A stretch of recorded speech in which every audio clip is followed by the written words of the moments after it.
stress too hard. I need enough time to prepare.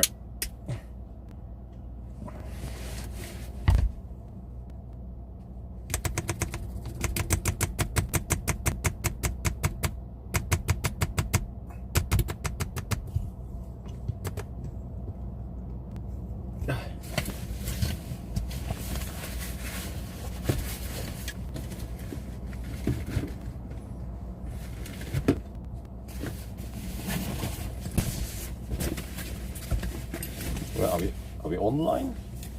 I think we are online. I have no idea if we're online or not. Because this piece of shit. Wait. Do I need? Okay, let's put on the thing. Defilter.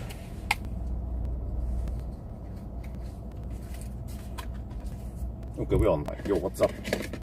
Have to set up. I'm charging up the car also. 96% now. This is the CPL polarization filter. We want. Well, that's the problem is it's going to be dark eventually soon, so we will only need it for a couple of hours. Actually, no. Let's leave it off for now. I might put it on tomorrow morning.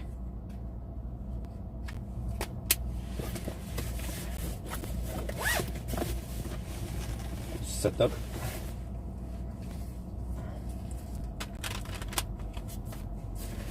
Why are you driving again? Because I want to test this. I want to know this for a long time. I've been testing lots of other cars. We have to spend more quality time with Tesla.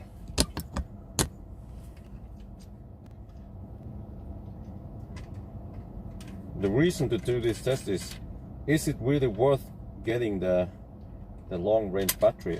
Or can you just get the smaller battery? I think the smaller battery should be fine. What? I think something wrong with the threads here. Where is it? Okay. Spain? I don't think so. Especially nowadays, Spain is red, so that's a place I'd rather not go. Stay safe, guys. It's Spain. Oh shit! This one is a bit. Adjust it up a little bit. There. That's better. Okay.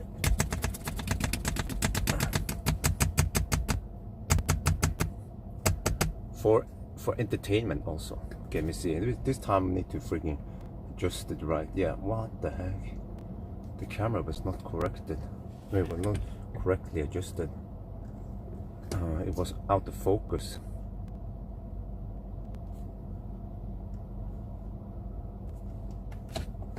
Need to make sure it is in focus. This time, let me reset if I forget it. Jesus, man.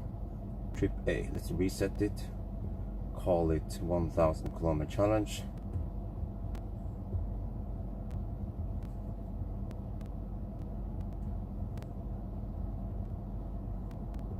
Well, except for that, we have to count to 1,010 because this car over reports.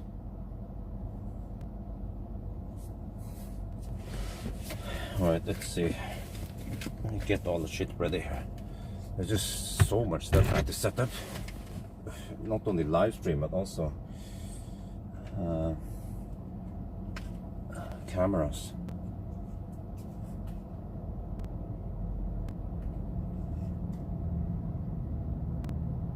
There. Long range LG battery. I guess I could do a range test of it. Let's see. I'm not sure. It seems a bit off there, I guess. Okay. And then I have to do the intro also. Yeah, it should be faster than 10 hours. Now I haven't done the homework now because I don't know where the heck I'm supposed to stop, but it's not critical to only stop at V3 because this car doesn't benefit from V3 that much. Okay, plug in microphone. Let me get the other microphone out. Ready? And maybe put on the tripod thing here. Might need this one.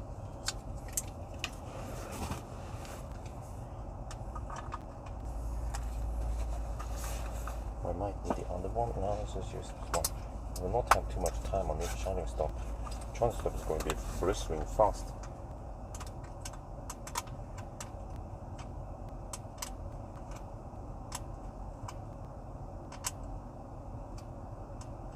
Software version, I don't know how much the software version is. 2021 12 25 6.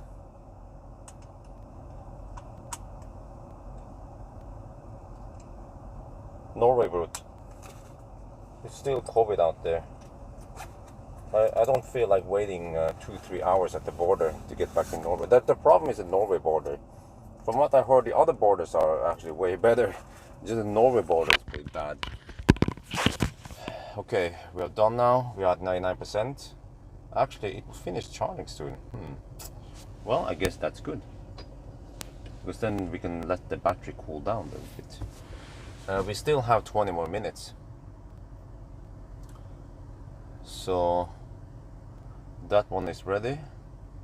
This one is ready. I guess the last thing I'll do is go to the restroom, because I can twist it a bit. Go to the restroom, because we might have to drive a while. I don't know where the heck we're supposed to stop, but I kind of roughly know where the fast chargers are now. But this is the good thing about Norway. Sweden, I'm not too familiar there. I need to take a recon trip there. I'm not sure when I have time for it.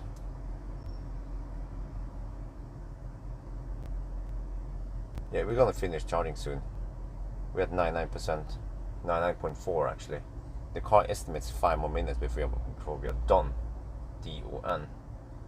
Actually, the battery is not too hot. Huh. Only 34 degrees Celsius, and it's taking 8 kilowatts at 99%. Well, LFP for the win. Okay, so I have to do my intro. I have a software update here. What? For 25.7. Oh shit, do we have time to update it? Probably not. I hope that's not an important update. 2021 12 25.7 update.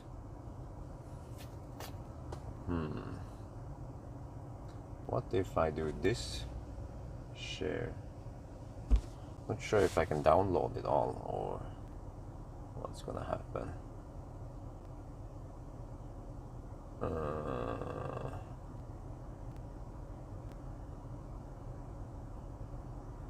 Okay. Why is there an e-tron? Hey, guys.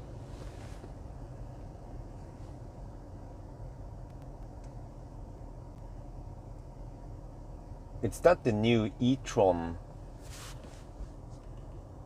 The new e-tron fossil version? Must be. He's filling up. Well, actually, he's not filling up. He's at the gas pump. Yeah, Rudsoft is getting, yes. We're getting superchargers all over the place.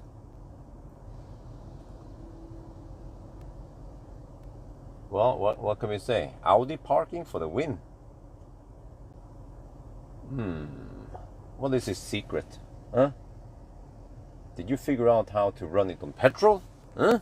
That's how they made the e-tron better. Yeah, like a boss. Well, okay. It claims it displays 100% now, so we are almost fully loaded. So I need to do my intro and then go to the restroom, and then we're good. I think people don't care too much about. I just say Norway route. I just quickly look and show on the map. It's the F-tron. It's the Audi F-tron. It's EB license plate. EK is way too early. It's Sportback, and they came late-ish.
nowadays we have lots of rain on and off, so that's why I figured we will start at 9 and we will still take the Norway route. So, oh man, snappy infotainment. I've been missing, well, okay. Maybe not that snappy, but we'll drive here, south, there, Norway route, there, and then up here. And it's still COVID, so if I would take the Sweden route, I have to get stuck in queue at the border for 2-3 hours, so I don't feel like doing that. So we have 100%, well, oh, actually no. We have 101%, yeah, why not? I'm just overcharging the battery now.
มันมีฝนเยอะแล้วก็ผมก็ไม่มีโอกาสขับวันเสาร์อาทิตย์เราก็ต้องขับวันธรรมดาแล้วเราต้องเริ่มดึกหน่อยขับกลางคืนหน่อยแล้วเราจะเริ่ม9 โมงนะแล้วเราก็กำลังชาร์จรถถึง100%เมื่อกี้มันโชว์เป็น101%แล้ว100%นั่นน่ะก็กำลังเตรียมตัวแล้วนะแล้วก็ช่วงนี้มันก็ยังเป็นโควิดเราก็จะขับไปทางนอร์เวย์ถ้าเราขับไปทางสวีเดนนี่นะตอนเราจะเข้าประเทศเราต้องรอสัก 2-3 ชั่วโมงเลยคิวที่นั่นนะแล้วก็ไม่ต้องแล้วก็ขับนอร์เวย์น่ะง่ายดีก็รออีก15 นาทีแล้วก็จะไปแล้ว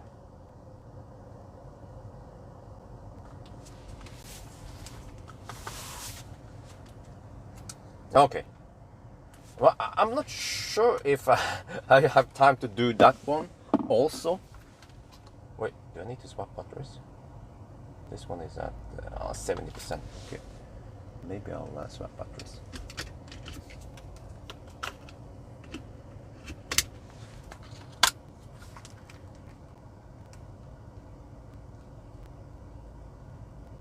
Okay.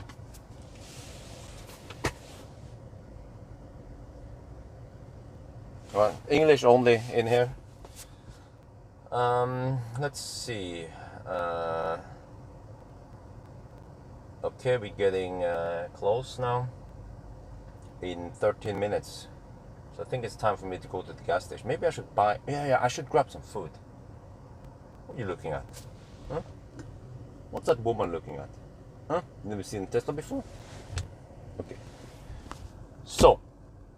Well, it is still charging? It's charging at 1 kilowatt. Well, I guess as long as you're charging. Well, the battery is not too hot. 37 degrees.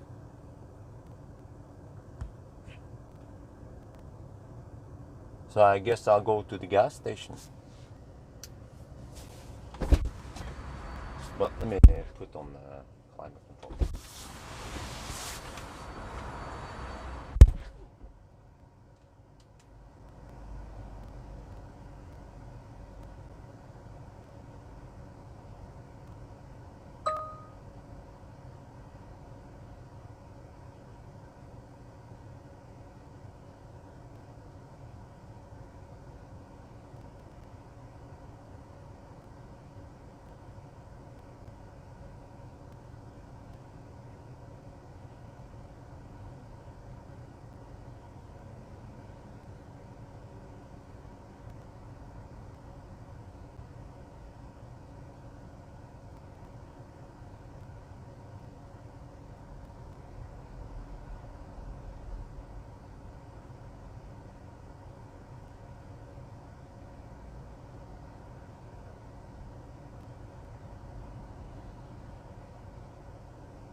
Okay, let me see. Oh, charging complete. All right. I guess we can just unplug that. Well, we are not getting juice from the plug. We are actually spending juice.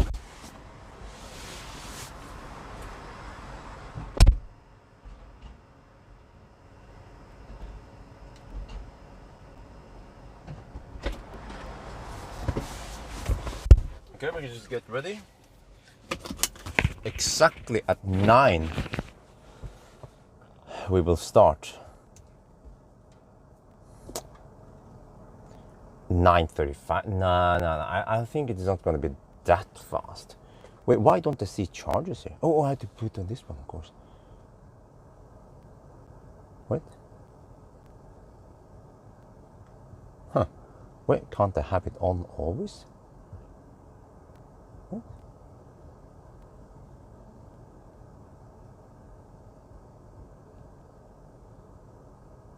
Oh, this is weird. I don't want to have it on like that. Okay, cancel. Then disappears. Okay. So, yeah. Now we're just waiting for the hour. Yeah, I'm thinking maybe 9:45 or 9:50. 9:45. I think my spreadsheet estimated 9:45. Now, how can it be 10? Dude, listen, guys. We already did it in 10 hours with the made in America. Oh, we have finished charging now. Okay. Wait, how long does it take? 25 minutes to install. Well, that's not gonna work. So listen, guys, we already tried it with the other one, and it was, yeah. Well, maybe I need to check my cheat sheet. How high should I charge it to? Well, actually, I don't know. So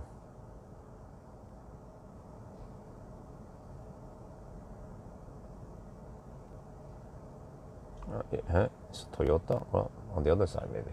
Okay, but let's get ready. We are at 101%. Would you like to try Rivian? Well, yeah. Bring a Rivian to Norway, please. Thank you.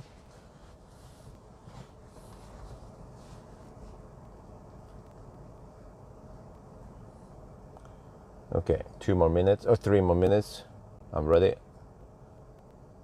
9:30. Oh, okay. Well, now I'm thinking more like 9:50, 9:40. I think my spreadsheet estimated 9:45.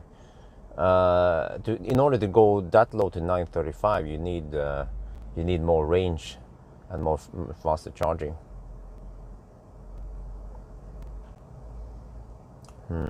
Okay, so actually for once I'm prepared.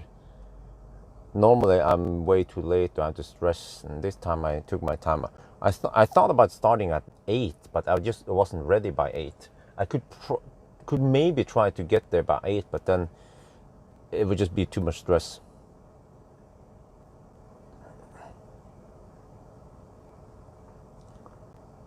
Well, 9 is good enough, I guess. But the only problem is that I have to finish 7 in the morning tomorrow. Oof. But I mean, it needs to be done, and summer is running out, and we are getting more and more rain nowadays, so it's hard to time it. And also this weekend we will also get shitty weather, so that's why I figured, okay. And it seems like, yeah. Sweden free charge, yeah. The free charging, yeah.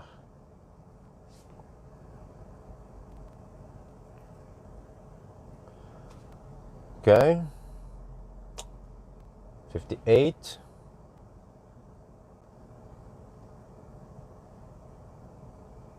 Yeah, still 5 kilowatt hour. Whoa, really? The buffer was oh shit, maybe that's the... Which update was it, Pascal? Man, I have an update. It would be nice to go deeper. I mean, I guess I can go kind of deep if they reduce the buffer.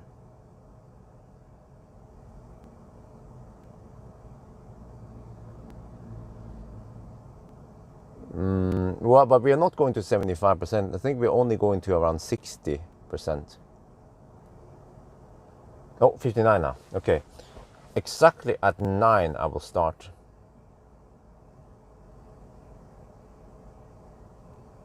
No, I'm not only using Tesla. I'm also using mere chargers. Maybe I mix it in a little bit Ionity with it. I'll probably charge about. I'll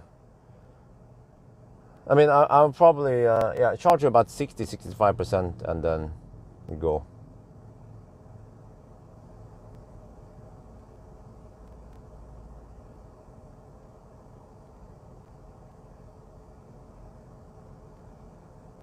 Nine. Go.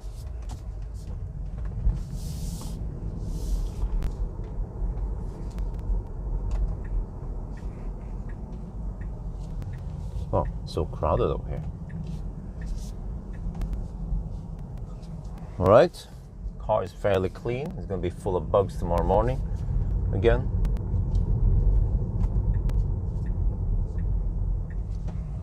All right, so this time I started exactly at 9, maybe just a couple of seconds after it turned 9. Let's hope I can stay awake.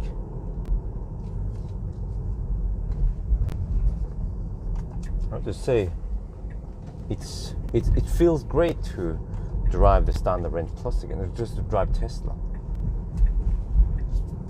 It just has a nice handling and power. And think about this. How many cars for around 350, 400k NOK do you get that has 300 horsepower?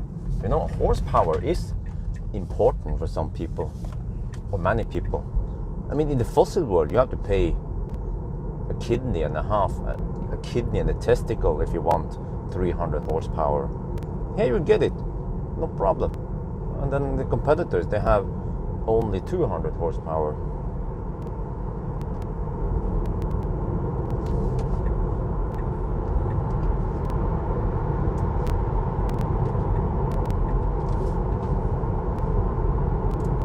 Okay, that one is irrelevant for me. Let's see here. Okay, seems like the camera has been adjusted too far, too high up. Need to adjust it down a little bit.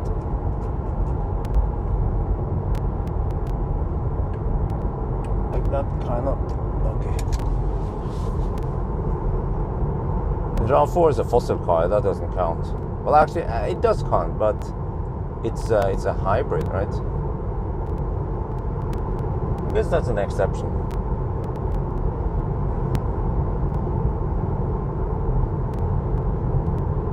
Yeah, I'm thinking 60-65%. I think this car goes fairly fast to 60-65%. Because of course, if I charge too short, well, it depends. I don't remember exactly how the numbers were. I guess I could quickly input it, but I don't have the numbers ready.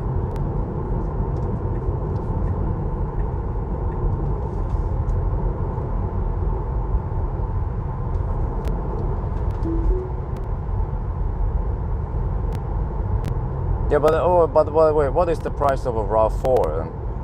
The RAV4 with 300 horsepower, and what's the price of it?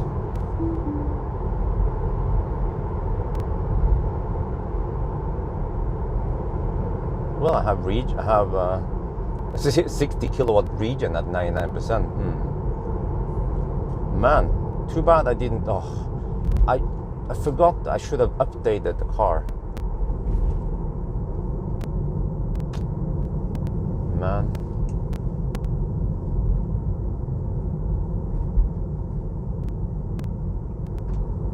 Would be nice to have to go deeper, but then, what is it? Can you guys confirm it? What, 500, dude?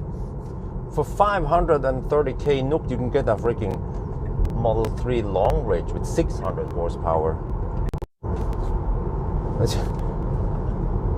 You have to. Why did you even mention that fossil? It's way too expensive. This one, you get this Model 3 for 375k NOK. Try to beat that in a fossil. Dominic Dude donated $5. Please shout at me, huh? What? Why? What? Would be the best car? Well, Tesla in general, they score well on most aspects. They have high score. If you start looking at range, efficiency, charging network, tech, space, you know, they score well. They might not score perfect on every dimension, but if you look at the score, total score, you will see that Teslas will in general get the highest score. And what actually matters a lot for EVs is efficiency and range. Many people care about range and also charging speed. Well, I'm not sure if you can get the performance maybe a strip down, but you also have some delivery costs and stuff. That's why I didn't want to say you can get the performance, but you can at least get a long range for that price. Well, maybe you don't get 600 horsepower, you get at least 500, around 500 horsepower. So, Toyota, go home. Hey, why is it breaking there?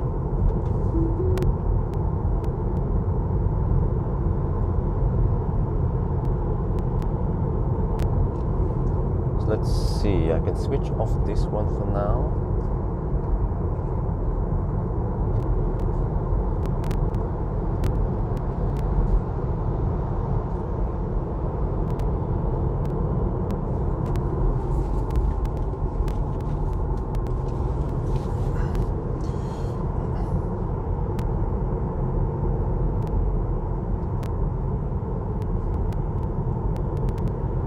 Yeah, the standard range plus is so good value for money.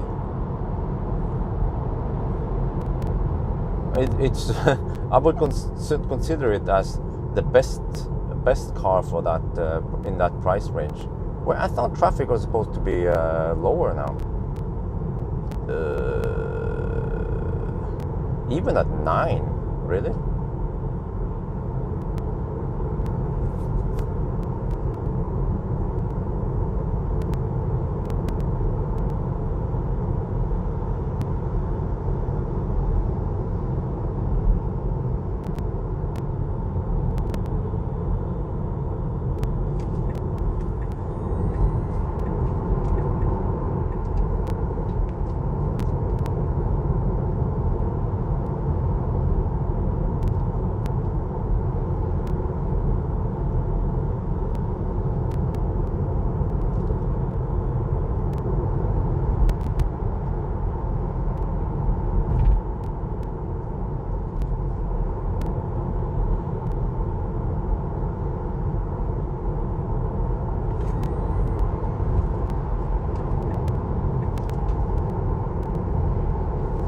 Man, I like the sound of the motor. I don't know if is that the motor or the inverter when you floor it. Oh, that sound. You know, I don't mind that they haven't blocked out or try to mask out the noise, because it's a pleasant sound and it's not too high frequency. I can imagine if it was 15-20 kilohertz, that would be annoying. But on the other hand, you also don't hear it too often. You only hear it when you floor it.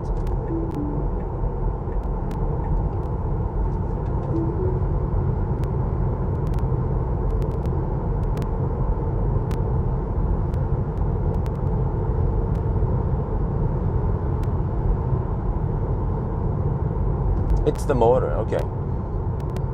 Huh.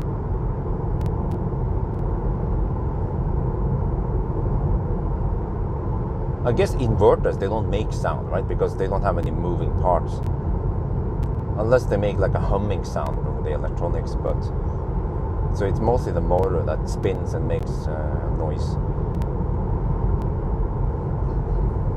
Norway route. Still COVID.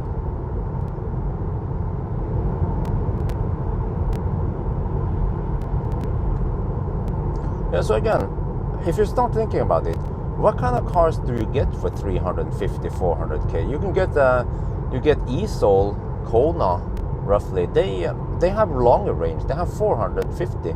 This one has only 400. They also have slightly bigger battery.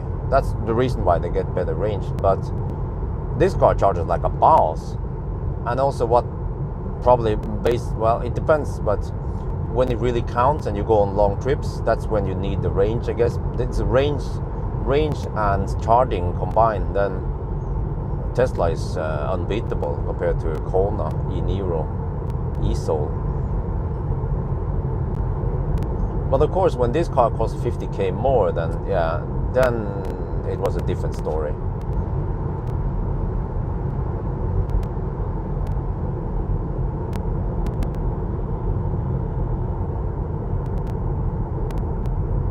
And you also get autopilot included.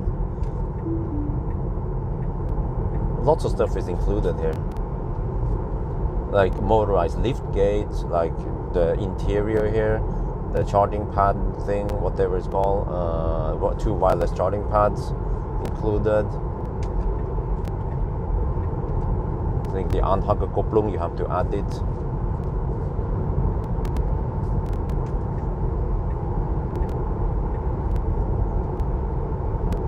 And also, the more I watch Sandy, the more I realize how far ahead Tesla is. They look at how it's not only about, it's not only about pure charging speed. Like, okay, in that regard, pure charging speed, then the Germans, they are quite far ahead. They're leading. Yeah, Germans are leading. But Tesla is also not that far behind. They just have chosen to not go too aggressive on the charging curve. But they, if you watch Sandy Munro, you see Tesla. They try to integrate things more. Don't make a big mess in the HVAC system, in pipes, in everything. Try to make everything as light as possible. Cut out parts you don't need, or combine parts so that one part is doing more than one thing, or it's just so much stuff going on. It sounds to me like Tesla has been they of course they didn't make it like that from the start. They've been slowly evolving, but they actually care about cutting down cost, cutting down weight, making it more simple, making it more efficient.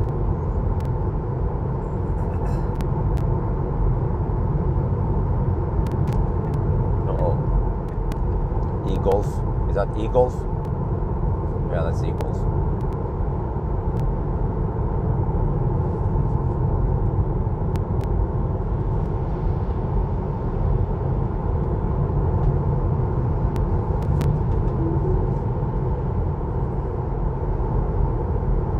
Yeah, the Plaid is freaking awesome. It just destroys everything. And we still haven't, mostly, I guess most people, I mean, it's easy for people to just do drag races because it doesn't require that crazy skills. But I guess we have to wait for some skilled drivers to take it around the Nordschleife. Well, we can't do it for obvious reasons. But we already seen some times, but that was with a modified Plaid at the Pikes Peak and Laguna Seca. So,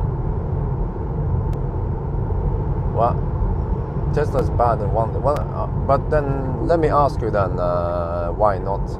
Are the other car manufacturers better in recycling? Please elaborate. What is it that Tesla does so bad with recycling that the other car manufacturers doing better? I'd like to know that.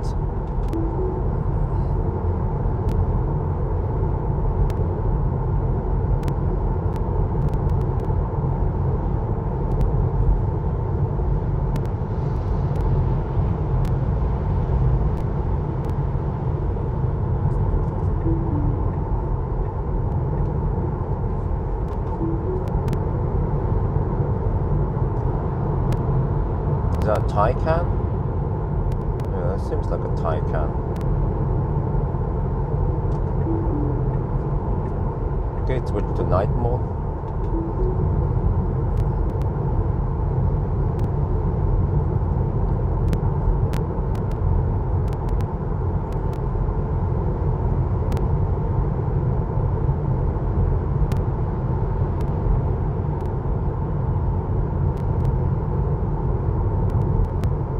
again, I've been spending a lot of time in the other cars, Stellantis cars.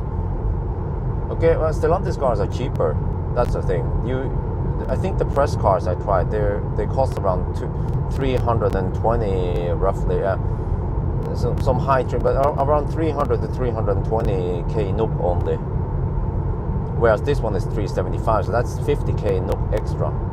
But man, if I could choose, I'll pay 50k extra to get the standard range plus.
Yeah, it feels good to be back in Tesla, but there's just something about Model 3.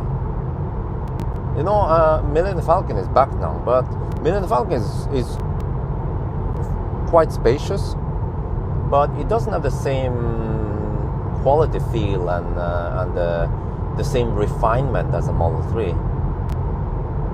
So Tesla's doing something right when they developed this. In the beginning, I wasn't a too big fan of Model 3, but once I started using it, I realized that, hey, it's actually good shit.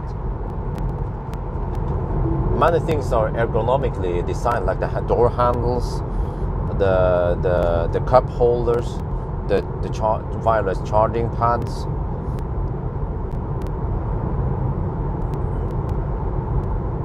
Yes, I got lots of rest. I actually took an afternoon nap. I think I slept for 2 hours this afternoon. I was a bit sleepy, so I had to catch up with sleep.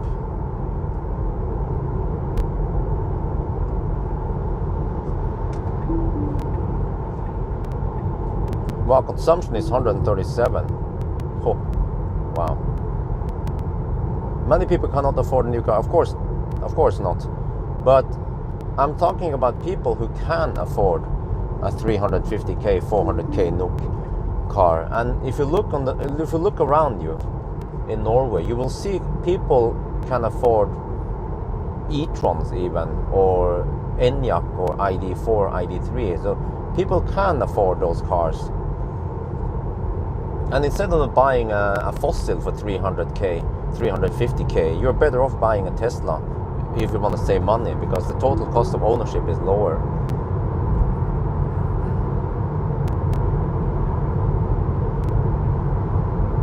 Yeah, I just said total cost of ownership, and then someone else mentioned it in the stream.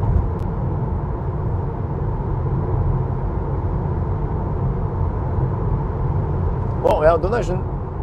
Chris94 Nord donated $10. Good to see you back in Tesla. Looking forward to Neo testing. Thank you very much. Yes, Neo is coming. Just don't know when yet. Don't you get tired of the bing bing? Nope, I don't. And also, it won't be too big of a deal soon, because eventually the roads will clear up, and we almost don't have to change lanes.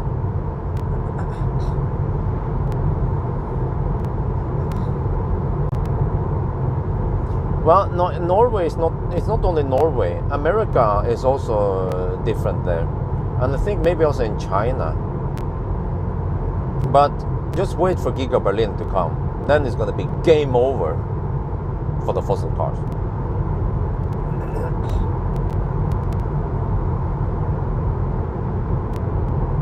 But actually, I think in many countries, even the standard range plus with some EU import tax is still affordable for many people.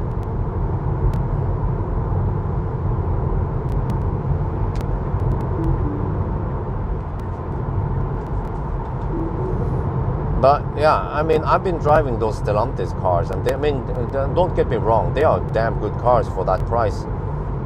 But this one also just around 50-75k more, and you get even better car.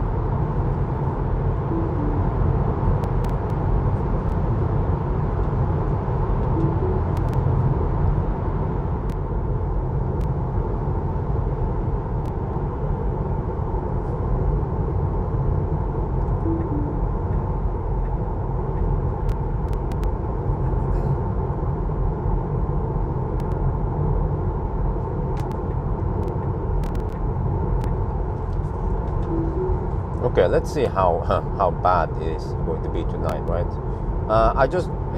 This was a little bit unplanned because I wasn't planning on driving tonight, but then I realized, hey, the weather is nice, and then I checked the weather forecast. Like, oh, it's going to be good weather through the whole night and tomorrow.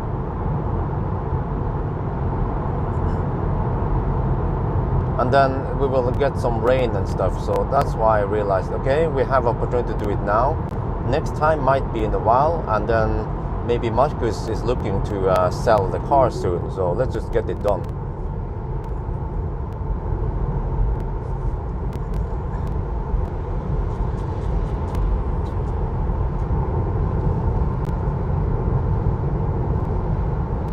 Oh, we have donation.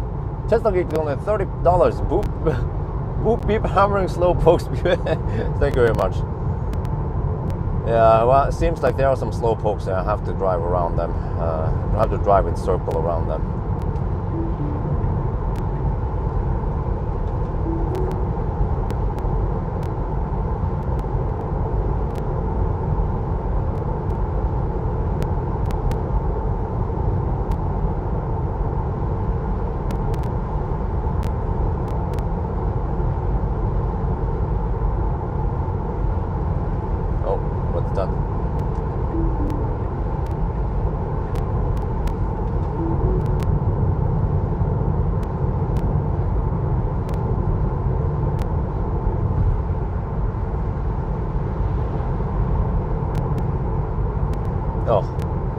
Like, for example, autopilot. Autopilot is just rock solid. But it wasn't always like this. Tesla been developing autopilot for the past 6 years.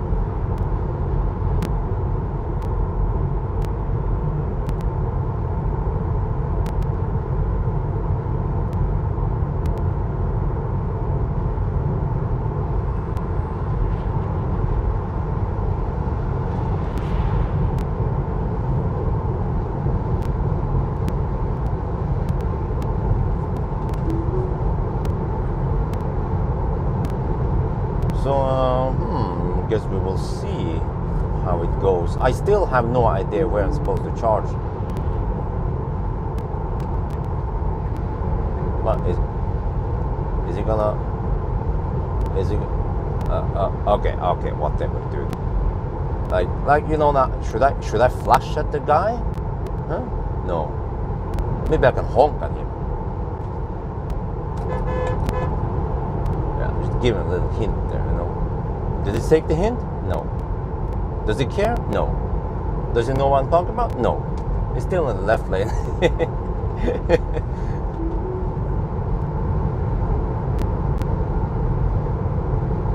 Yes, double glazed window in the front only, not in the back.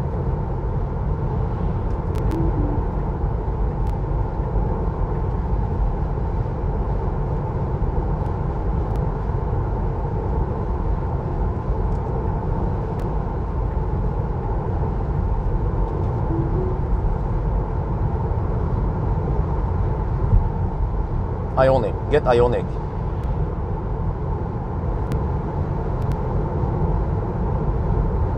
Status? Oh, maybe I should update status.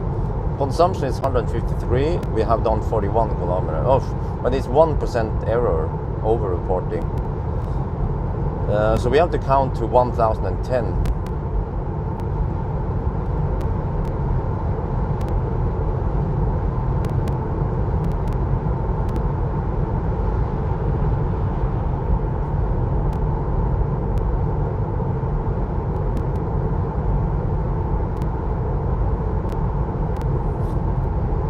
Well, it's been a while since I did the last 1000 kilometer challenge. It's been at least, was it a week and a half, 2 weeks? I don't remember. And really, if you see what car I'm driving, if you read the title, you will know that this one is important for the European market, also for the American market, actually also the Asian market. This car is very important worldwide.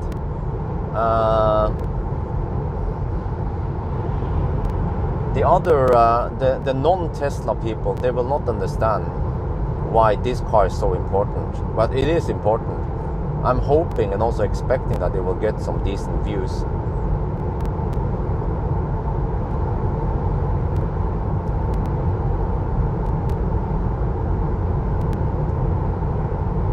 Okay, but it's great right now. 9 in the evening, not much traffic, just the way I like it. Well, it depends how much money you have to buy the first car. So people can say, well, get a Taycan, get a Model S Plaid, since they don't know how much money you want to spend.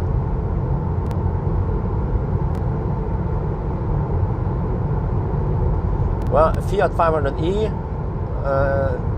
Fiat 500 is a fossil car, by the way. Fiat 500e is the electric version, but I actually wanted to do it. The only problem is that the seats are too hard, and so I didn't do it, but I calculated that it would be 13 hours. You know, I can't do 1000 kilometers for every car I test. That would be too time consuming. So I think I will start being a little bit more selective, and we already know after so many tests that the calculation is highly accurate. More or less like, you know, the calculation for a better route plan is also highly accurate.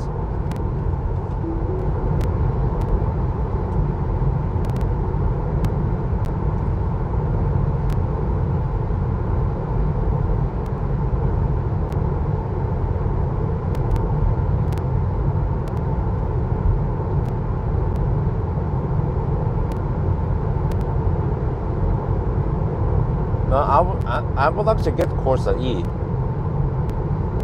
if I had to choose. Okay, for 5,000 euros, then you have to get the second-hand Leaf, first generation.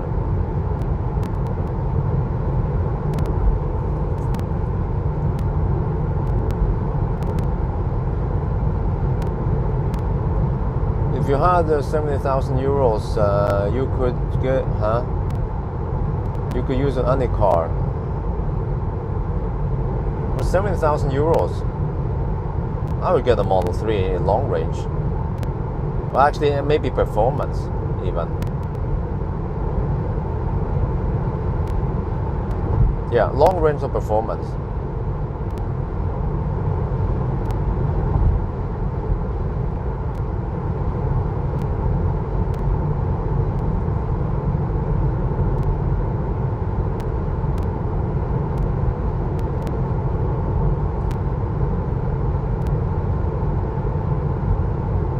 Consumption is 156.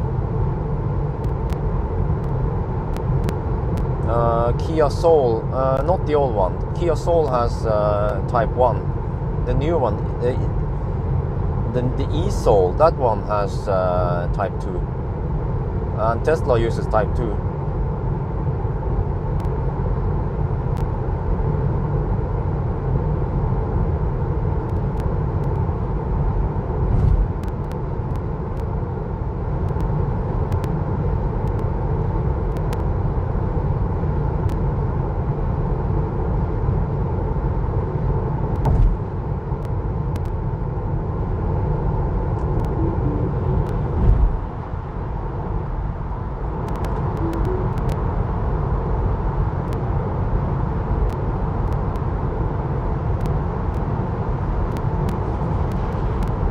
know, Arctic Circle run is fun, but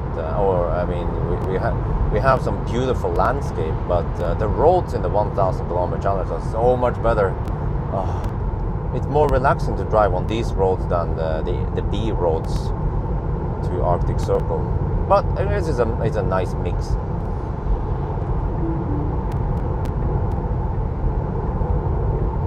Yeah, it's getting dark now, by the way. But yeah, that would be interesting. Maybe the buffer will be reduced once I update this. But I guess, well, if someone can confirm, is it really true that the buffer was reduced to 2 kilowatt hour from 5 to 2 kilowatt hour on the Made in China Standard Range Plus?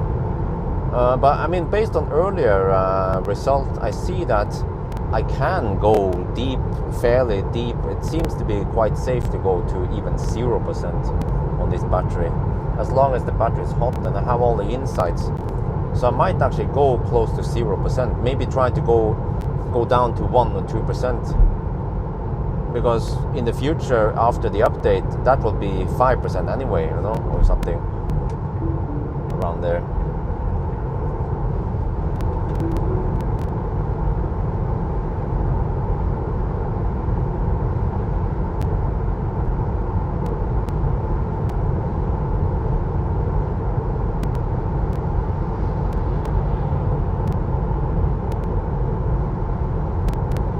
Oh, okay, it's got my Tesla screenshot. All right. Well, that sounds quite plausible then.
Do you know if any cheap to buy EV in Norway and to bring it to Sweden? Nope.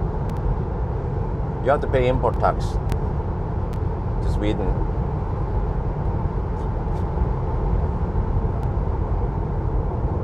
Oh, donation. Mikael donated $11.72. Finally bought my week. Wow. Cool. Monthly performance.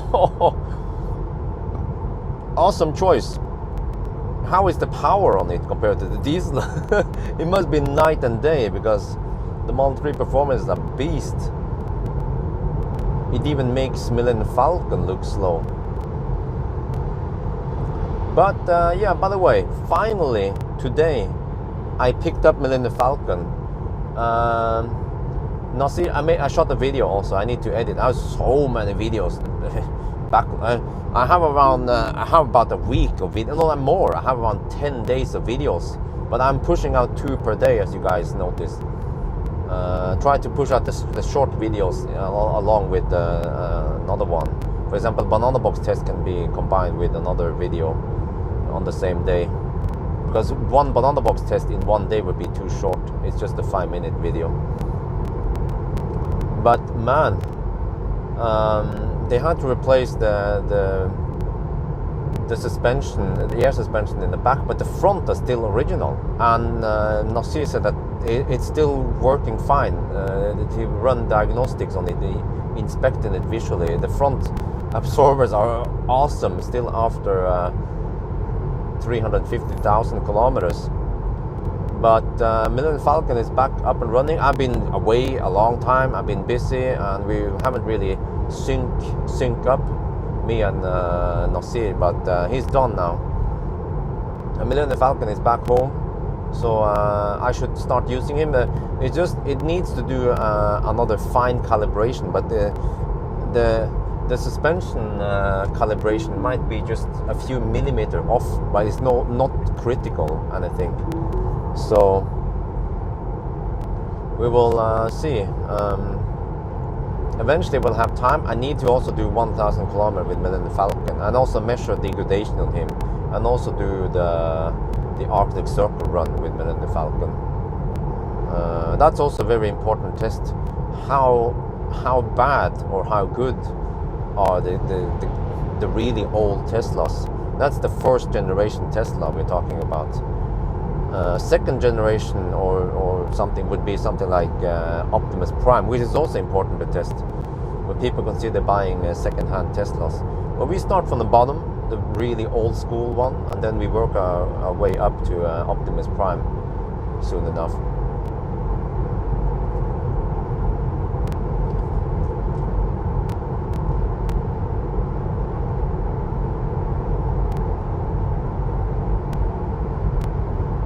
Of course, I'm still hoping that Tesla will unlock more charging power on Millennium Falcon. Maybe they figured out, okay, well, the classic backs, they can actually charge faster. Maybe they are just being over careful for now. I don't know. So we will see, I guess.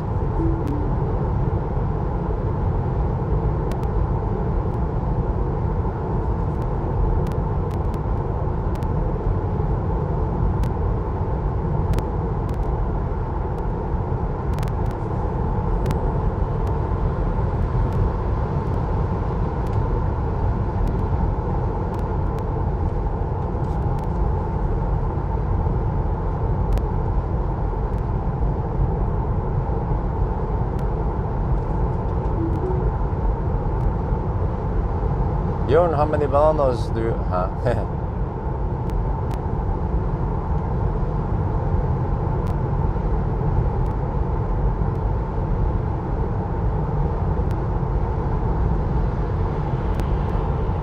I guess we'll see how much or how thirsty this car is at night. Of course, it's not optimal to run it at night because it will consume more energy. But then the upside is that we have no traffic, so I think it kind of evens out.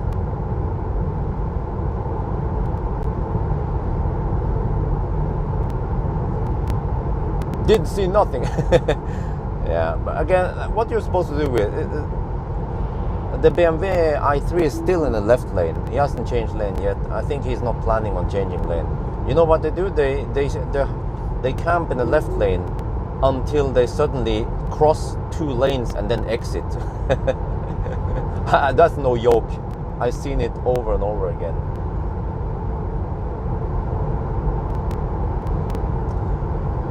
But yeah, I have to, like I've said before, there are two more critical tests I need to do with this car.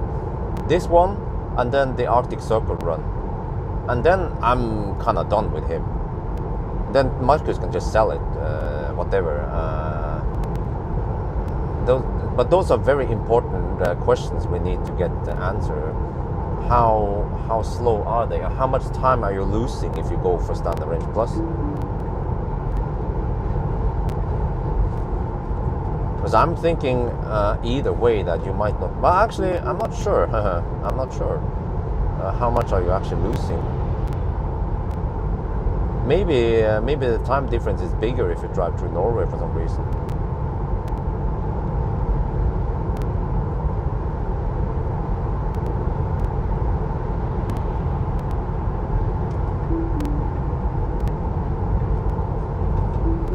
Yeah, that's the thing. The left lane huggers in Norway, they exist because police are not strict about it. I have never heard about left lane huggers getting a ticket. So,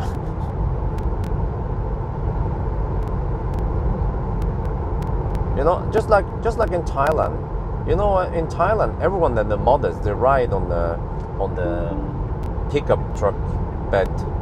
They have passenger in the pickup truck bed.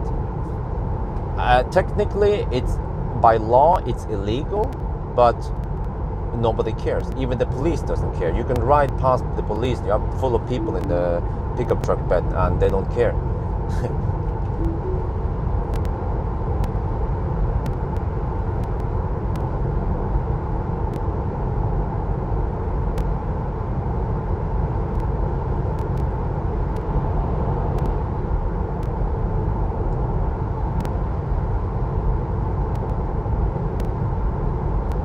If anything, on the right, passing on the right. Yeah, well,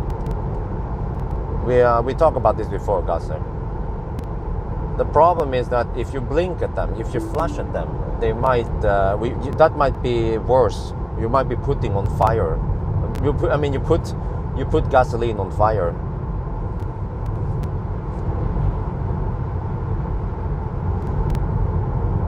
So the best solution I found is just to overtake them on the right.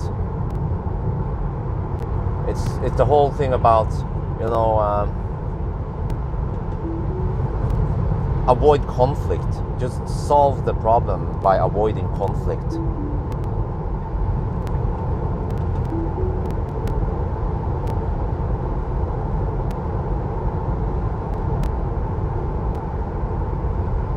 Okay. Status 78 kilometers, 163 watt-hour per kilometer. We're heading against Schweinsund. We have 76% battery left. Guess I'll go deep. You know, actually, I forgot that I might not need a better route planner here. Well, I might just check it anyway, just to get a double confirmation. Because the navigation is already very good.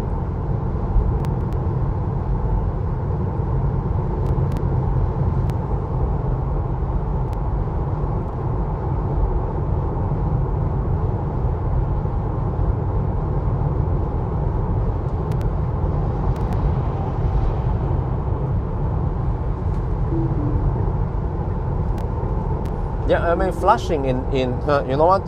Flashing in Germany is normal, and I think it's more accepted in Germany.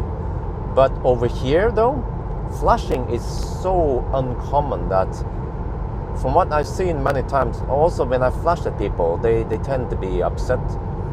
So, I mean, I guess technically, if you ask the police in Norway, they would say flashing is okay, but the people, they react differently. That's why I more or less stopped flashing people, because it seems to create too many conflicts. Speed is speed limit plus VAT. Yeah, they are reporting live data via a better route planner. That's why it's so accurate for Tesla. When you link the what's that? I hope I'm not affected by it on the return. When you link the account about the route planner, they get the data. Very important data. Very useful data. Oh, it's on the other side there, okay.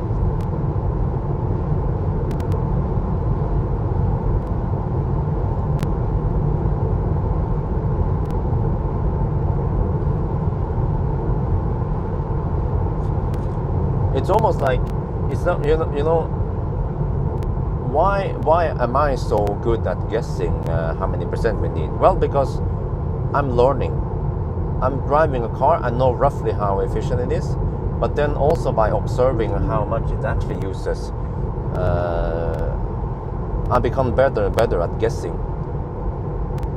But I also know the terrain, and I have to look up on the rain and the wind and everything, and then I can quite accurately guess how much I need. And that's basically what the better route planner is doing.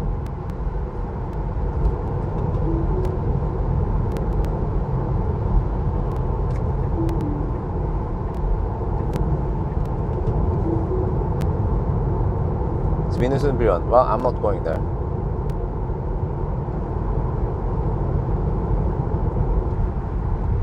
Oh. I wouldn't mind going back to Sweden again though. But I have to relearn the whole Swedish charging network. Because there's so much stuff going on there since I was there last time. Or are you oh, hang on. Are you planning to use Starlink? Nope. Because Starlink, I have internet at home, and I don't have a cabin where it might make sense. But even in Norway, we have so good 4G that we don't need Starlink most places. And for the car, you can't use Starlink in a car. But you know how Starlink works, right? Actually, I suspect that many people don't know how Starlink works. In the far north of Norway, flashing oncoming traffic means... Yeah, that also in the south. I've seen it many times. Oncoming traffic, they flash at me a couple of times. I'm like, oh, okay. And then just a couple of minutes later, there is a police control. It's so common that I know what it means. But usually, well, actually, no, two meanings. It could also mean danger. Many times also, it's like 50-50 split. 50% of the time, it means polizei. 50% of the time, there is a moose or some danger. But it shouldn't. You shouldn't flash people to warn them for police control. You should flash them only for danger, like unfall or animals or something else. You have to watch out. Stay high alert. Oh, so okay, my bad. I misread. Sorry. Okay, so it's the other bridge. Well, hopefully it's not affecting us too much.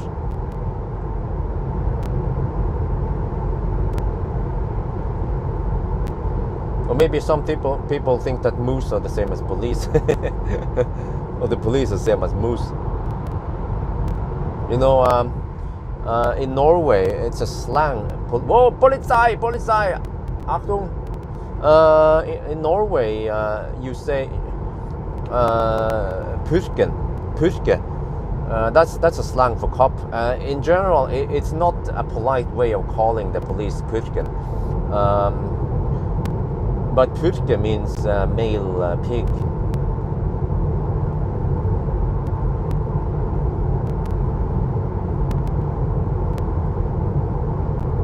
Norway route. It's still COVID out there. Well, these seats are great, except for that they make me a little bit sweaty.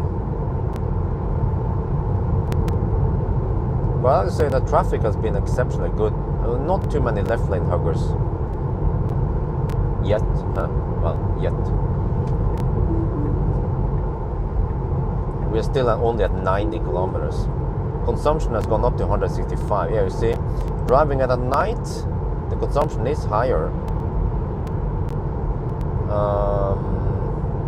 But then I guess, well, around 4 in the morning, we should finish at 7. So we'll get a little bit of sunlight around 4 in the morning. For the last 3 hours, we get some sunlight, and the consumption will be slightly better. But on the other hand, this car shouldn't be that much affected by night driving, fortunately. If it was a car with poor drag, the Ioniq 5 might have done it a lot better on a sunny day with 25 degrees outside.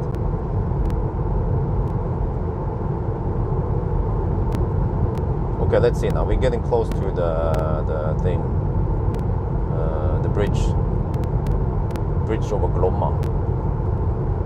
Serp.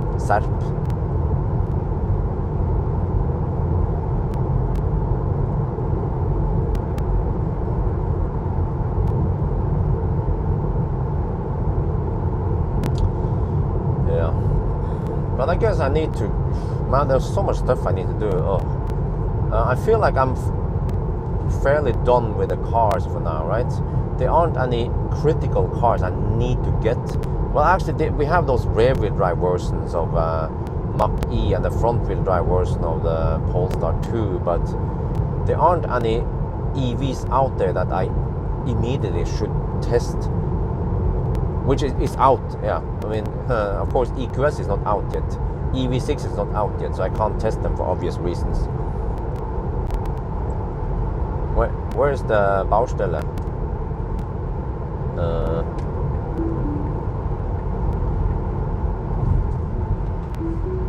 Oh, that side. It's on the returning side. On the north route. Let me check here. Could be a slight chance that by the time I get back, then actually it's on this side also. Wait, which side is it? Oh, it's on this side. It's on the other side. Okay. So in 300 meters, we have to slow down. Well, should I go behind this one? Yeah, I'll go. Okay, yeah, you're exiting anyway. Okay, see. I'll help this lane. Where there is a little bit of okay, I see now. Yeah, so this doesn't cost more than about 10 seconds. So no big deal. I guess it makes up for the lack of traffic at night.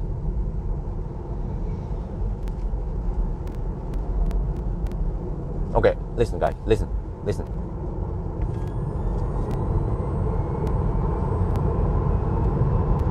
Oh, that sound. Oh, man. That is a nice sound. I have to... Okay, one more thing I need to do. Shit, I forgot about it. With the SR Plus, this car, I need to do driving ASMR also. Holy macaroni. That's gonna be awesome. I need to hammer a couple of times and all that. Oh. The final piece of the puzzle. When can you test Model Y? After it has arrived in Norway. Quite obvious answer to the question.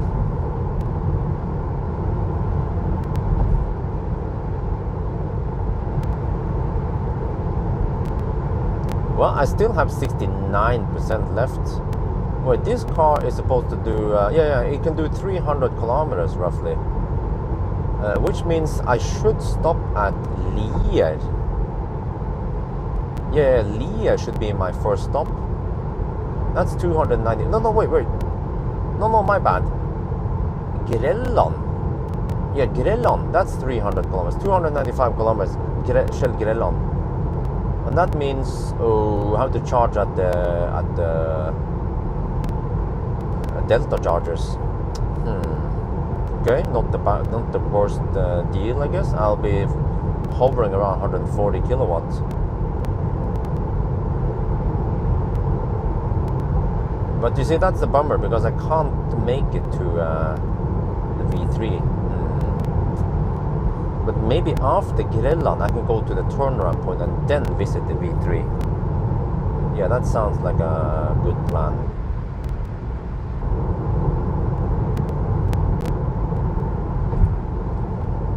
But to me it sounds like a jet engine. Like an airplane. It's about to take off.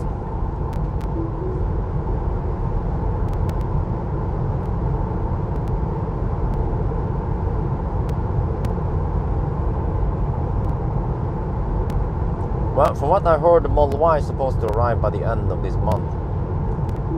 The first batch. So it depends. I don't know if Marcus will get it then or not.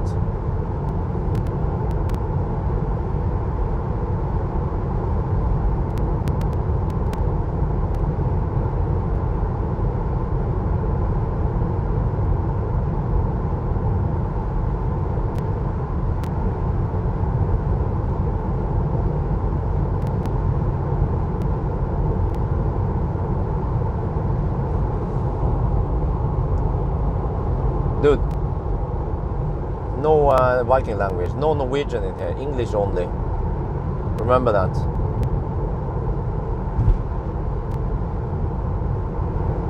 The message was deleted, but you probably saw it. Remember that only few people understood what you've typed. The rest of the people in here, we speak English. That's the international language.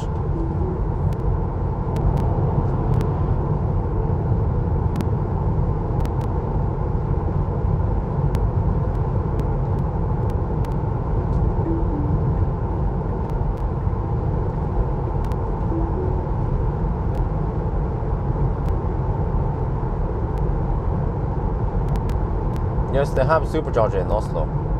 Correct.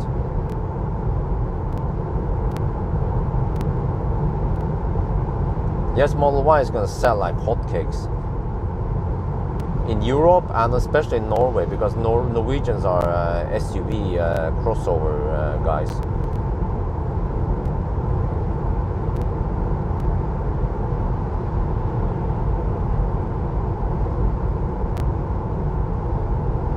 Just wonder how many Model Ys Norwegians are waiting for,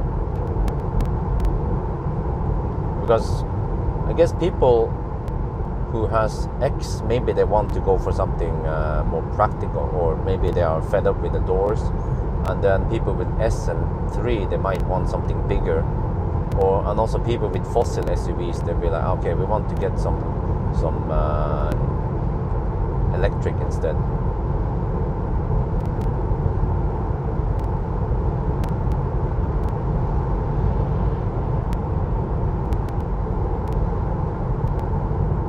Oh, you mean the fat cells? Yeah, next summer. Well, yeah, I guess by next summer, Giga Berlin should be operational.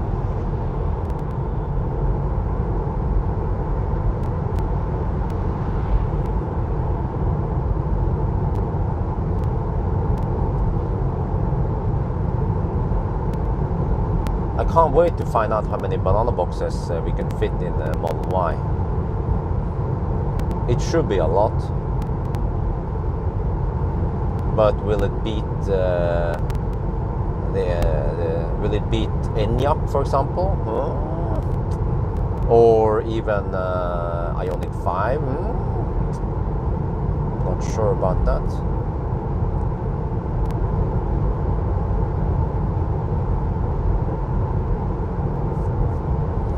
But I have to say, it's not the most beautiful car.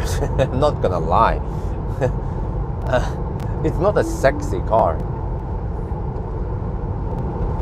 but it will probably be, you know, it might be the most efficient SUV crossover out there in that class. Like, if you compare to, for example, Enyaq might also be one of the most efficient ones, with some decent size. Like don't count Kona. Kona is tiny, you know. So you have to look something big like Enyaq, like Q4 e-tron, or e-tron. Fat e-tron could just go home. Because as far as I know, Model Y has the lowest drag coefficient in that class. All the other ones, they have 0.25 and up. Oh shit! I have to get the stuff ready here.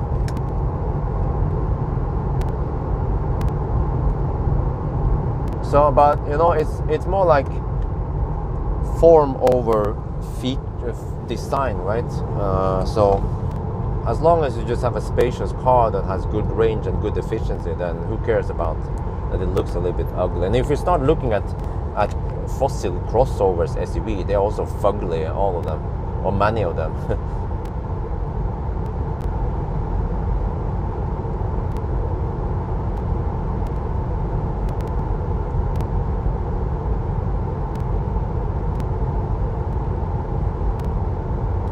Okay, let me see. It's supposed to be 114 kilometers here. It's 113 now. But I mean, I measured before that more accurately that it's over-reporting by 1%. But I can just report this anyway.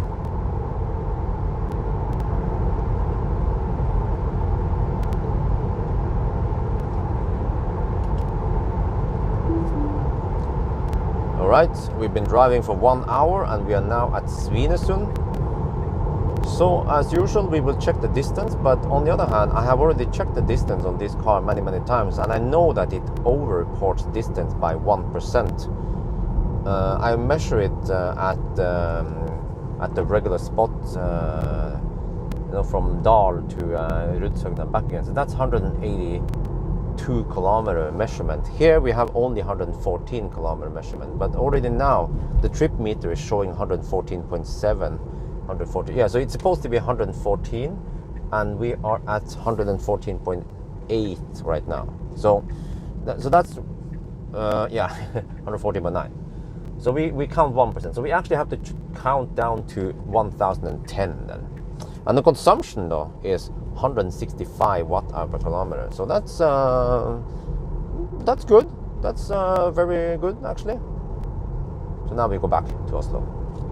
And we are behind a man. Oh shit, it's dirty. Wait, listen guys, listen to the acceleration. Let me not blink. I'm not gonna blink purposely, so you can hear the acceleration sound.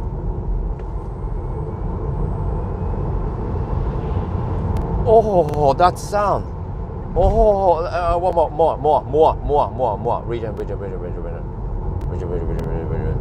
Okay, listen. We were passing that truck, that bus. Okay.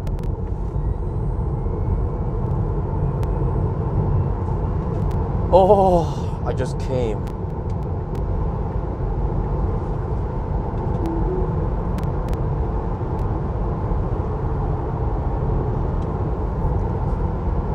โอเคเราได้ขับ1ชั่วโมงแล้วนะแล้วก็เพิ่งจะกลับรถทางใต้สุดนี่นะที่สวินสุดแล้วก็ผมก็จะเช็คดูทุกครั้งนะว่ามันวัดระยะทางแค่ไหนและผมรู้จากเทสอื่นว่าคันนี้อ่ะมันจะนับเกินไป 1% เยอะไปแปลว่าเราต้องนับถึง 1,000 กับ 10 กิโลเมตรนะแล้วตอนนี้เราก็ใช้ไฟฟ้า167วัตต์เอาต่อกิโลเมตรมันก็น้อยนะเนี่ยก็ถือว่าน้อยนะผมก็ขับเร็วนะเนี่ย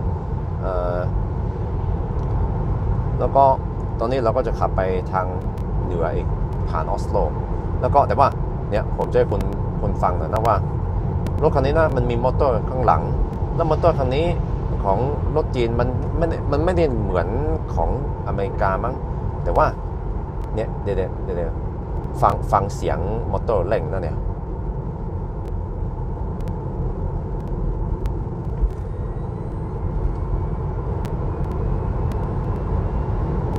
โอ้สุดยอดเลยโหโอเคเอาอีก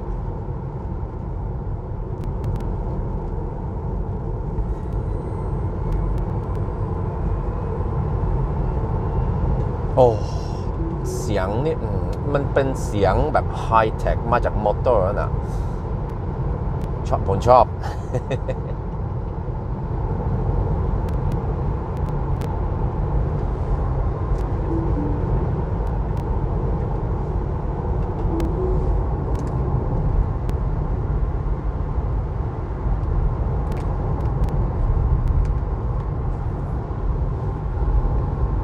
Well, I guess it's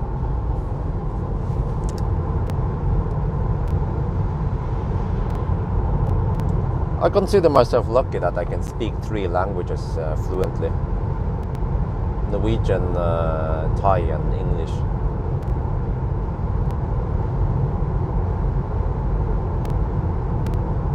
Okay, so now we have the camera on. Now I will start the B-rolls, and I have to figure out where to stop, I guess. But we will have to pass through Oslo regardless before we do anything. Oh.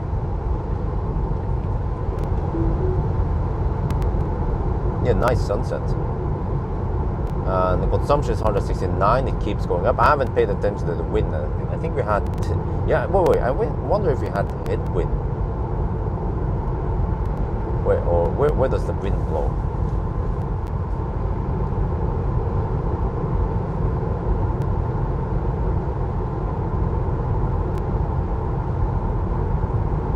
Yeah, we had headwind on the way down. Ah, okay.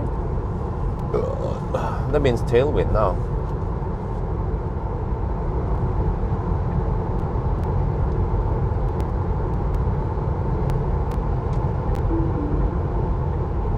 Well, Americans, do they learn Spanish? Is it mandatory to learn Spanish? Just like in Norway, we have to learn nynorsk. Which is it's a second language in Norway, nynorsk, but it's similar to bokmål, yeah. So the official language in Norway. Well, I think we have 2 official languages. But the language that most people speak in Norway is actually called bokmål, and then you have nynorsk.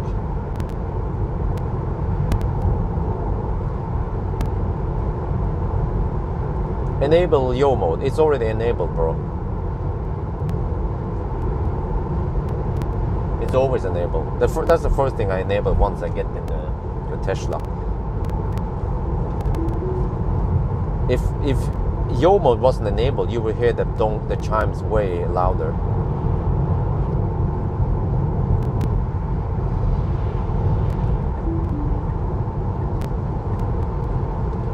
What you should have said is yo mode enabled?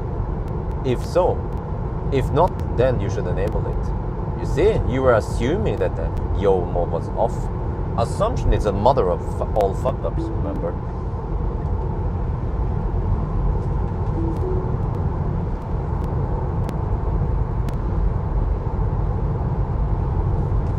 Wow, you guys are clueless.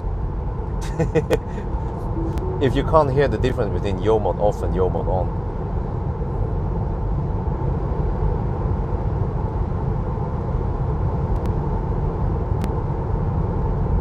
Well, it's not only writing, it's also vocal, different, yeah. It's written and the oral also.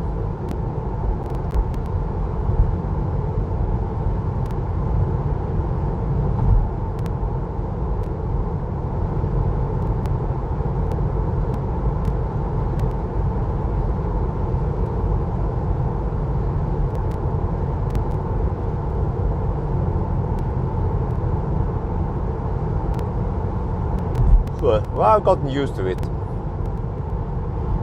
so it doesn't bother me, the chime. And actually, in all fairness, that chime is not an annoying sound. If you ever pay attention to the other cars I drive, you will hear way more annoying chimes in the other cars.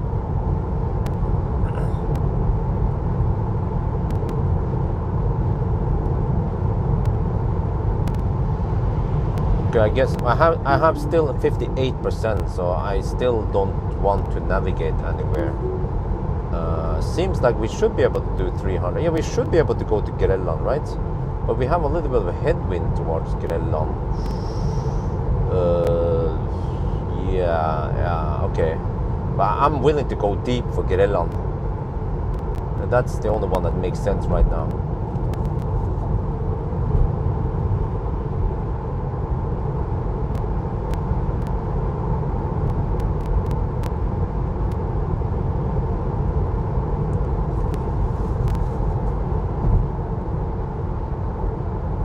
Then maybe I'll go for the V3, but I have to calculate exactly how much I need,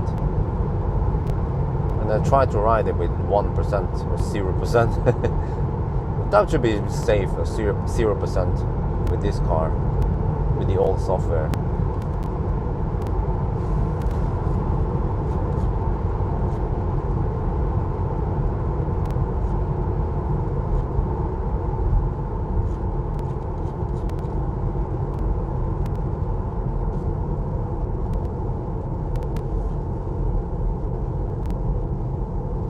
$133 kilometers so far, with a bit of error. Let's say 132. Yeah, 132 kilometers. Consumption is 169. This is the Baustelle. Oh man, the Tesla is so nice to drive. I just realize it driving around here. It's so easy to drive. You have the big infotainment screen, full overview of everything, navigation, songs, yeah, the whole lot.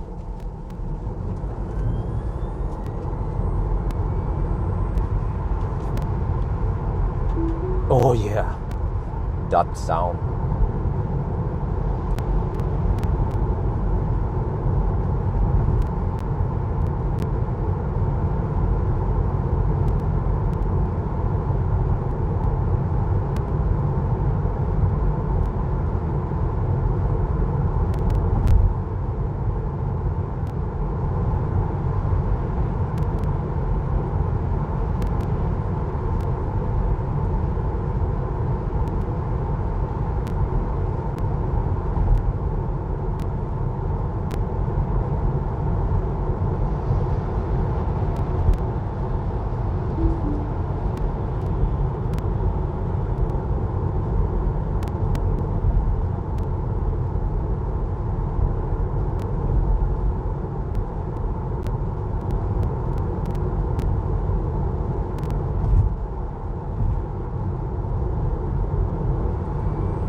It's always like this. The slowest is in the front, the second slowest in the yeah.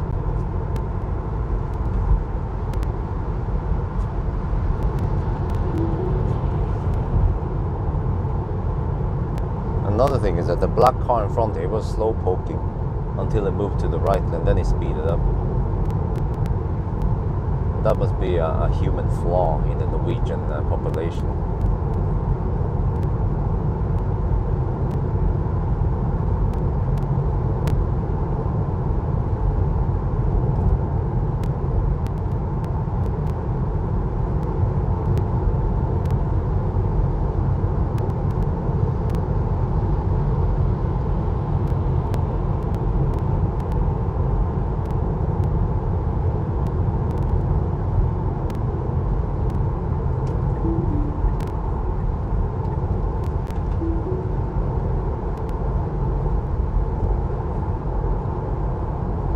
Welcome to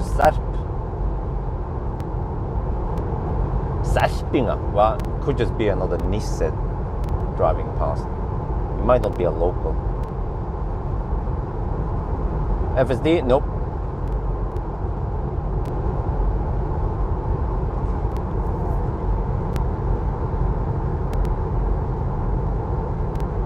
We have the dashboard. What are we talking about? We have plenty of information. I guess you're obviously not driving. You're not used to driving a Model 3, because again, let me remind you. I talked about this many times before. In the beginning, I didn't like the single screen in a Model 3, but I've gotten used to it, and it turns out that it's okay. You have everything gathered in one screen. Think about this. When you have an instrument cluster and an infotainment screen in more conventional cars, in those legacy automakers, your eyes need to move between the instrument cluster for some information and then the tiny infotainment screen for something else. But here, you just move your eyes to the right a little bit, and you see speed, you see trip meter, you see temperature, you see navigation, you see everything in the same screen. Once you used it, you realize it's okay, it's brilliant. What? Who told you you should have a screen in behind the steering wheel, right? It was just someone did it, and then everyone else expects it to be like that. But just having one screen will also work great. And again, let me remind you that I was against this single screen in the beginning. But then after I used it, I realized that it actually works great.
I don't lack the physical buttons. Okay, what do you mean, really? You don't lack the physical buttons. Does it mean that you don't like it? Or that you like the lack of physical buttons?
it doesn't bother. Yeah, actually, it doesn't bother me either because it's it's I've gotten used to it, Tesla screen, and I know where everything is, and it's nice and tidy there.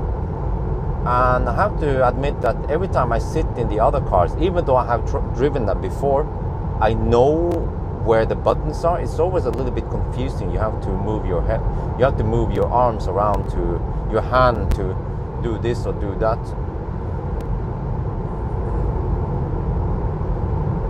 Nope, not a beta tester.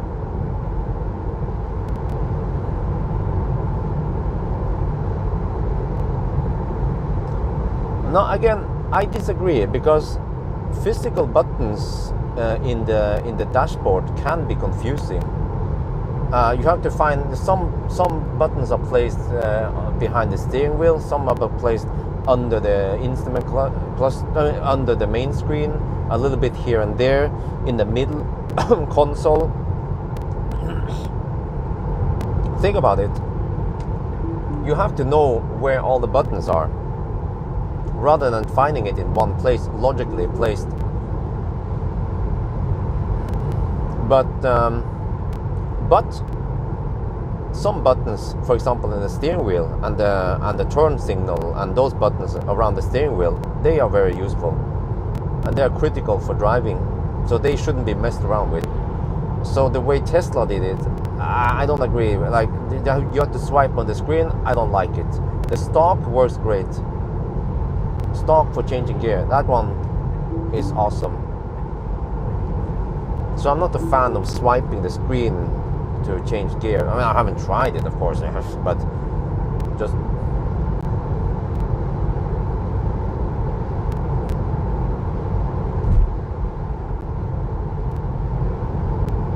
look at smartphones. Smartphones also has almost no buttons. And as long as you have good enough software, you swipe down, you touch, you long press, you do all those gestures, and it's logically placed, then you don't need buttons, or you need very few buttons. I rarely use the volume button or any buttons on a smartphone, really.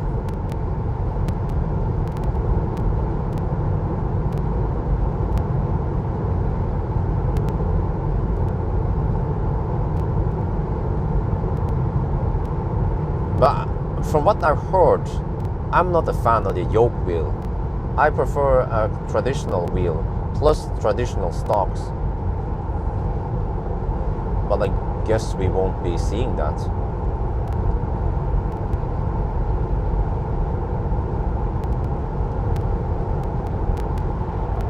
Consumption is 171. Now it's going up a little bit. I guess because of night driving and hammering. But it's going to drop once we enter Oslo again.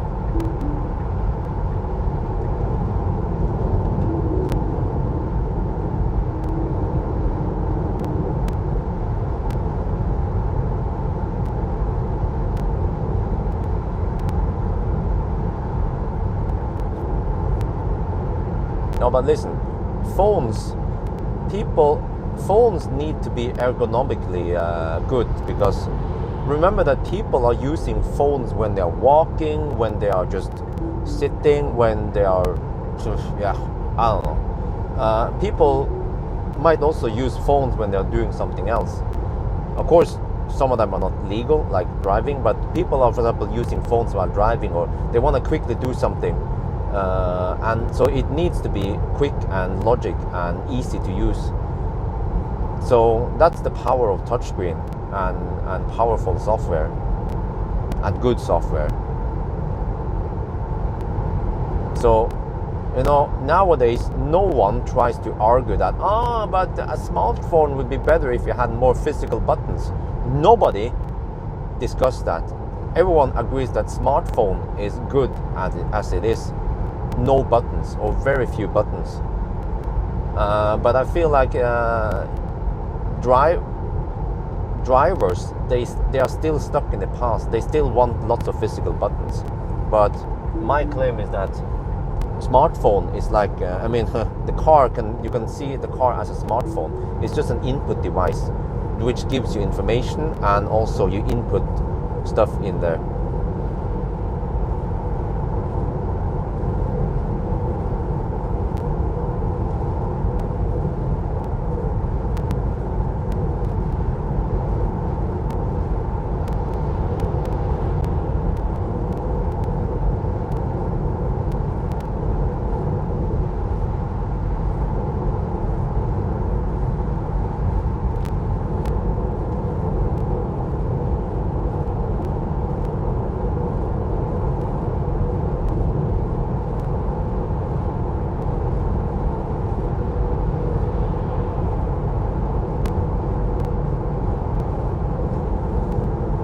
What kind of Tesla driver are you?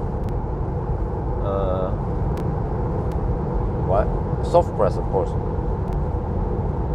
I was a hard presser until I realized that you don't have to press hard.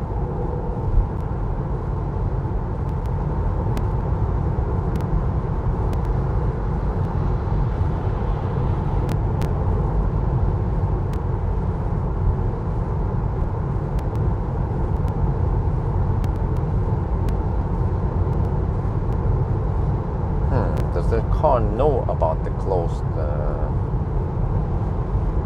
Let's see, if I go Shell Grelland.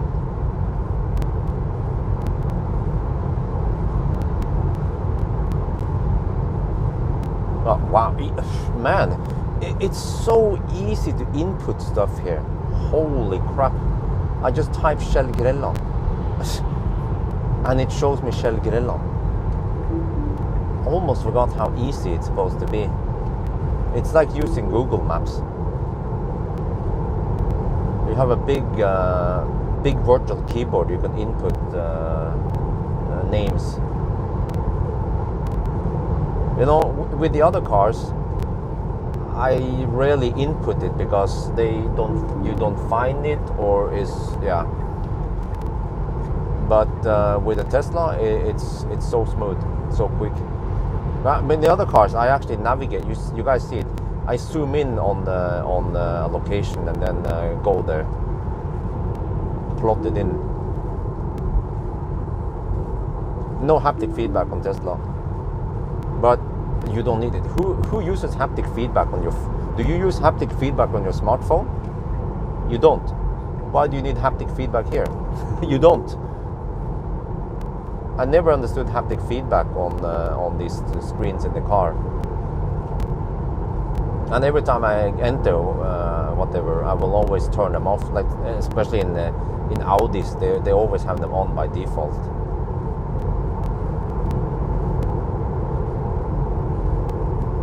What is the difference in fossil versus EV? In theory, the fossil might do it half an hour faster than the fastest EV, but practically it will be the same. Because who the heck hammers for 10 hours or 9 hours without stopping at all, right? So that's why I say practically you still take a little pee break and you might refuel once, and you spend 15-20 minutes, half an hour total for breaks and food, and then you have the same time as Tesla.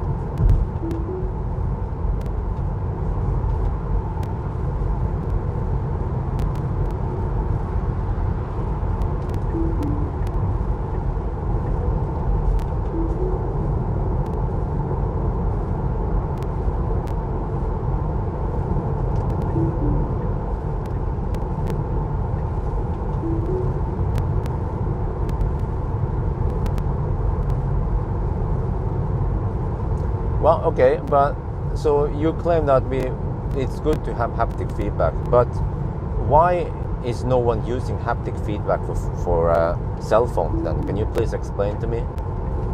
And I haven't understood the point of haptic feedback, really.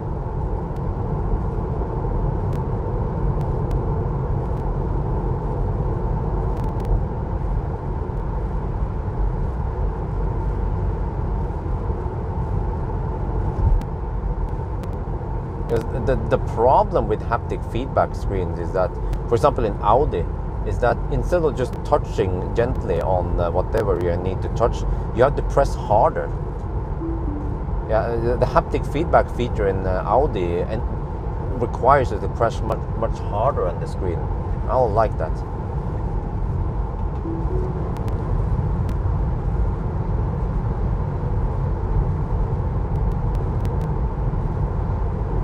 Oh, you use haptic feedback on the phone. Wow, you must be one of the few ones, because I have never heard of anyone use it.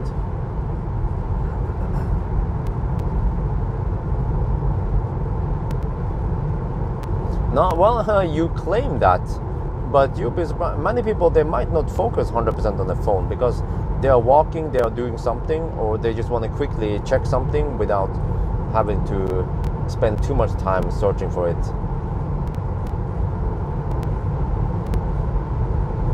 Oh, what's that?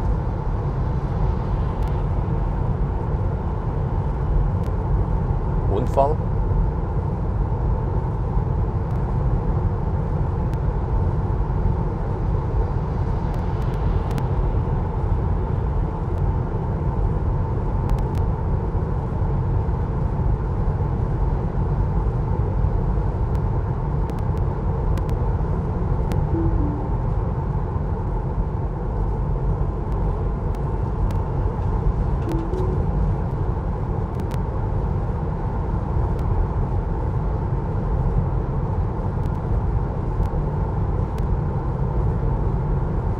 And okay, and let me ask you another thing.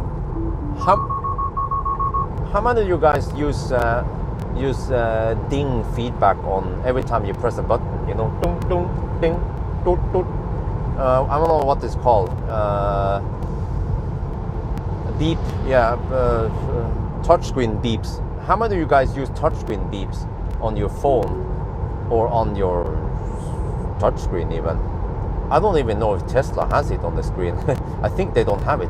But most EVs I try, they have this touchscreen beep, and that's the first thing I turn off.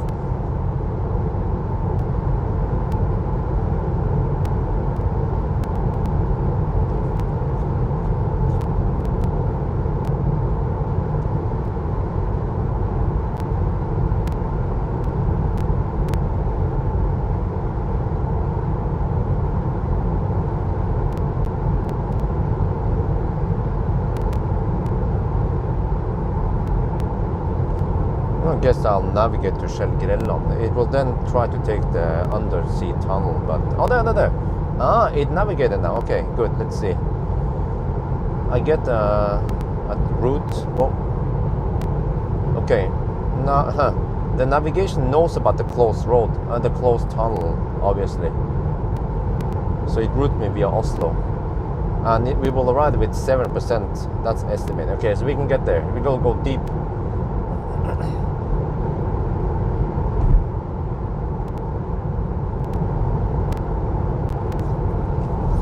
Okay, I brought the chocolate.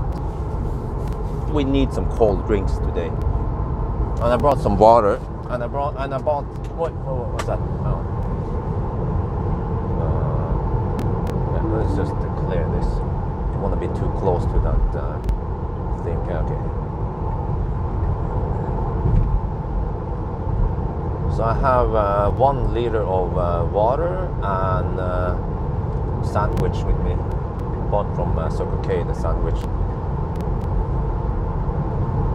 So Grelland, I guess I'll just pee in the bush and shoot some video.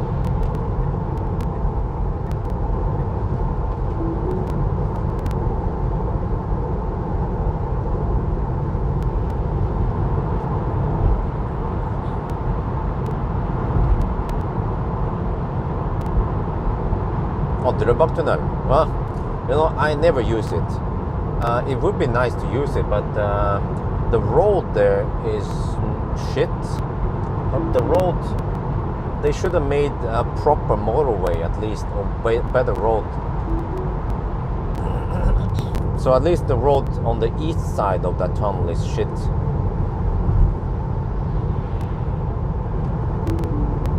I mean, it could be better.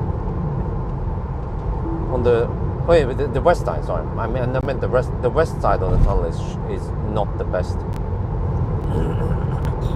Current speed limit plus VAT.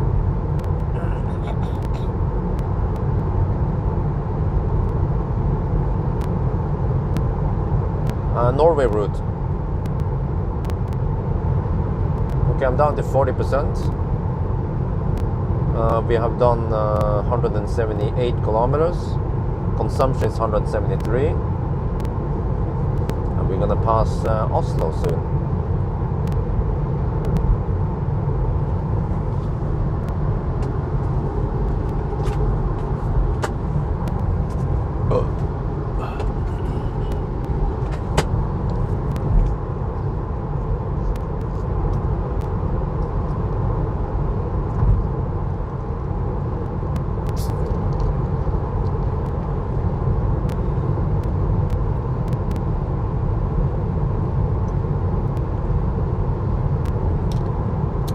Now, it's not the most quiet car. It's semi-noisy, put it that way. I think even Millennium Falcon is more quiet. But now that Millennium Falcon is back, then maybe if I have time tomorrow, I will ask if Megajul can put on the summer tires on him. Millennium Falcon still has has winter tires. Man, I look in my folder and I think I put Millennium Falcon there in April or May, or I don't know. I have to look on the date on the clips. It's been several months.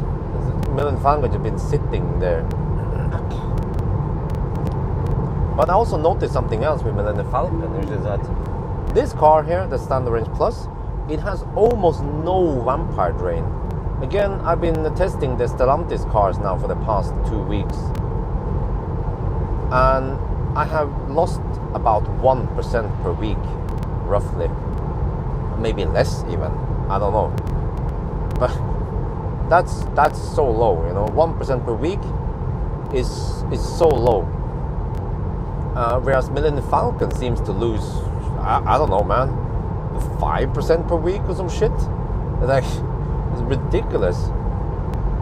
What is MCU2? I don't know if I can do anything to fix it.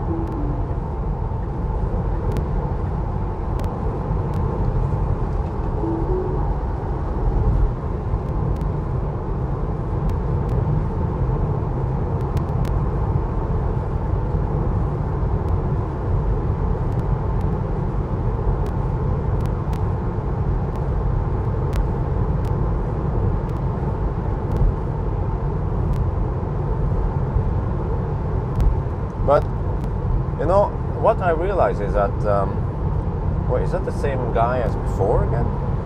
Yeah, it's some young people. Okay, just don't get in my way, right?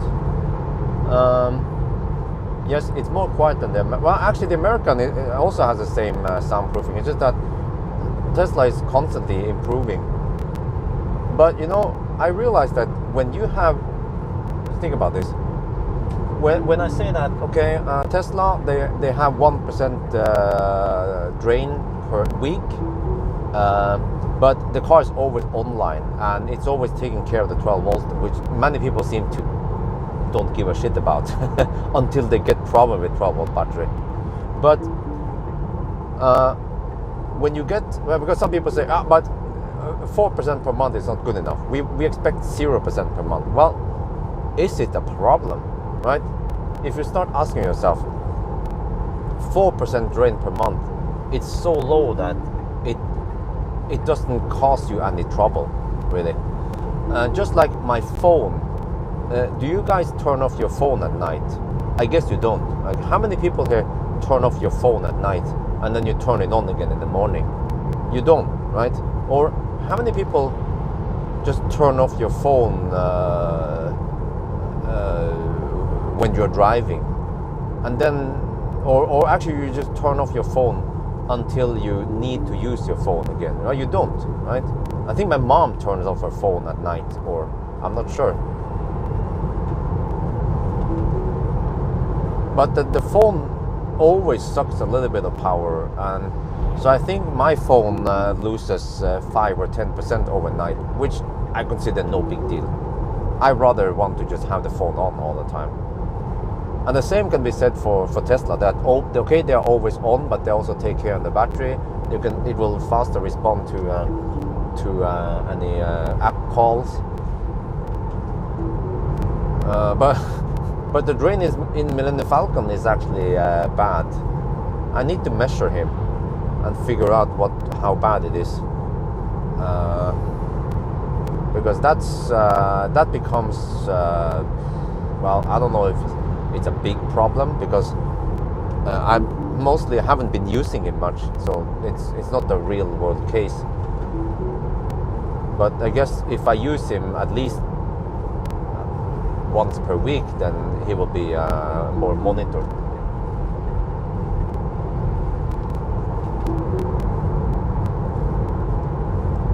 I'm not sure if it's offline then. We still have 4G underground also many places.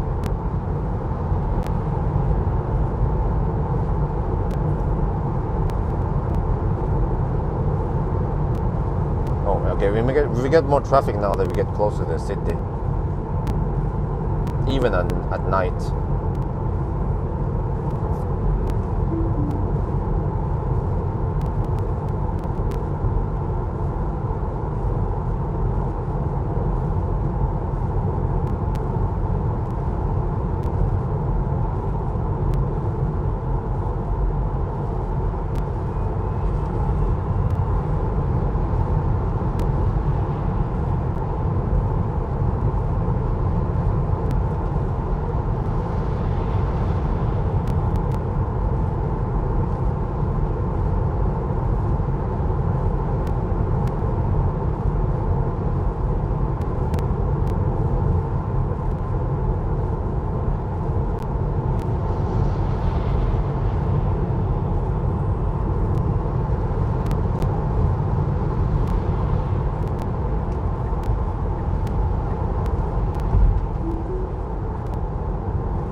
No, sentiment was off.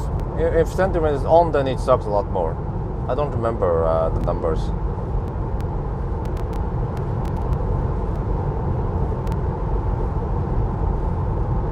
Temp outside, 17.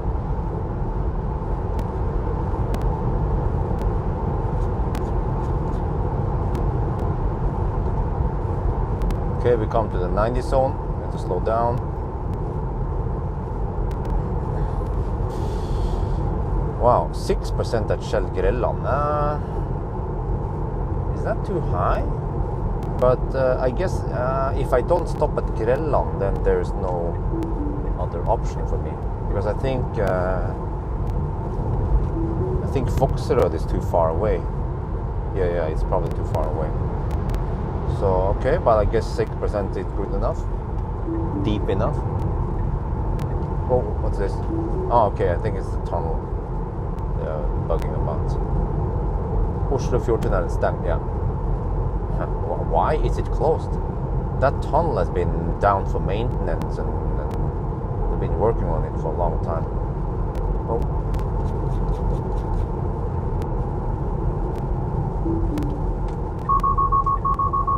Oh, you don't have to bug me. That's an annoying sound, that one. And it keeps bugging me for the lane. Whoa. Wait, don't tell me that... okay, no, it's just... I was about to say that Nordbytunnel would be closed. That would suck.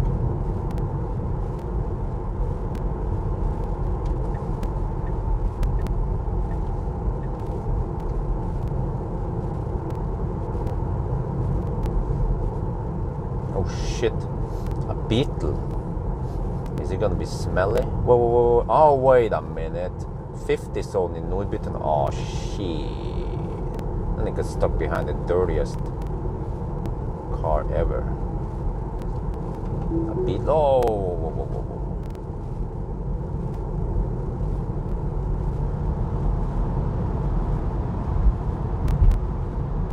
Top 3 EVs for comfort on long trips. Model 3 long range. And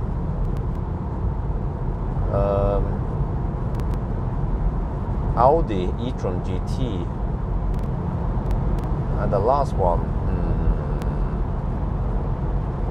more or less long range.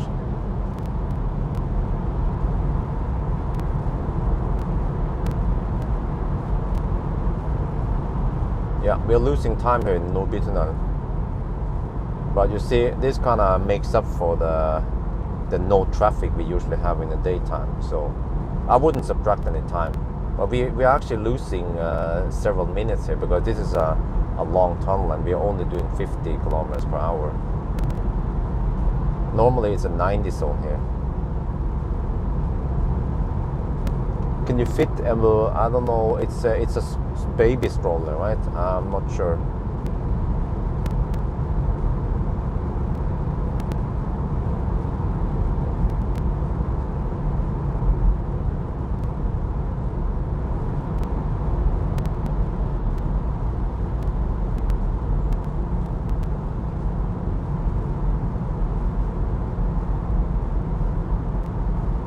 But at least we didn't have to drive around. But that would suck more. But that would be even slower if you had to drive around Ryen-tunnelen. Wait, huh? The navigation wants me to take that way. No, buddy. Navigation wants me to go via Nordstrand.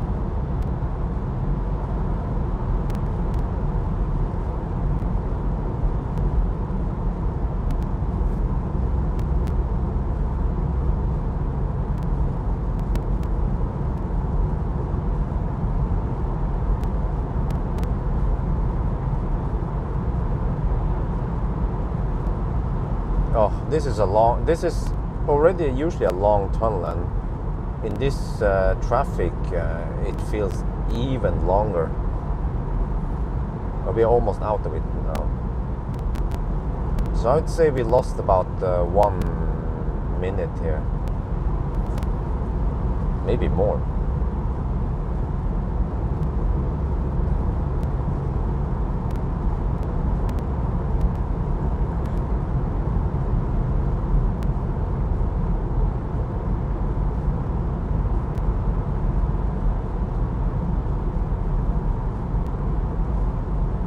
Kopstak is west of Horten. Oh shit. Well, eventually we might have to subtract time if there are some really long waits or significant waits. But for now, this one, nah, I'll let it pass. Even though it's not optimal. We can see how long it takes to reach Grelland.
That felt so long, that tunnel.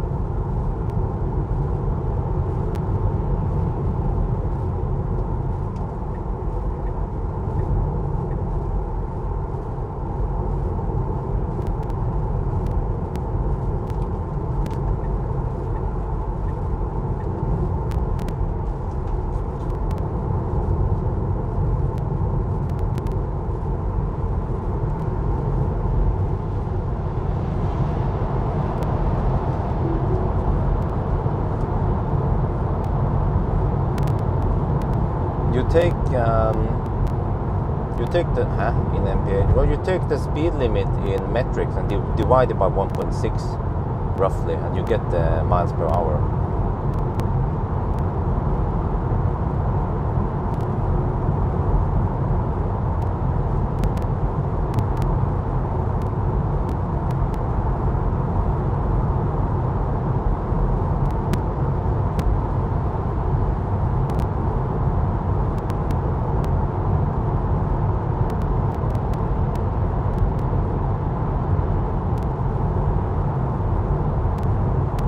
Car still estimates 6% on arrival. Oh, look at that. This is the Toyota electric van. It is based on the Stellantis platform, the ECMP platform.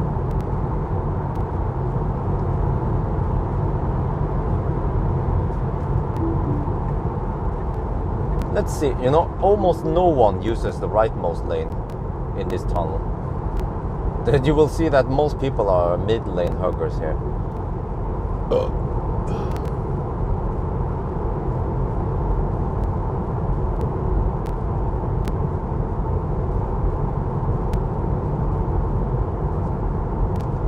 like these guys here. That is so annoying. You can't change 2 lanes like that. The car will bug you. It expects you to only change lane once. So what you have to do is you have to change lane, pause a little bit, and then turn the signal on again. Then it won't give you that annoying beep.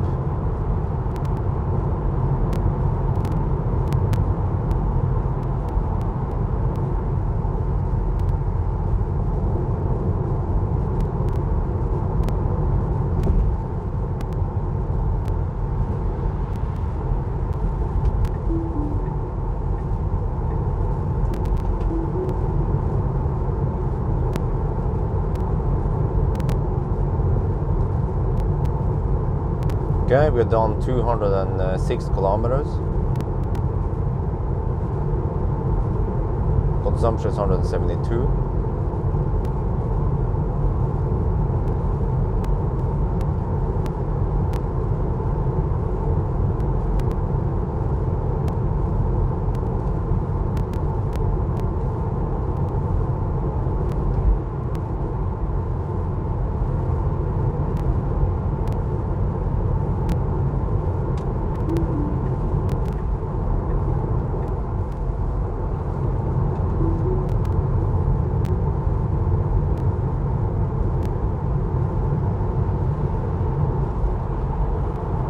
Well,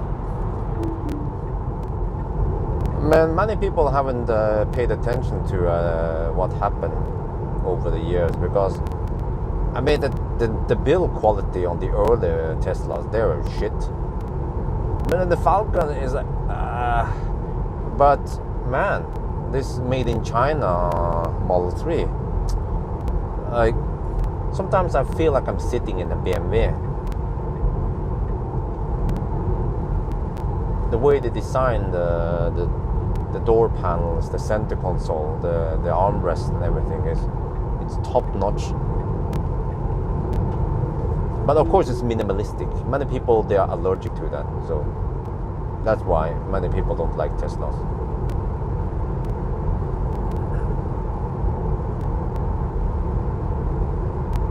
No, it's illegal to overtake on the right lane, but it's also illegal to hug the middle lane or the left lane.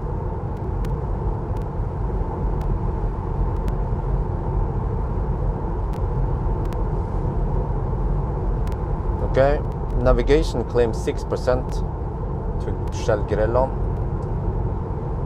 We have plenty of Delta chargers over there. So I should peak at 140 kilowatts.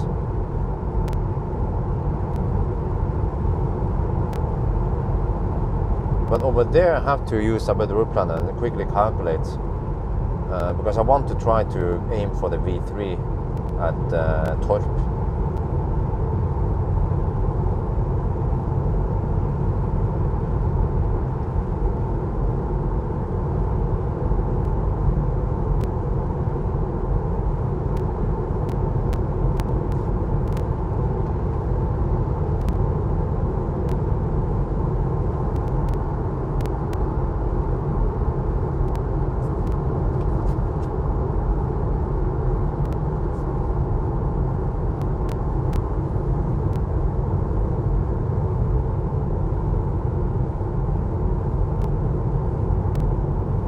But especially, you know, the latest one, the refreshed interior of the Model 3, the one with the wireless charging pad. Well, actually, it came around the same time. The Octovalve, the heat pump, and the wireless charging pad. They made the center console way more, way better looking with the leather. Well, it's a fake leather and the stitching. It looks way better than, for example, MC Hammer. And also, again, I wasn't a fan of the dual charging pad in the beginning, because I like that open space. But then I realized that it's a brilliant placement of the wireless charging pad, and everything just looks better. And also USB-C, of course, high power USB-C. That's also a win there, right there. Some cars nowadays comes with USB-A still, which is a bit old-fashioned. and also not very useful. I mean, it's not so good as USB-C. Once you get used to USB-C, there is no way back. I remember the first time I drove the EQC, I was like, USB-C? What the heck? Do I need some kind of adapter? They gave me adapter, I still have them. But the EQC was very forward thinking with USB-C. Well, it's called EQC anyway. EQC, well.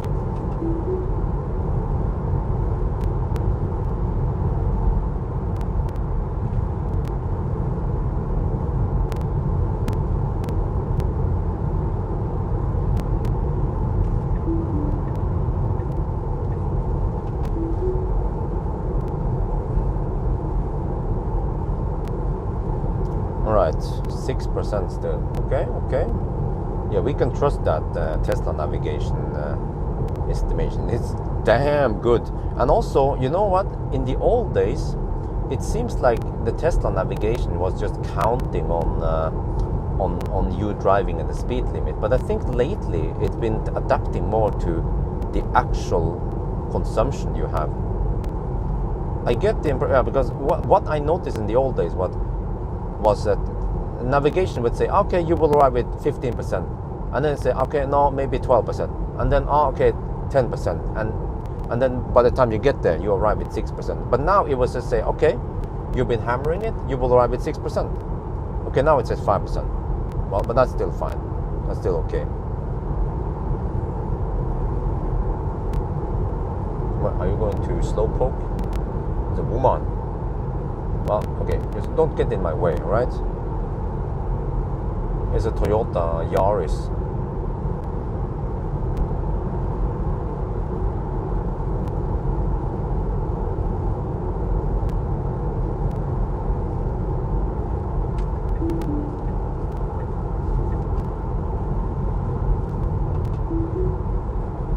Wow, I have to say, there's a lot of traffic here still at 11 at night. You guys should be in bed. You guys shouldn't be out driving right now. Don't you have an office job tomorrow?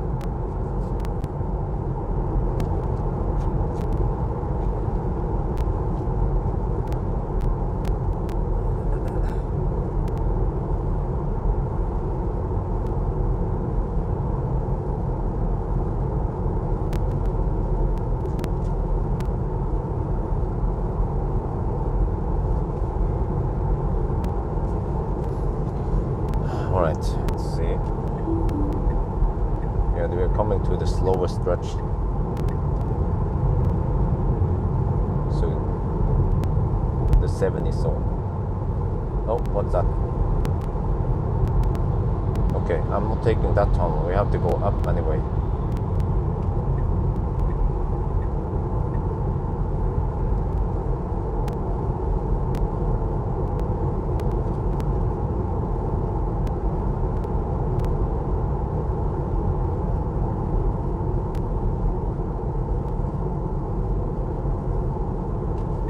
Oh, shit. I just accidentally pressed the high beams. It seems like I was flashing at them. But it's actually common to accidentally press the high beam. I've seen it when you use turn signals.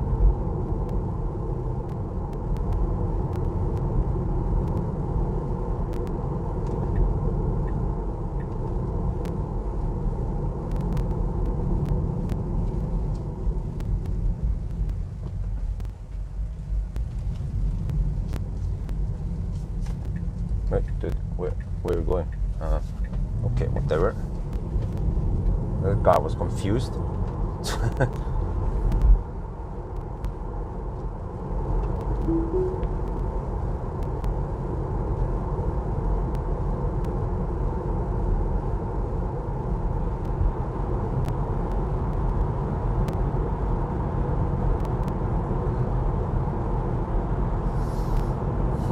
Okay, 5% at Shell Grelon, that's fine.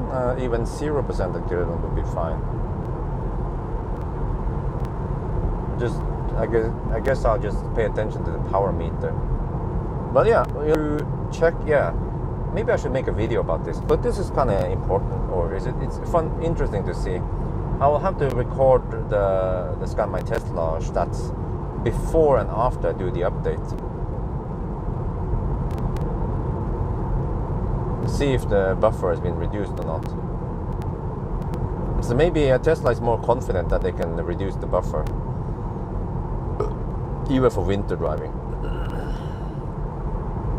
Well, but seriously, that the BMW X5 was seriously confused.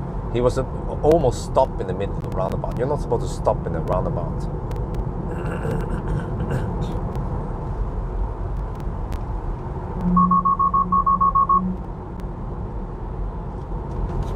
See, here I'm going to show you now. If I change lane twice,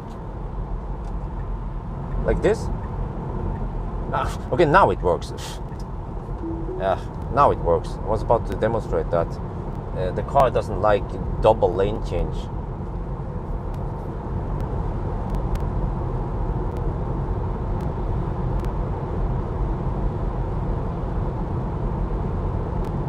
And that truck is hammering it. Okay, how we're cooking now. 16 degrees. Okay, yeah, I also found out that it's not too cold tonight. I think it will be around 15, maybe 14, 13 as the lowest one. So it's not dipping below 10. So that's it's still okay summer temperature.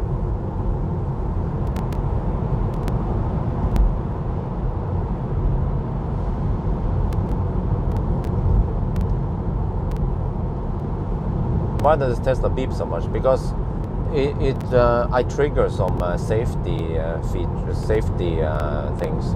That's why. Safety mechanics, I'd say. It was beeping because of lane departure warning. I could of course disable it, but it's nice to have it there in case I'm not paying attention. And it has saved me a couple of times when I wasn't paying attention. So I guess better safe than sorry, right? Will there be stau? Where?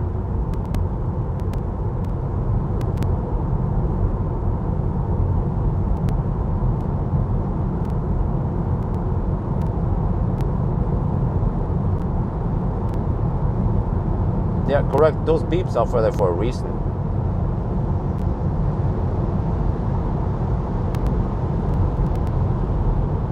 Can you do slight disengagement? No, it's not about AP disengaging. It happens when I change lanes. You don't have autopilot when you change lanes. So technically it has nothing to do with autopilot.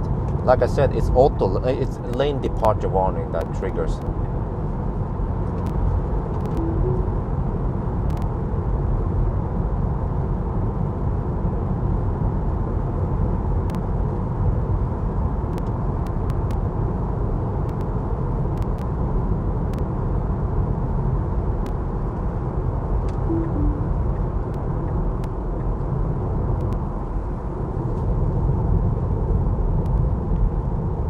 Okay, that was the slowest part of the stretch for now. Well, I guess. Depends on traffic.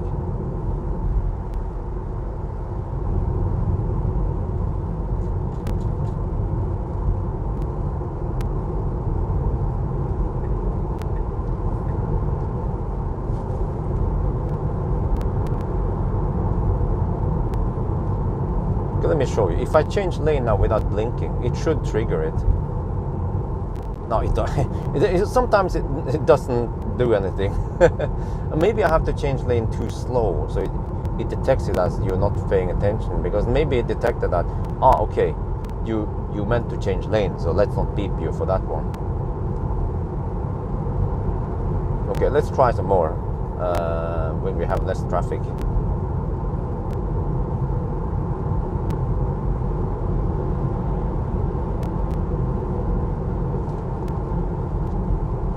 Oh shit, chat is bug. Are we ready? Okay, we're back with the chat also.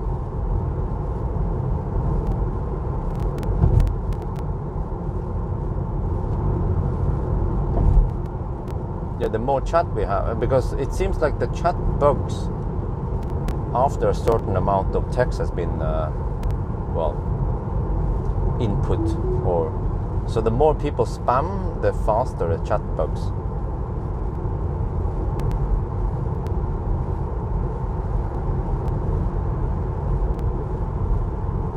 And what it means by every time I say the chat bugs is that whenever someone says something, it will automatically scroll up. But when it bugs, it gets stuck there. But I can scroll down to see the new chat, but I have to keep scrolling down every time. So that's when the chat bugs.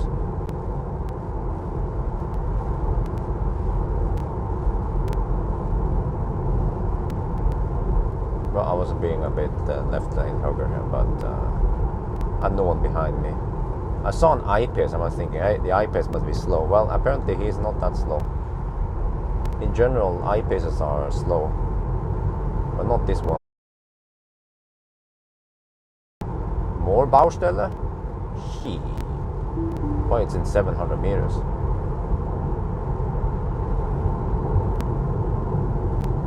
Okay, let's slow down. Record this one also. Record all the Baustelle we have. Whoa, what the heck? This one, how much is slowing us down? We are losing another minute here. Not a minute, maybe just 15 seconds.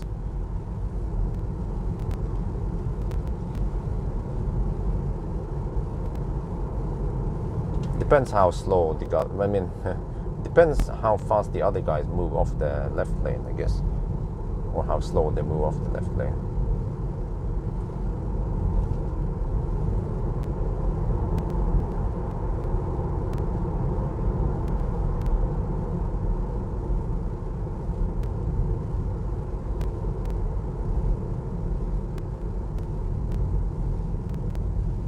Okay, this is not good. I might subtract a couple of minutes here because of this. But this is of course not normal. To have Stau over here in E18.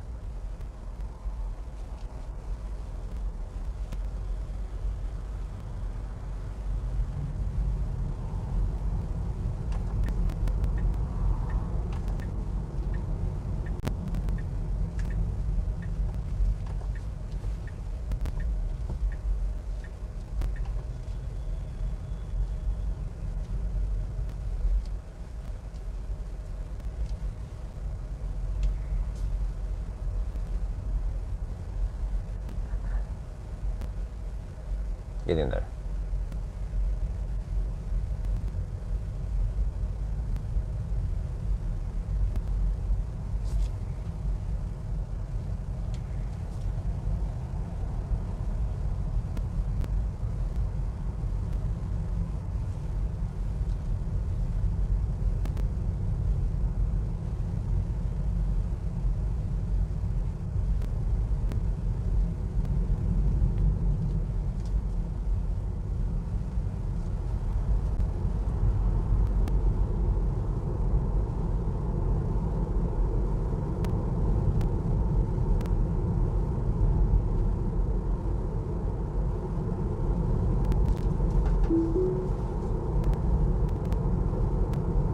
Well, I mean, it's unavoidable anyway.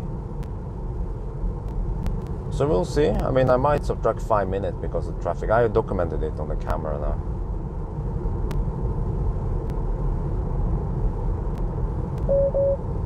But I mean, at night I have more tolerance for this because we have so low traffic in general. So we shouldn't have to deal with too many left lane huggers. But again, the problem now is that even after the road clears up, there will be Nisser in the left lane. Because of this. If it wasn't for this, then we would have more clear roads. Okay, there you go. You see now? Let's see. Well, maybe it's not that bad.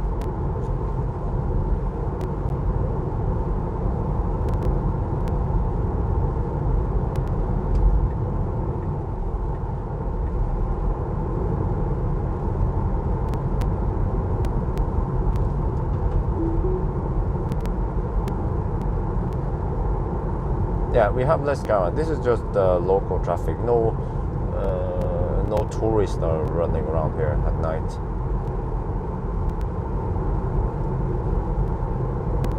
Okay, 6% at Grelland. Well, not optimal, but still okay, I guess. I think I should be happy. Shouldn't complain. Wait, what? Okay.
What is compression stop?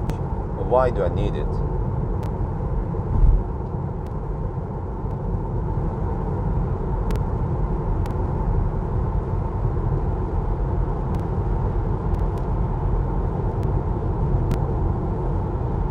These headlights are original.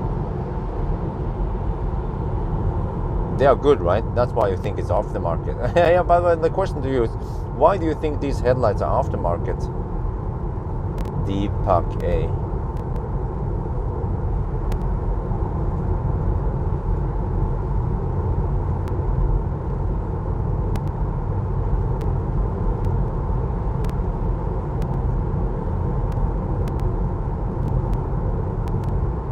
Okay, consumption is 164.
this asphalt is so nice and quiet.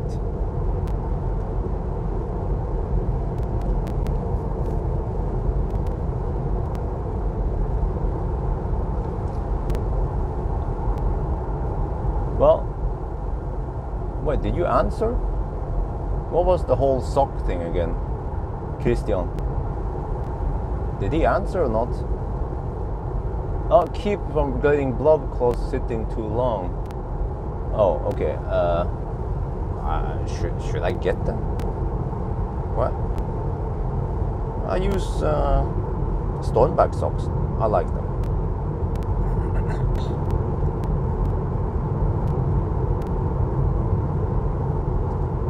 And I have to stop and charge often anyway, so.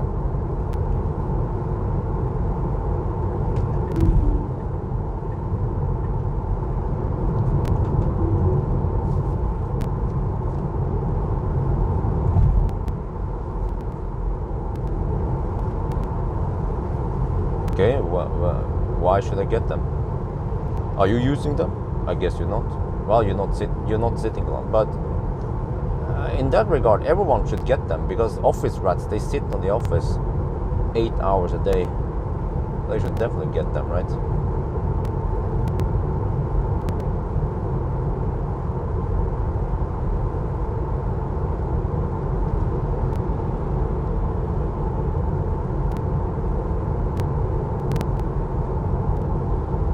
No, the car is not, it's not that noisy. It's not a big deal, really. There are other noisier cars out there, trust me.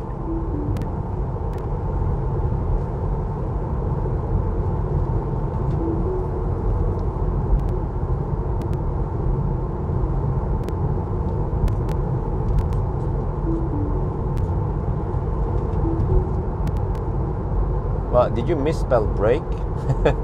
Brake means you're braking to reduce speed. Do you mean brake as in pause? I have to say, people mix brake and brake all the time.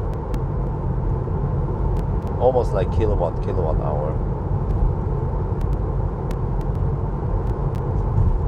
I saw there was one thread, the guy was saying that, oh yeah, these 150 kilowatt hour batteries, this 150 kilowatt hour chargers and these 75 kilowatt batteries. And I was like, oh dude, he just mixed them all.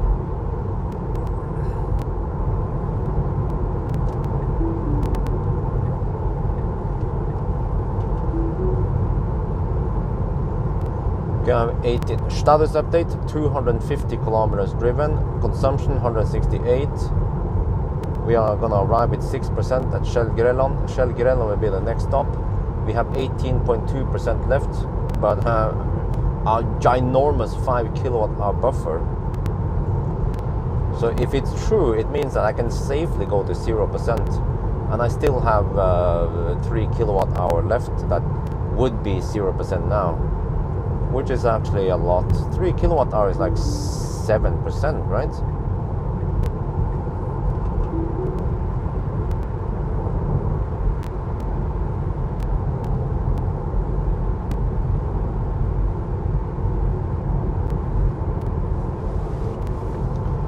Okay, so we're still 40 kilometers away from the next stop.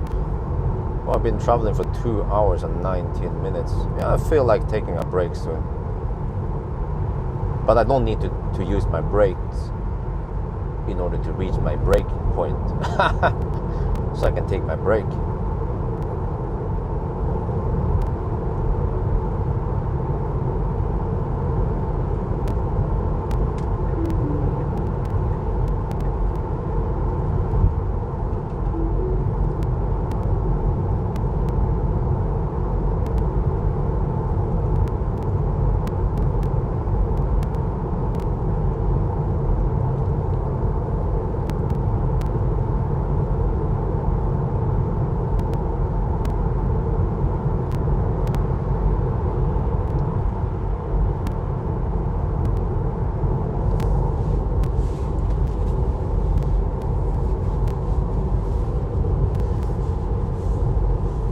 So this is good that we can drive all the way to Grelland. Remember guys, when we do 1000 kilometer challenge, most EVs, they stop either at Lier, coming up soon, or Grelland. If you guys watch my 1,000 kilometer challenge, you see that most EVs, they stop over there. Not many EVs can go to Ringdalsskogen, for example. Even the e-tron GT had to stop at Grelland. It couldn't reach Ringdalsskogen. And what about the Ioniq 5 was, we started at a different spot. Well, it was actually also good for the Ioniq 5, because then we could reach Rygge with lower state of charge.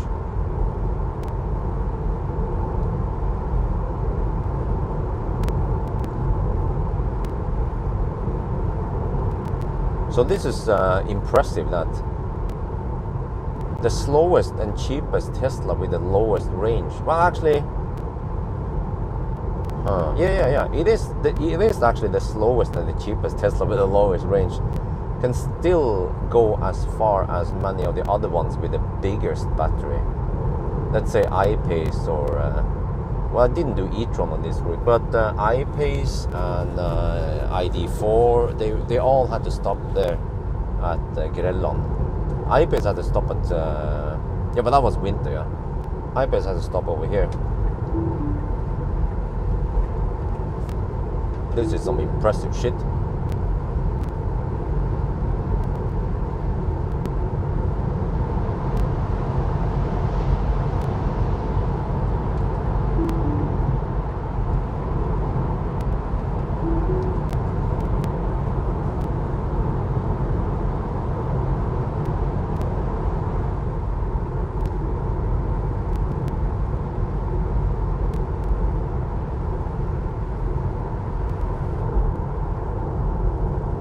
Okay, we still keep going.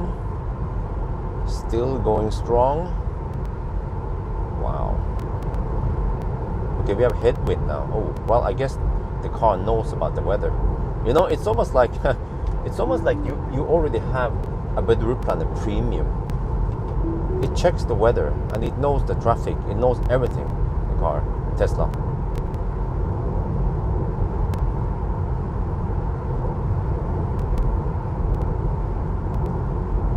It would be interesting to see if other cars can give you as accurate this estimation as Tesla. For example, when you navigate with the e-tron GT and the fat e-tron, you will then get an estimation. Also, the Porsche has it, but how good is it? Does it change? That's the thing, because with Tesla, it better not change. It should, whatever it estimates and from the start should be that one you arrive with.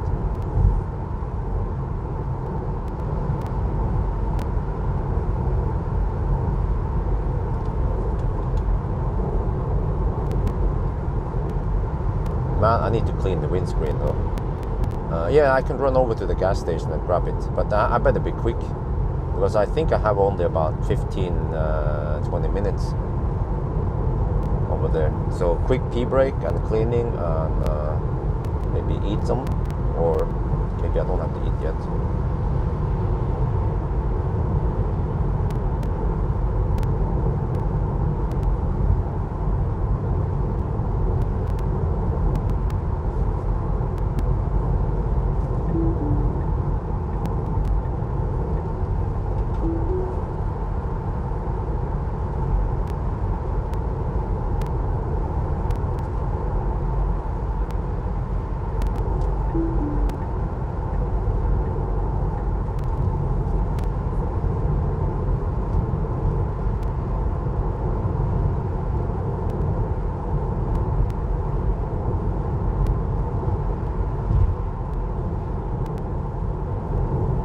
Toyota with an L.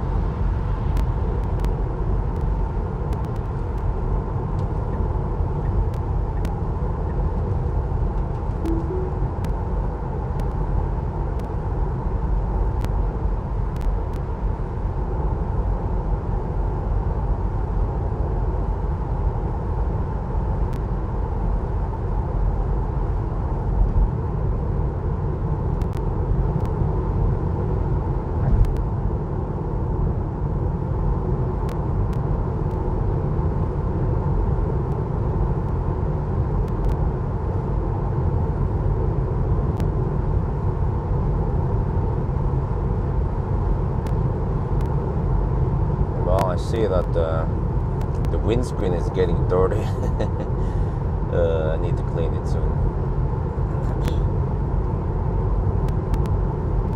Helps for people learning how to drive.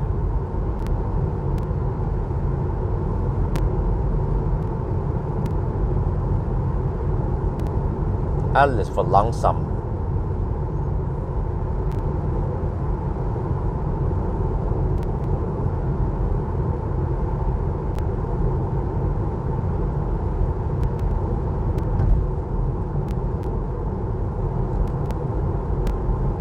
Okay, see, we lost a little bit of time, but in exchange we have no left lane huggers, so I might not subtract any time.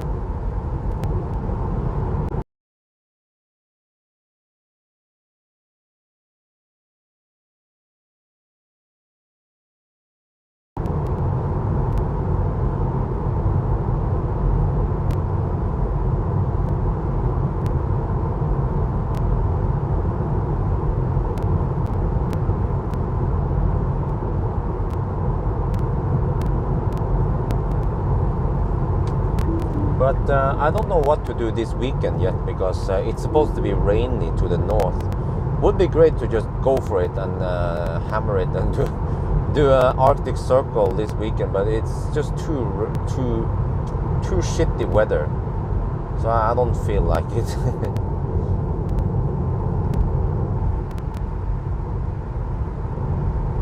So maybe I'll just chill, take it easy. I still need to do some videos around my home anyway. Bjørn, a question. Oh wow, it's already too long. Let me try to read it. Might a sense? What? Okay. What's your thought on buying cars from a country that has poor working conditions? I'm not sure what you mean. Because actually I don't know much about where these cars come from. You mean cars from Mexico, for example? Poland? I don't have too many opinions about it.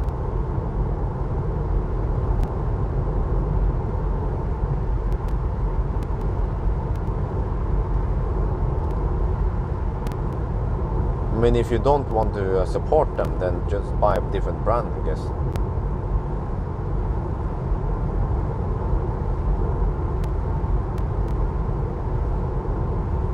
Well, I mean, if you meant China, you should say China.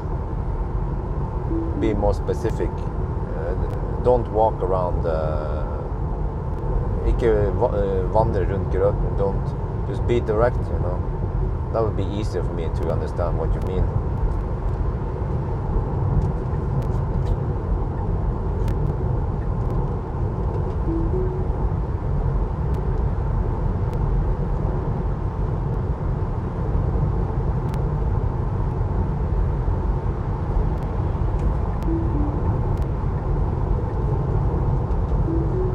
Don't beat around the bush. Okay, that's what they say. Yeah, don't beat around the bush.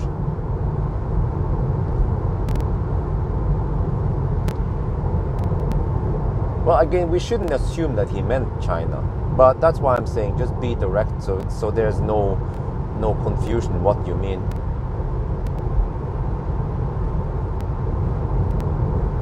No, it's not obvious, really. It's not obvious that it's China, and we shouldn't assume anything. So that's why I'm saying that be direct, be precise when you ask the questions, because people can misunderstand. And also, are you implying that China is the only country that has poor working conditions? I mentioned Mexico or Poland or I don't know, Spain or other countries. I mean, what makes you think that China is the only country with poor working conditions on the factories? Right? And is it really poor in China? Or is that yet another assumption? Because remember that assumption is the mother of all fuck-ups.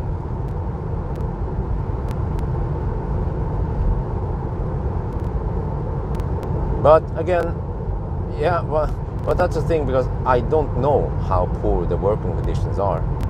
in China.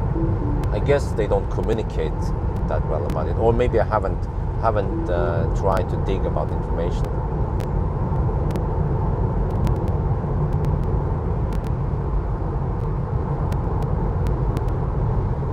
Well, we already have location, so someone type location to him. There you go.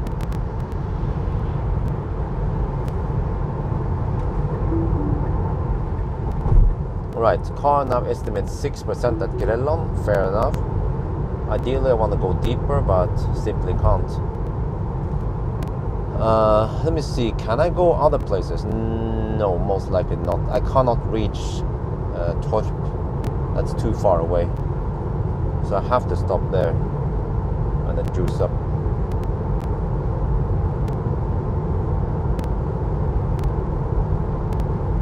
But Streamlabs is a bot, dude.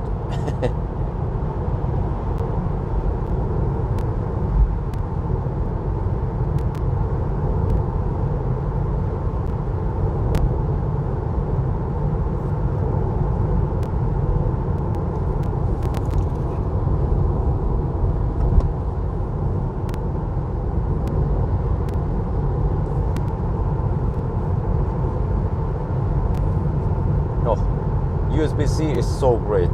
I needed to plug in the USB-C cable, and I know roughly where the USB port is. I just plug it in and it goes right in.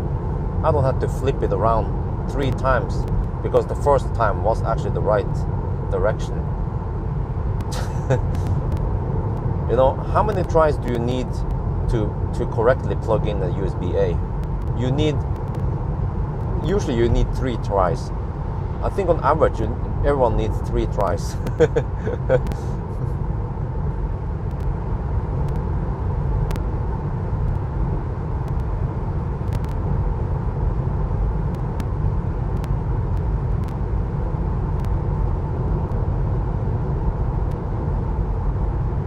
But yes, I have to go to the Mere chargers, because the other option is just 50 kilowatts recharge over there. So we have to charge at the Mere chargers. But that's fine. Night charging, you know, after 10, you then don't pay for the time component of the charging price. You only pay for kilowatt hour. And then if you have a volume discount, you can then get up to 20% discount.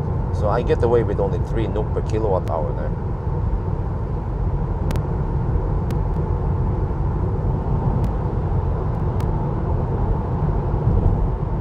I wonder if that's one of the cheapest high power chargers out there.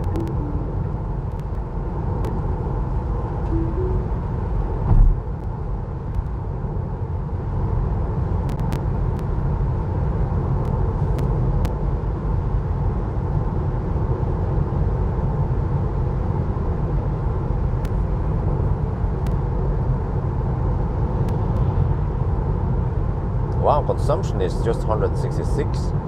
Even at night driving. Well, actually it's 1%. It's 168 then. You have to correct for it. But that's not bad at all.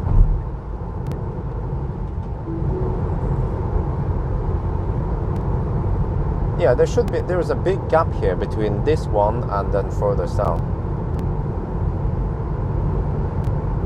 Okay, we are down to 8.7%. Car estimates 6% at arrival.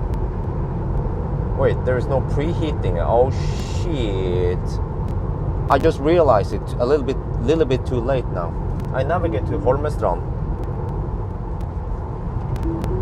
I forgot about it. Yeah, it starts preheating now, but we only have we have about 5 minutes of preheating time. I forgot to preheat before arrival.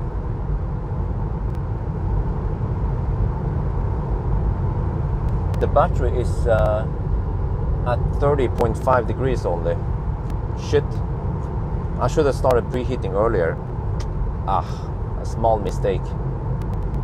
But on the other hand, we arrive it so deep. Yeah, maybe it's not too big of a disadvantage.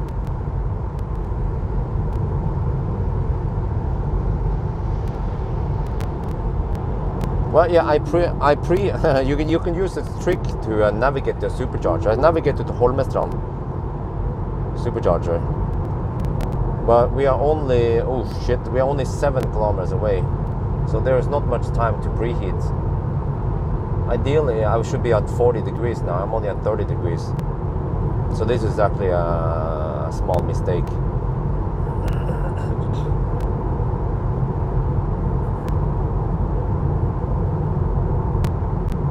You're not, nah, no big deal.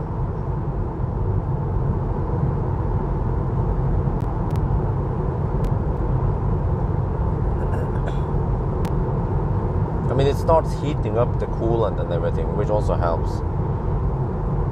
But man, I should have started preheating already from Oslo. Okay, let me try to remember it next time.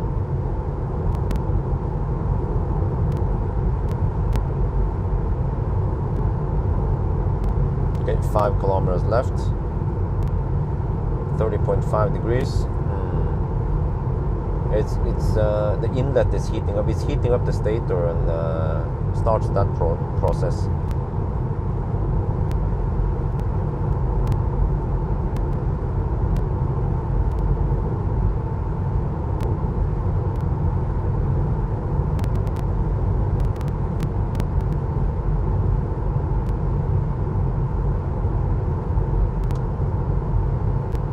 I think it should still be getting 140 kilowatt, right? On the bottom. So that should generate some heat. Yeah, charging base will be interesting, indeed.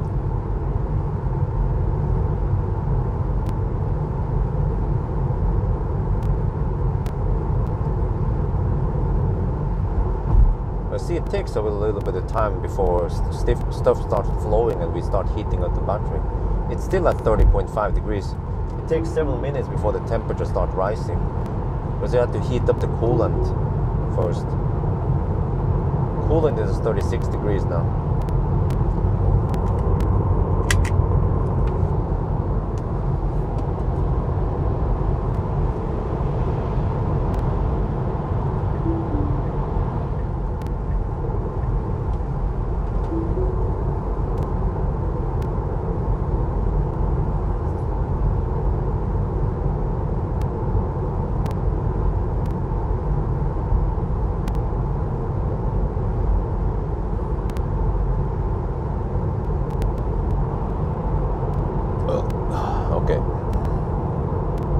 No, it is preheating now, even at low state of charge.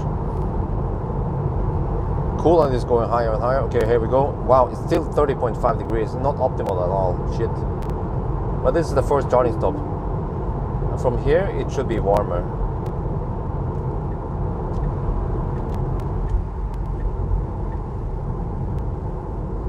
Wow, look at that gas price. 18.81 NOK for gasoline. Holy crap. That is madness. Okay, let me see. I hope none of these are kaput or anything. Wait, is that an e-tron plugged in there? Yes, it is. Well, I guess I can park over there. I can take this one. Hopefully this one is working. Let me place myself so that in case that one is kaput, I can quickly change.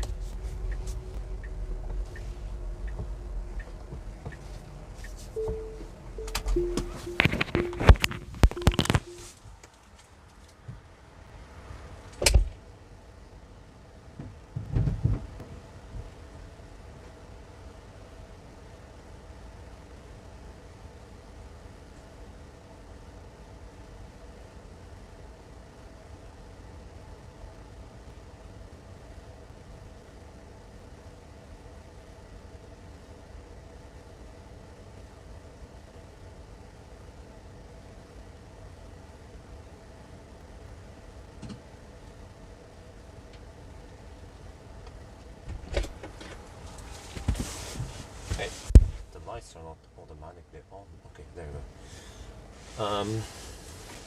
Quickly do this and this. Okay, let's see. Right.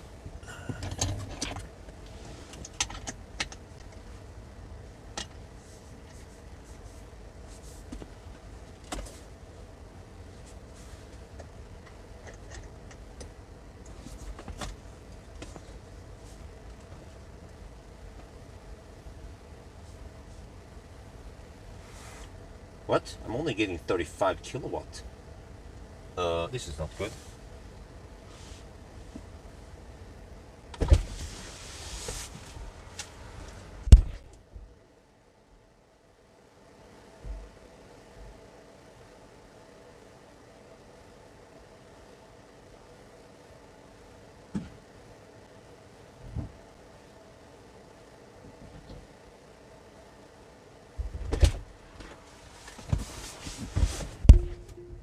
I don't know why that charger was only giving me 35 kilowatt.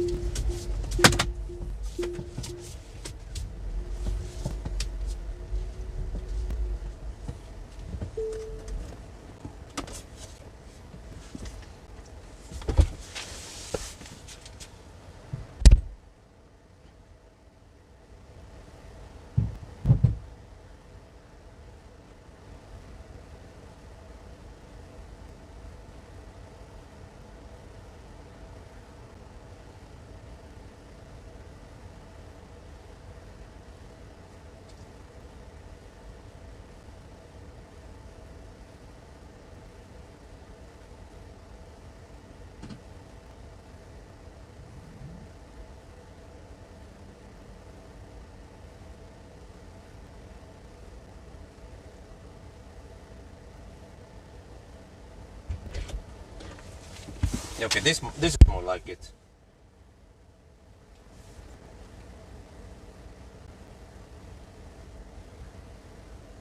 Kaput charger, maybe? Okay, I have to shoot video now. Let me get this one. And I have to record. Oh shit! Did I forget? Okay, but I have this. So I lost a couple of minutes here. Yeah, okay.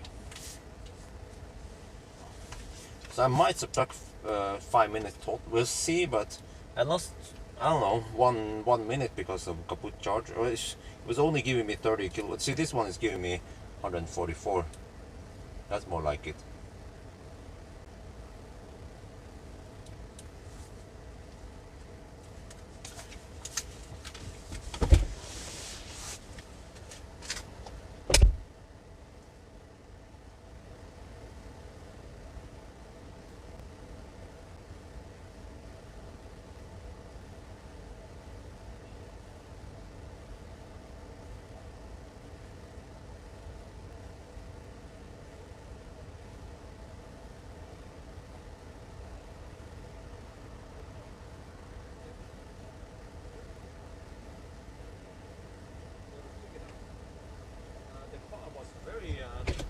Efficient even at night. You see here 160. Well, it's correct that it's 168, but ooh, okay, we were peaking at 144 kilowatt, but now it dropped a little bit because I made a little mistake by not navigating to this. I navigated to the supercharger a little bit too late. Let me show you here. This one, Holmestrand. I should have navigated to it earlier, so the battery was actually a little bit too cold. So small mistake by me. So I have to try to remember it next time, but at least we are getting 120. Wow, shit! You see, the battery is too cold. Uh-oh. All right, but not much we can do.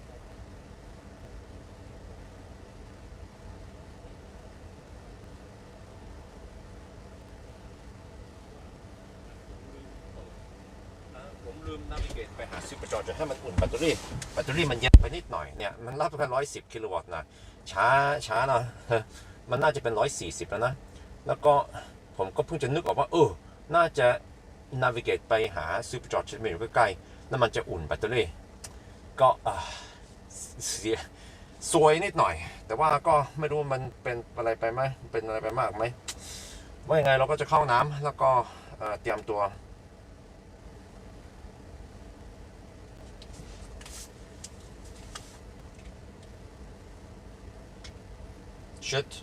I should have navigated. I see now there's there is a disadvantage by not navigating to supercharger. You see, the battery is climbing 36 degrees now, but we should have been here with 40 degrees, so we might have lost several minutes now, but whatever. I have to figure out where to go next. I want to go to the V3. Let's see, I want to go to Tesla Torch, or whatever it's called. Oh wait, shit. What is that place called? Okay, let me manually plot it in. Stokke, where is this one? Yeah, that's the one, that's the one. Fokserød. But I have to add another one. The endpoint. Langangen. This one, add waypoint. Okay, let's see. How many percent do we need? Yeah, I might deduct. We had problem with the charger also. I lost a couple of minutes there, so I might deduct 5 minutes total. Let me see here. I need 50. Oh, okay. Okay, we can charge to 50%. The car estimates 44%. So we can charge to only 50% and go for Fokserød. So I'll be back. Wait, but that was actually a mistake by me, not preheating the battery. I should have started preheating around Oslo or Drammen.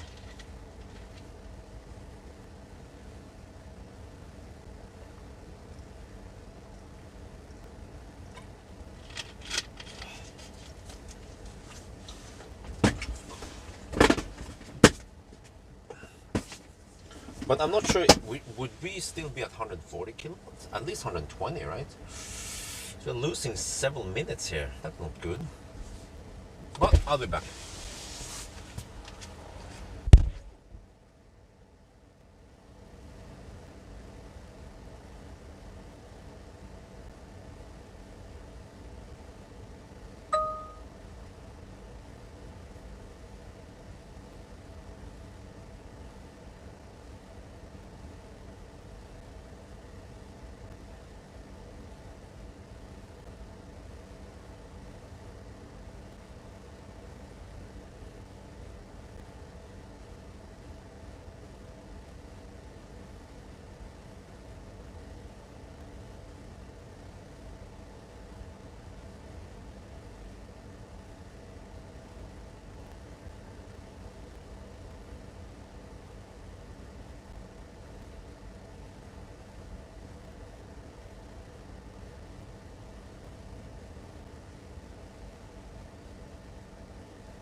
Okay, it's even slower. Well, at least it's flat. That.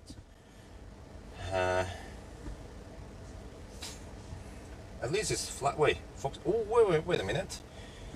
Maybe I can go. Yeah. But the problem is that because of the situation right now, we are charging semi-slow-ish. Oh, but the battery is heating up fast. Ooh, 41 degrees already. But at least it's charging flat now. Okay. But 50%, yeah. Foxerød. See, that's only 107 kilometers. I could go maybe Liertoppen. How about that one instead?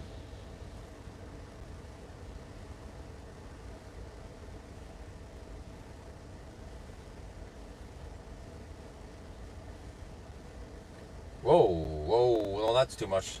Yeah, that's a problem. That's too much. Then I need 80%. Yeah, so I have to go Foxerød.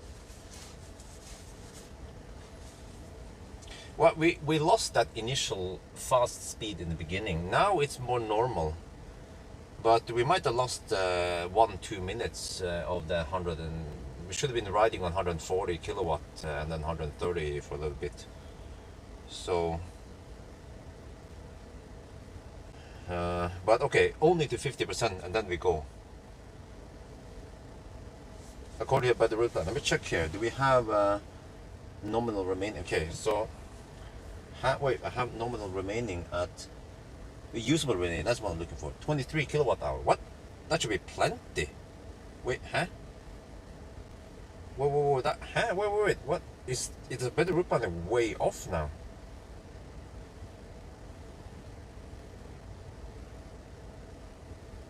Wait a minute. Huh? This can't be right. I bet the route runner must be way off. This can't be right.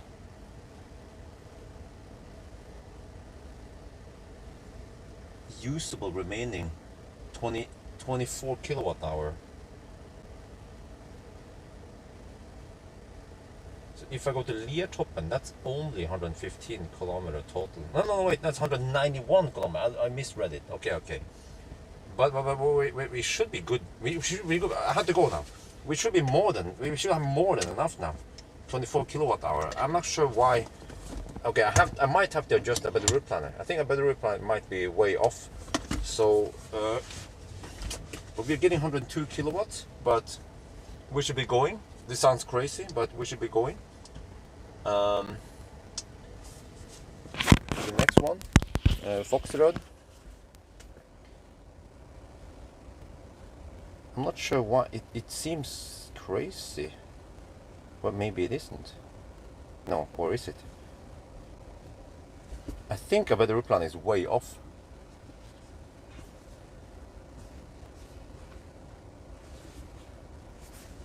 Of the buffer and boosted your charging speed above, huh?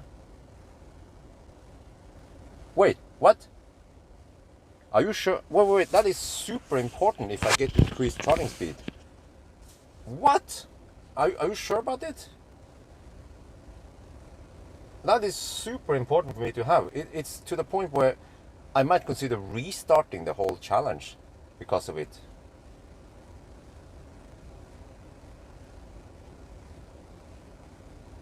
But well, on the other hand, I don't need to charge that much above 50%. Yeah, okay, we have 50% now.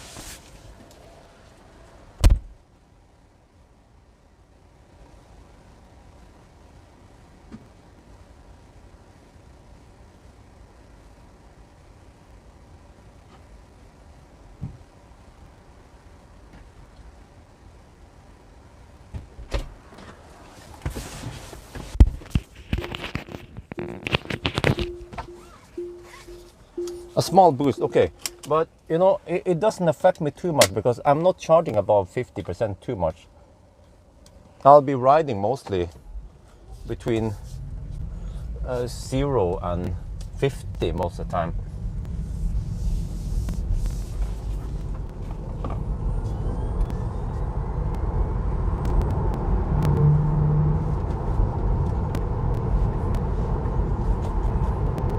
What? That guy is backing up? Wow. But man, that kind of sucks if it's true. That we are not even running on the most optimal condition. Whoa, what the heck is this then? What?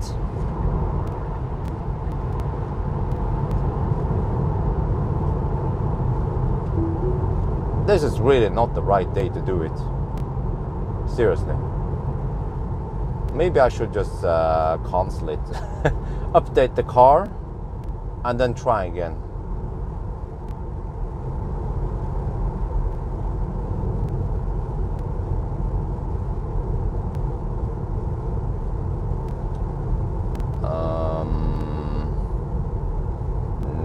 Shit.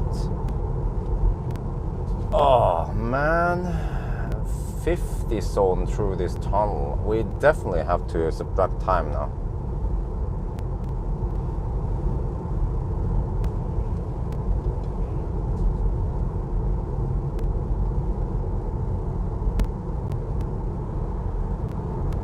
Because, okay, guys, if there is an increase and all that and the whole thing, then I kind of need to redo it.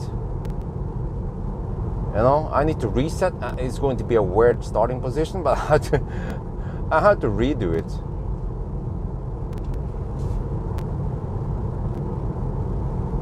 We need to test it with the latest. The problem is that the software was there. I just haven't used the car for the longest time, and I forgot to check software. I'm totally unprepared. I forgot to update it. I forgot to preheat it.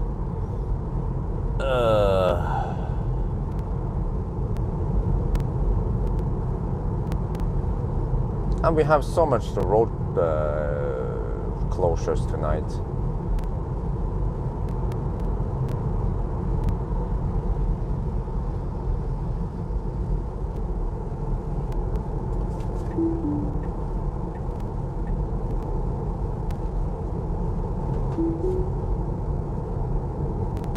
No, but actually it's good that you're telling me, because it means that we shouldn't be wasting the time. Okay, we spent 3 hours now, but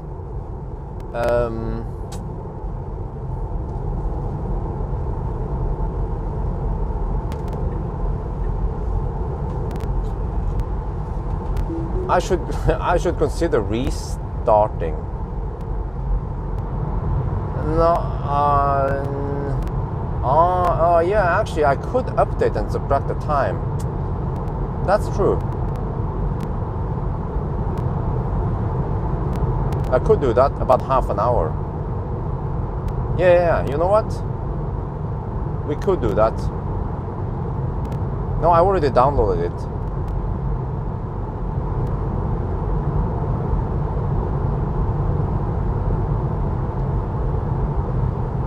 Okay. In that case, it's midnight now. 1 minute past midnight, but close enough. I need to pull over somewhere and apply the update, and we count how long it takes. Yeah, that was actually a brilliant idea. There's really no need to restart, because I need to update it now so that we can heat up the battery before the next run.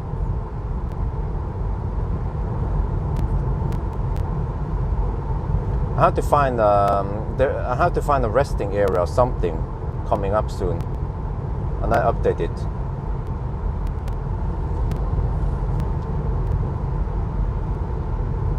But I want something right by the highway, not some weird detour.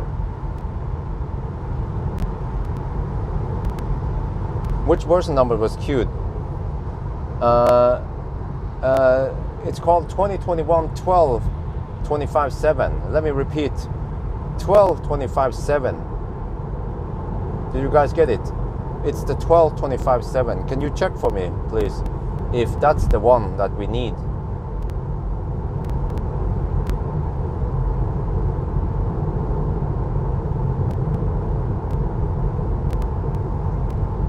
But I think I will subtract 5 minutes total now because of the kaput charger. It's bad luck that I just happened to choose that one.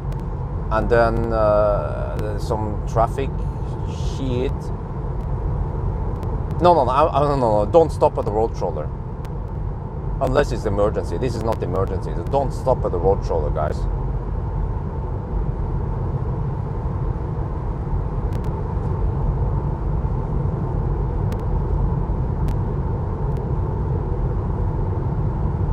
And I will be switching off HVAC while it's going.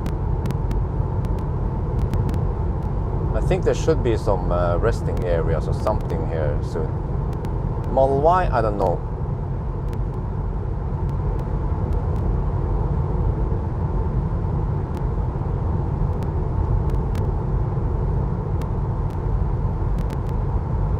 Okay, can someone check that software version?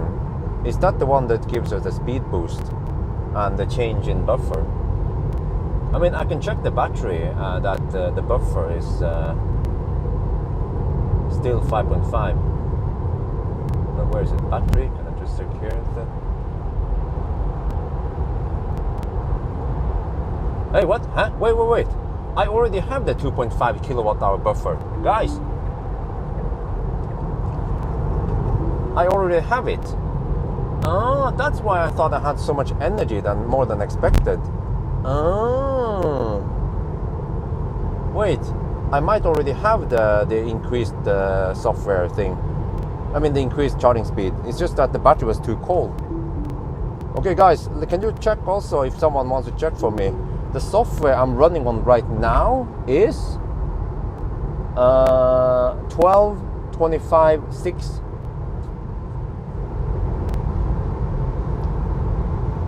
Yeah, so the one I have right now is 12.25.6.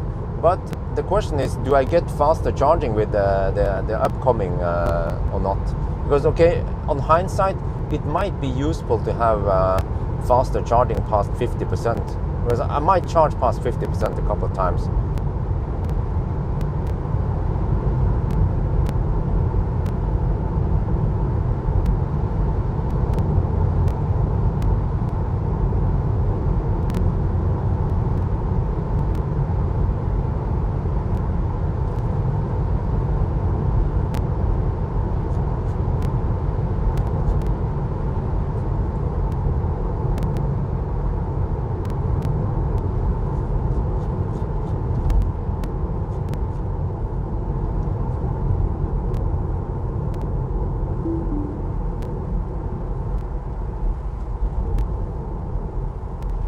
Minor versions. Huh? What? Wait, which one? Cool, Silver. Please be clear. Please be really clear right now. Do I already have the correct one? Do I need to update it? I need very clear instructions right now. I'm also driving here, so.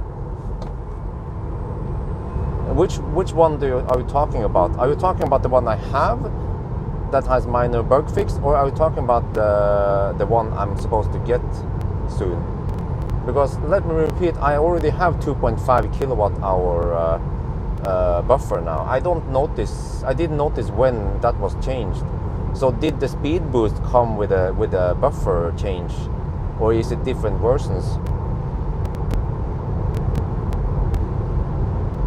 Well, this is very important because listen, guys, this is very important because if I want to update the car, I need to do it ASAP, because the battery will cool down while I'm updating, and then I have to heat it up again. So you want to stop and update as early as possible.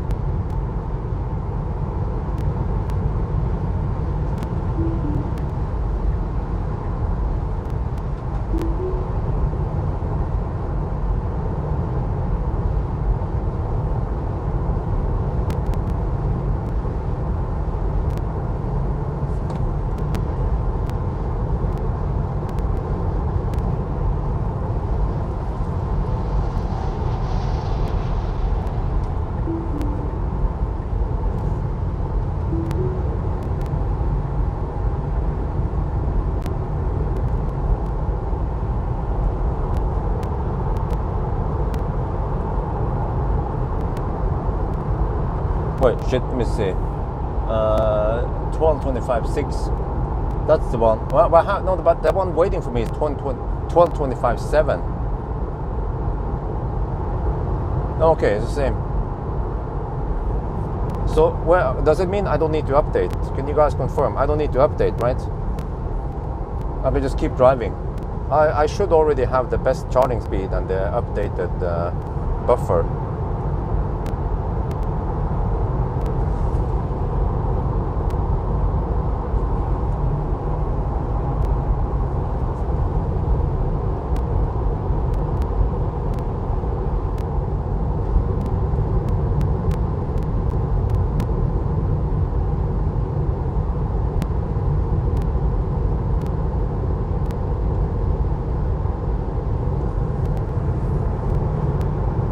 No need to update, okay? Right. Just on with the mission then. But at least now I know that I shouldn't be going. It was a good call, because if I tried to go below 0, that could be scary. So I can go, I guess, close to 0, maybe go 2-3%. But yeah. And I should also get the updated charging speed now. So let's see. I have to try to keep the battery hot enough somehow, but not preheated yet.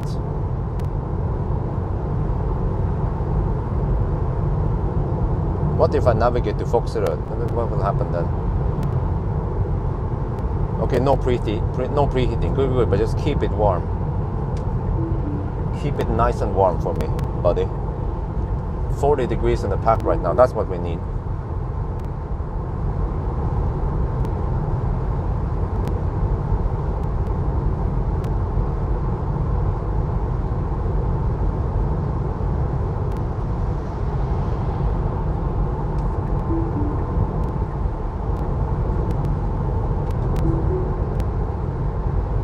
Okay, yes, let me repeat again. I checked scan my Tesla. The buffer is 2.5. It used to be 5.5 or 5, I don't remember. But it used to be around 5 kilowatt hours. Suddenly it's 2.5. I think I updated it at one point. I didn't notice when I updated it. But I apparently have the new buffer, and I also don't know if I have the faster charging curve past 50% or not. So I need to document that one also, but that would be after the 1,000 kilometer challenge. So which means I have to go to a V3 somewhere after the 1,000 kilometer challenge. I guess I will go to Liertoppen.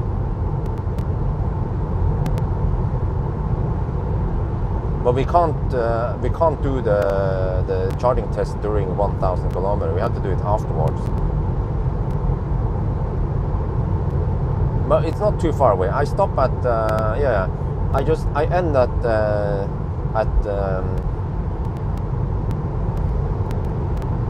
I'll be stuck in Stau then. But yeah, I have to end, and then I have to go to Liertoppen and do the test there, and then go back home. Or, wait a minute, I have another idea. Nah, let's end it there, yeah. I could end it at Liertoppen, but then I have to drive through Oslo yet another time, and there could be Stau there.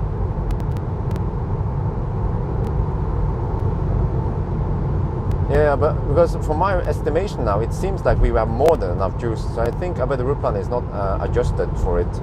I think I might have to trust my own instincts and calculate myself, because I think we will arrive with way too much juice now at the next stop. Oh, it's preconditioning. What? That's a little bit too early, buddy. But whatever, just keep it nice and hot. It's preheating for fast charging already.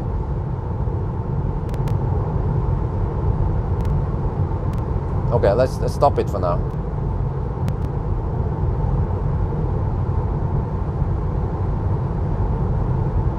Because right now it seems like I have a budget of over 200 watt-hour per kilometer, and I'm not going to spend that much. Right now I'm hovering around 180 watt-hour per kilometer, and I'm even driving against the wind. So I actually don't know if I would stop, but yeah, this is a big mess right now. Because I was trusting about the route planner, but it turns out that I can't trust it. but I'm also not sure about how high consumption I have. So once we stop next time, I will get I get an idea of how much we have. But let's see, nominal full power. Look at the battery here, numbers. If the buffer is 2.5 kilowatt hour, nominal full power 55. Oh, we have been unlocked. Yeah, we unlock another 2.5 kilowatt hour, which means I can count 52. Yeah, I can count around 52 kilowatt hour as net capacity. Okay, that would be the base for my calculations.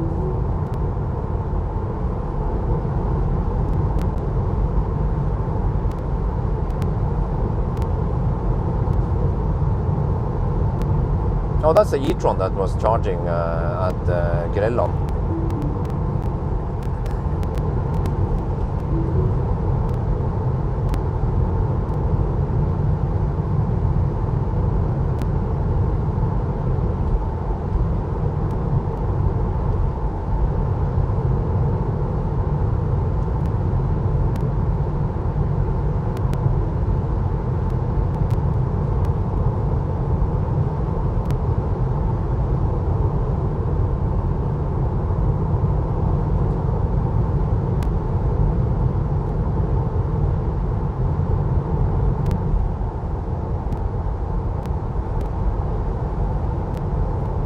No, we will have to go to the south point first, and then we stop at Foxroad.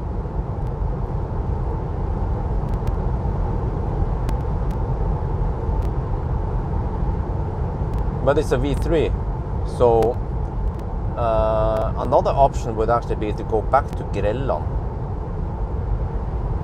and then charge on. But then we'll peak at 140 kilowatts, which is again not too bad, and Grelland is also right by the highway, so I might consider Grelland if I find out that we have way too much juice.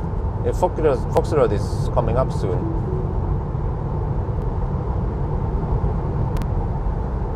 But what are you guys saying? Is it possible that I already have the updated charging curve also? Would make sense that they change the bottom buffer and the charging curve at the same update, right? In that case, it means that I have the faster charging at, yeah. But I also have to fill in 2.5 kilowatt hour more than before.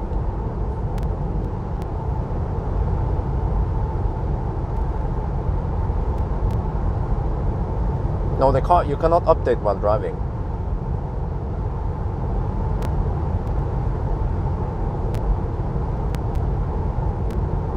But I was getting, you know what? I just realized I was getting around 100 kilowatt at 50%.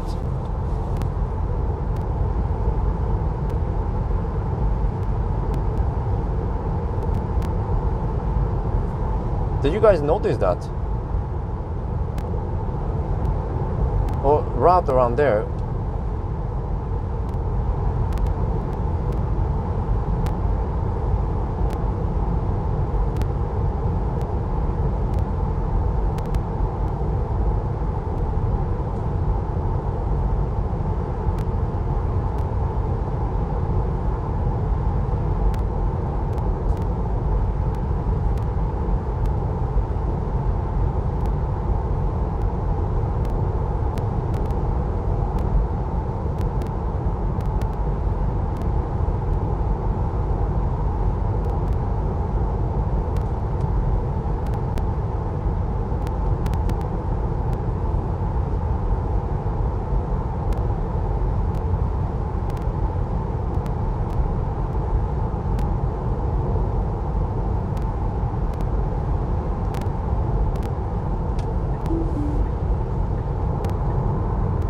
Oh, that's normal, okay. Wait, what about the new one?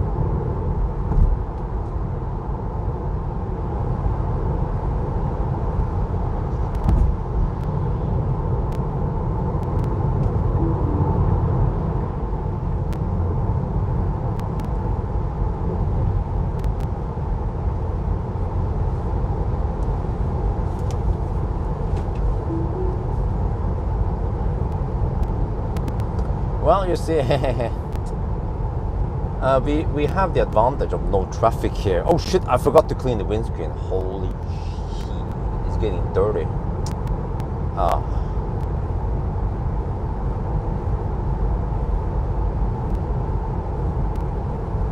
But I can't wipe right now. Okay, Foxrod, I guess I have to clean the manual way with a napkin. If I decide to stop there, I might stop at Grelland, which means that charging wise, not too impressive. We've been hovering only around 100, 110 kilowatt. So we've been losing a little bit of time on the first charging session. That's not good.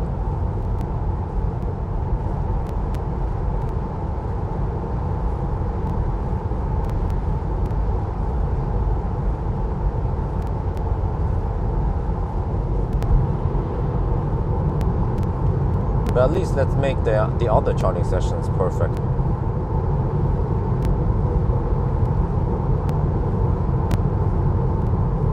Because to be fair, many other cars, they will also get not so perfect charging session on the first run.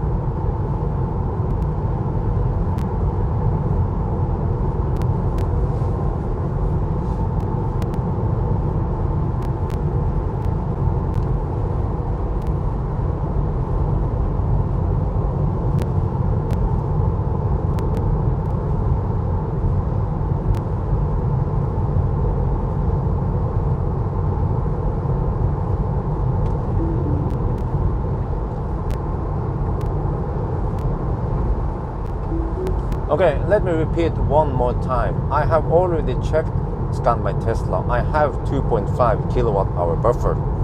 Let me repeat. I have checked, scanned my Tesla, and I have 5 kilowatt hour buffer.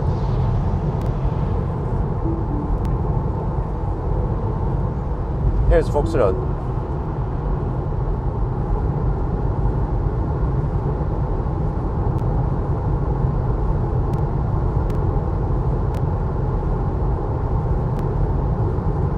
Okay, let me do something here.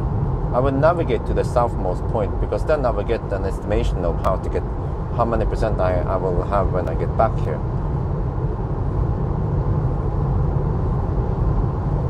There, let's navigate. Boom. Okay, let me see. The car will tell me quite accurately that I will arrive at 11%. That's okay. You know, that's okay.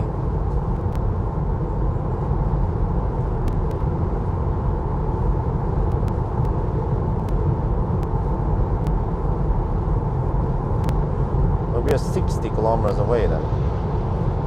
Yeah, we have to drive south, 29 kilometers south, and then 29 kilometers back. So it might be too early to preheat now, but I should preheat maybe at Langangen. I should preheat, or I'll just navigate.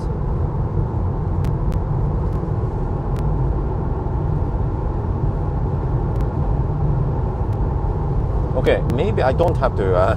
Okay, you know what? I will just pay attention to the charging session from to about 60%.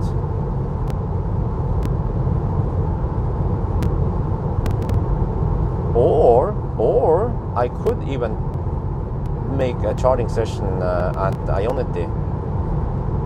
No, I can't. I will end up at okay. Well, I could do one charging session at Circle K, but that's not fast enough. Average speed, I have no idea yet.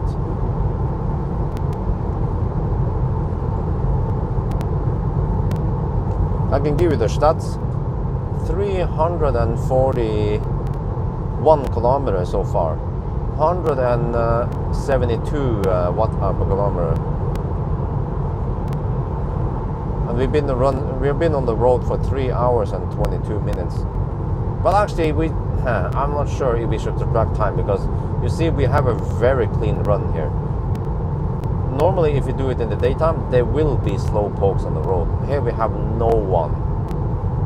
I can just run wild and free, which is an advantage. Definitely an advantage to run it at night. So that's why I'm more I will allow some road construction closures. Let's hope we don't have it north of Gardermoen though.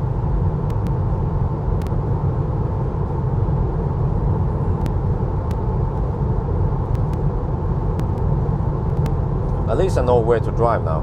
I have to take the fast lap behind, and then I go and plug it in the V3. Oh, okay, this should be good. The car estimates 10% at the Foxerud now. It might drop even more. That's fine. Maybe compare charging curve with the one we already have a month ago to see. Well, yes, I can. That's what I have to do once we plug in somewhere. But I also have to eat and do all that stuff.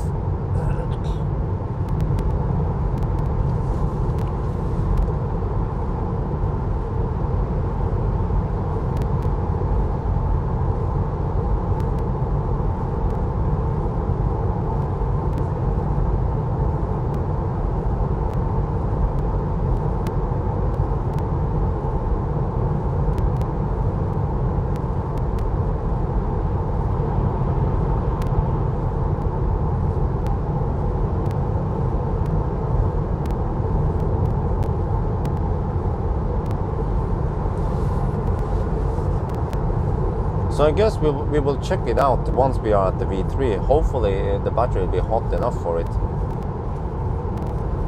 See, it's dropping a little bit now, 35 degrees Celsius. I'm not sure if it's trying to cool it down or if it's just harvesting heat from it. But I will navigate soon to, yeah. Let me see, let me try now. If I navigate to Foxerud, what happens then? Will it preheat? It should preheat, right? Yeah, it's preheating. Okay, maybe it's a little bit too early.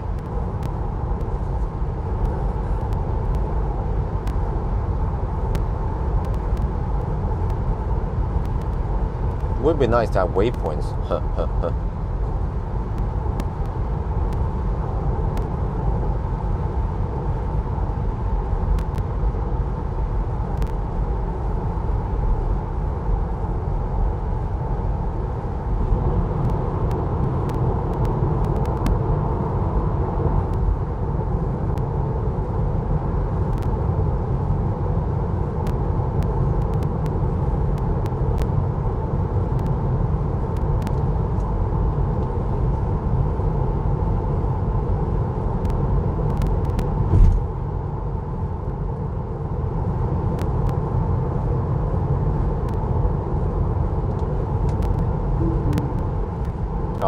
So quiet here, but consumption, oh, 188, okay.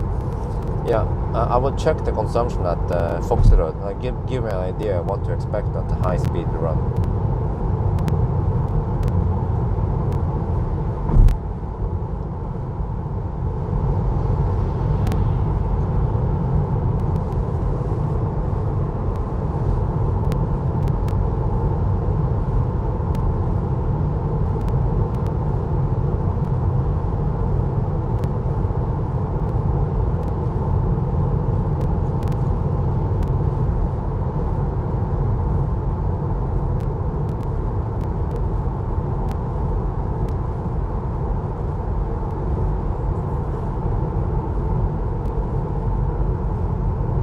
Suppose they have 15.9 kilowatt hour left. Wow.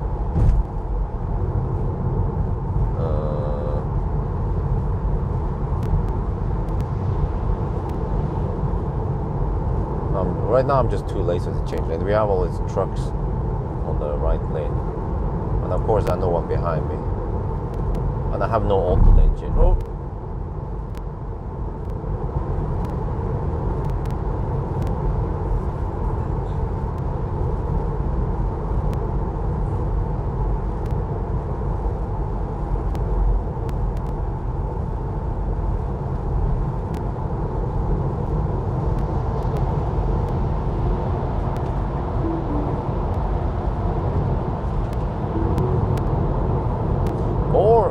Actually, I have to travel to Lillesand on Thursday, and I can actually do the charging test on the return at the Leertoppen. Just have to time it right. Estimate the juice and everything, and then yeah. I think I should just do that. There's no rush to test it. I mean, I'm driving by it anyway.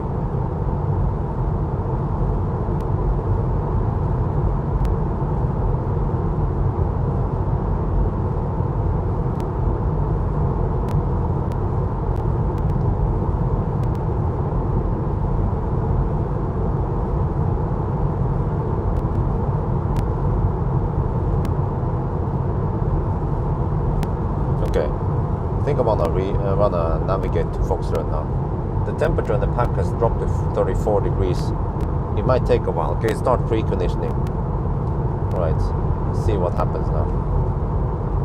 It might start preconditioning and then it stops once it realizes it's too far away, and then it starts again. But we want to try to arrive at 40 degrees.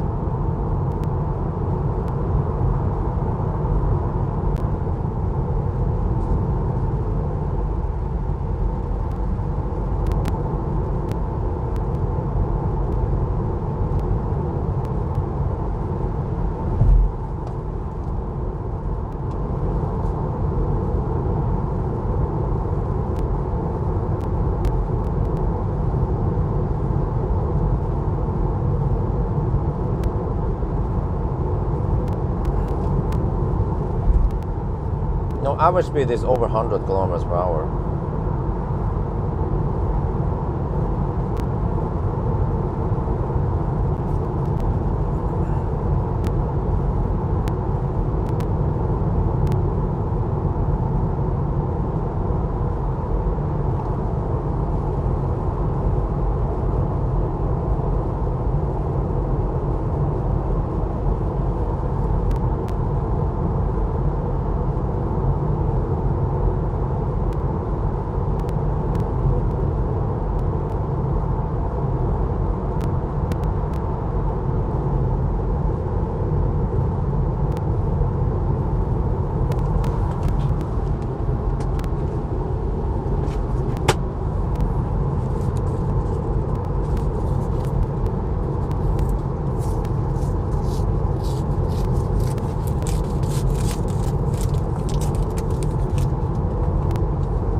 Next stop is Foxroad.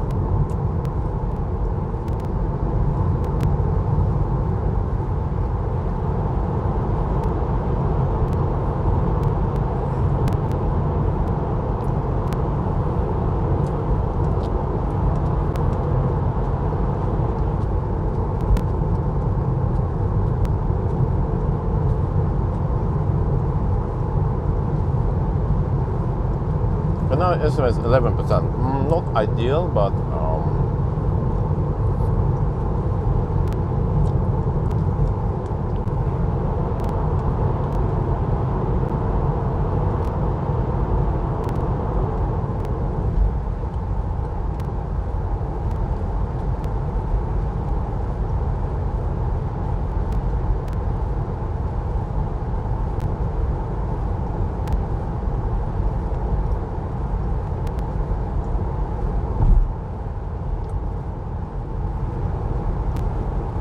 okay, we are 37 kilometers away. It starts preheating now.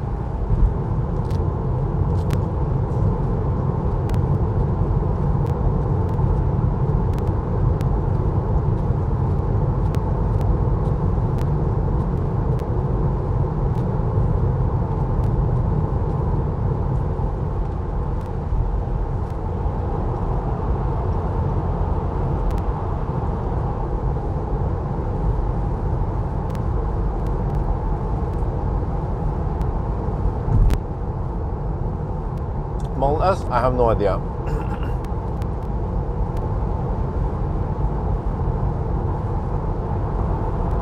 next year maybe. But I'm not sure if I want to buy it or I want to get the plant. Me want the plant.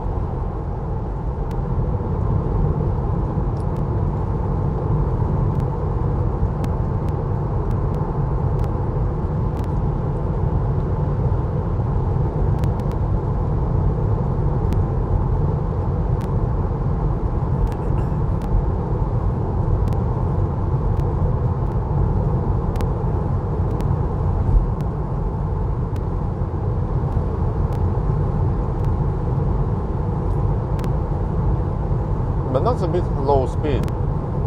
The average speed should be 110 for now, or at least 105, right? But we've been passing through Oslo. The slowest stretch.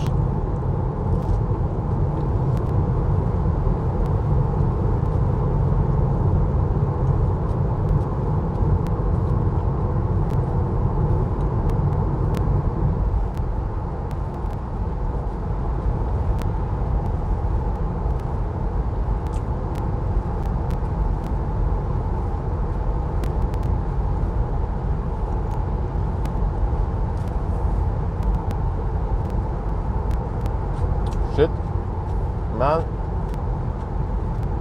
we will arrive with 11%, that's too much. But if you don't stop there, then Grellanders, maybe? Because actually, V3 is not that big of an advantage. If I knew this, I would have camped at the Grelland for a little bit longer and then go back to Grelland again.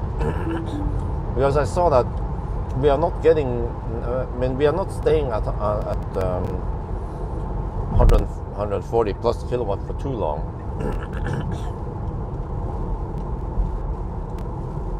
So 150 kilowatt is already good enough for this car.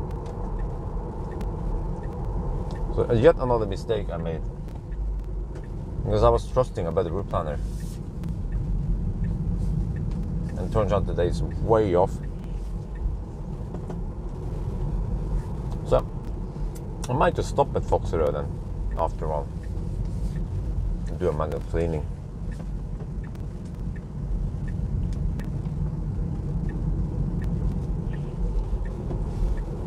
But I'll see. Or maybe I can ninja it over to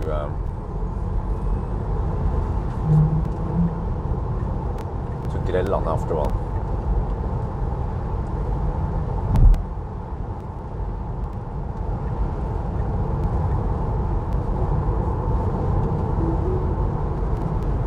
Circle K, Grelland. I think I can even misspell it and they will understand what I mean. Oh, I will arrive with 1% at Circle K Grelland. Ah, okay. But then I have to stay below 100 kilometers per hour. Okay, let's navigate to Foxerød.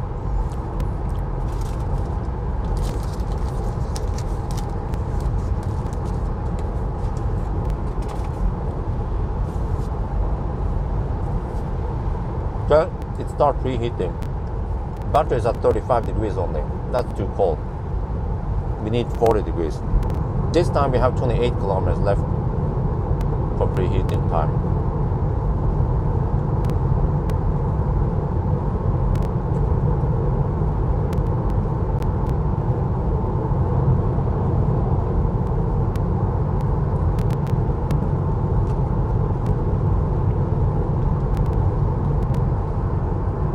Remus, is this the first time you watch 1000 kilometer challenge?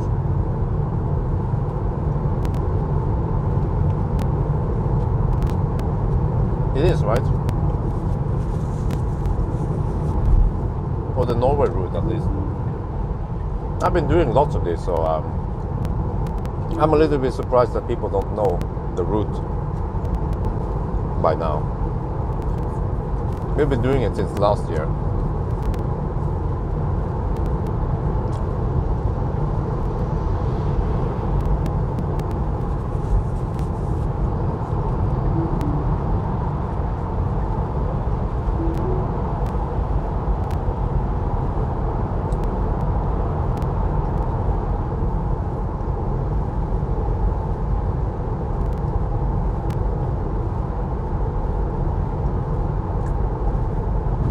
have a fixed route that involves going a little bit back and forth, you should watch the beginning of Peugeot E28 1000 kilometer challenge. You will understand more.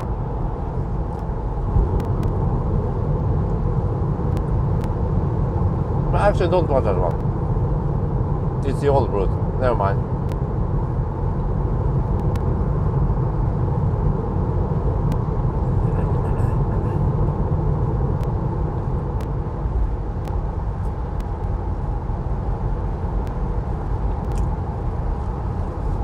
But you obviously haven't heard of a place called Foxerød. Or you're just trying to be funny.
Okay, consumption is 194 right now.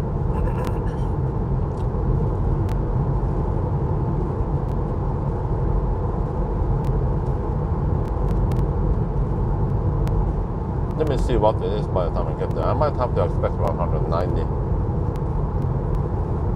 at night.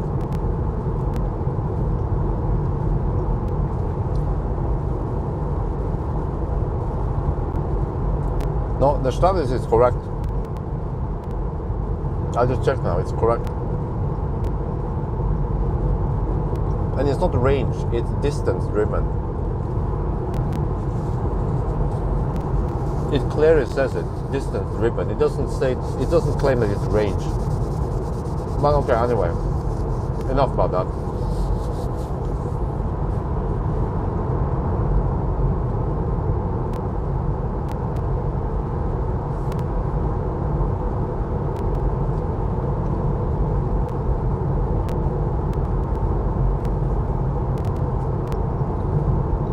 Nope, I will not redo the test.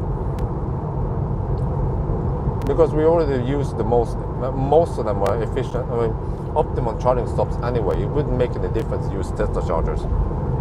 And they wouldn't be charging fast anyway.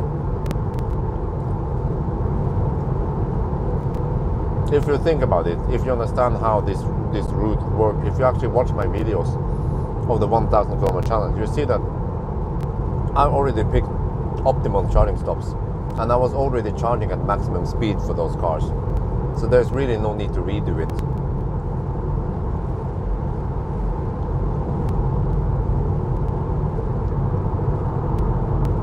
For some cars, I might save a couple of minutes only.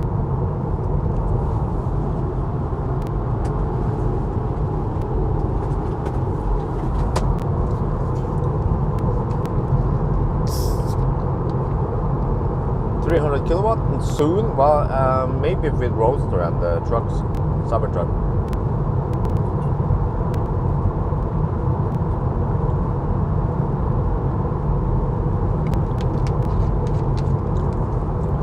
Okay, it's preconditioning. We will arrive at 11%, which is not optimal, but I guess close enough.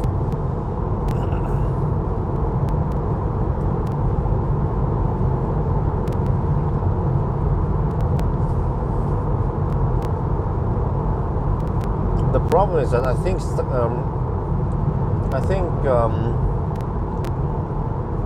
about the route planner estimates with the old capacity. That's one thing. So I can't trust that, but I just trust my own calculation then. And I have to estimate 52 kilowatt hour net capacity. I could just calculate roughly. Next stop might be Nebbenes, which is just Tesla. You see, we are actually not riding too much on the V3s today. This is going to be the only V3 I'll be riding on.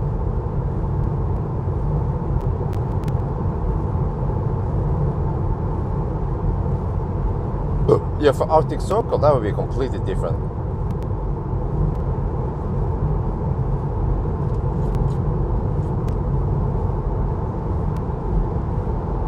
Okay, come on, heat up the battery.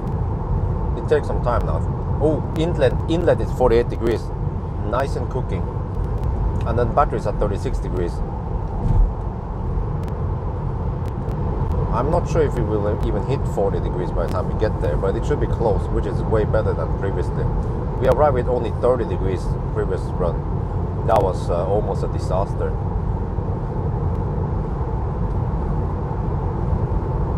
But we only had 12 kilometers left, 6 minutes roughly for heating up stuff. So battery is at 36.5 degrees and inlet is 48.4 degrees. So at least the inlet is in the right temperature to heat up stuff.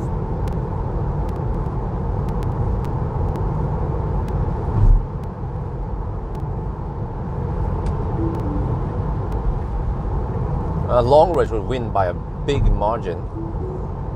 Long range just need one charging stop to 50% and then it's good. Long range can go, well, it depends what speeds, but long range can go around 400 kilometers before it needs to charge. And then it only needs to charge to 50% to go the remaining 200 kilometers. Whereas the e-tron will have to charge to almost 100% to finish it, which will take way longer.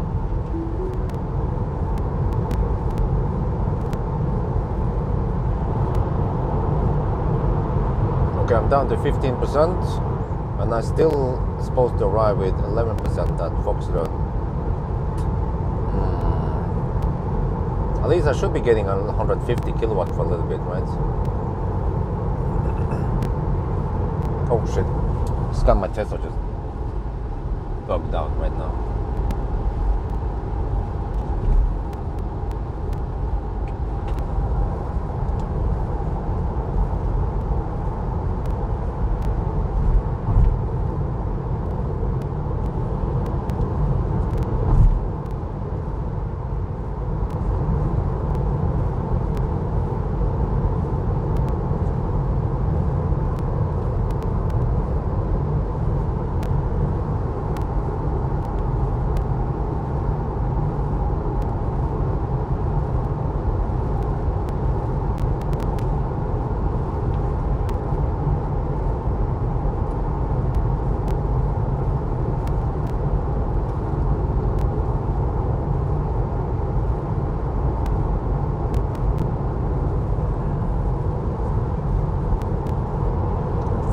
.5 degrees. Yeah, it's heating up at decent rate now.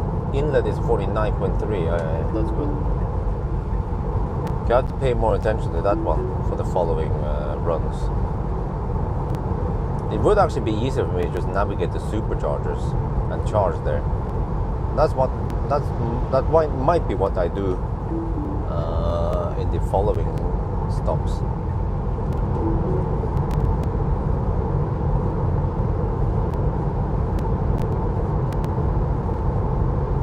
6 kilometers left.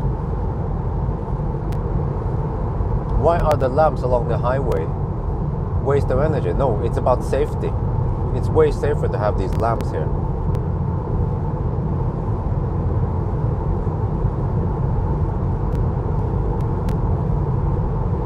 So of course we are wasting energy, but it's a trade-off of safety versus spending energy. And over here we choose safety over, yeah. And these lamps are quite efficient, from what I've heard.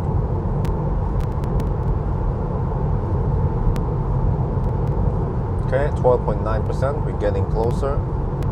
37.8 degrees. Not ideal, but not the worst either.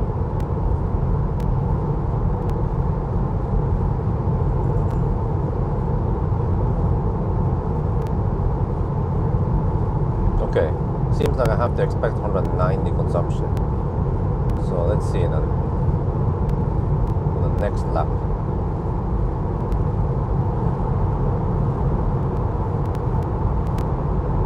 No, I have regular autopilot without auto lane change, as you guys might have heard earlier. Got to focus now. 3.3 kilometers left. 38 degrees in the pack. Oh, that's a pretty cool effect there. Whoosh, whoosh, look at that. Let me record the B-roll here.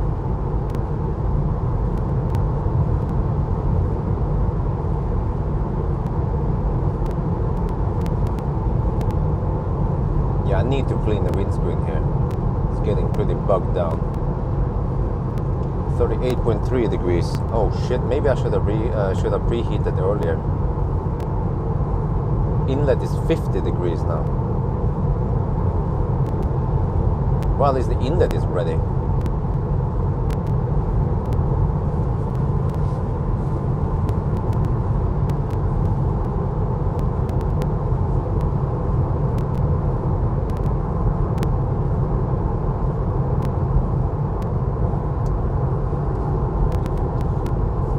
Okay, here we go. Guess we have to go for it. 10.8%. Okay, but yeah, it's good enough. We can't go to the next one. It's too far away. Well, or is it? I didn't do a calculation. Maybe I should, but it's too late now. We are going for this one. Oh shit! Bad luck. Stuck behind the truck. Losing more precious seconds.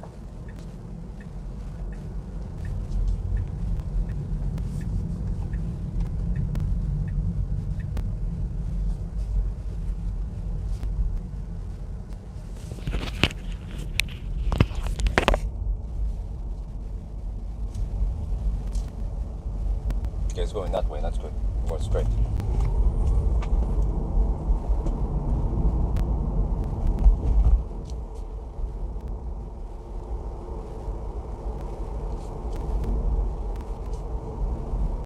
You have to take this one, the fast route, the backside, and then you just ninja in.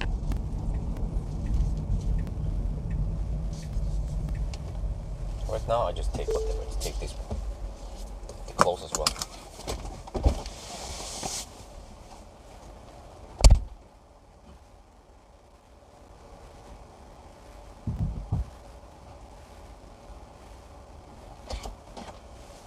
And the handshake should be fast with Tesla. So fast that I barely have time to move my shit here before it starts charging.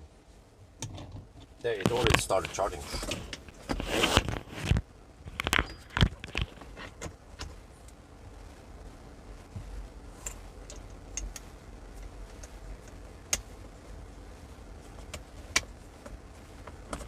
Oh shit. This is kind of clumsy. There, I guess.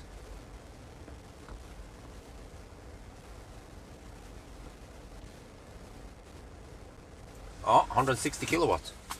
Let me record stuff. And I have to quickly calculate.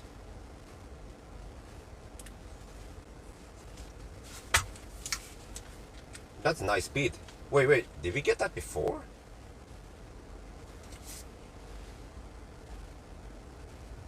Where should my next stop be?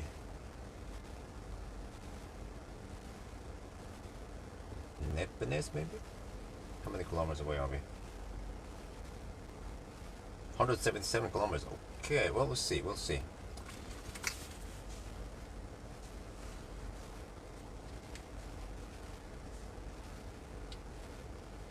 Foxtrot, we came a couple of minutes ago.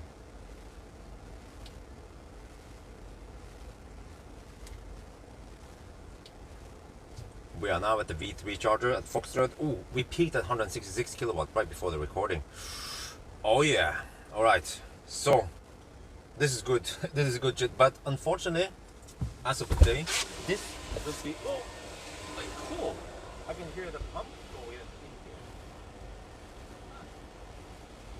That's new.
ไปถึงไหนแล้วเนี่ยโอ้31%โอ้125 กิโลวัตต์เนี่ยเร็วนะเนี่ยโอ้โห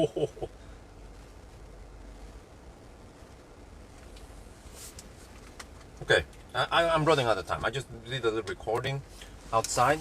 I have to hurry. I have to calculate. And actually, I can even stop. Oh, wait a minute. I can go to Berger. There's a 300 kilowatt charger at Berger. How about that one? The Circle K charger. I wonder what kind of speed I will get there.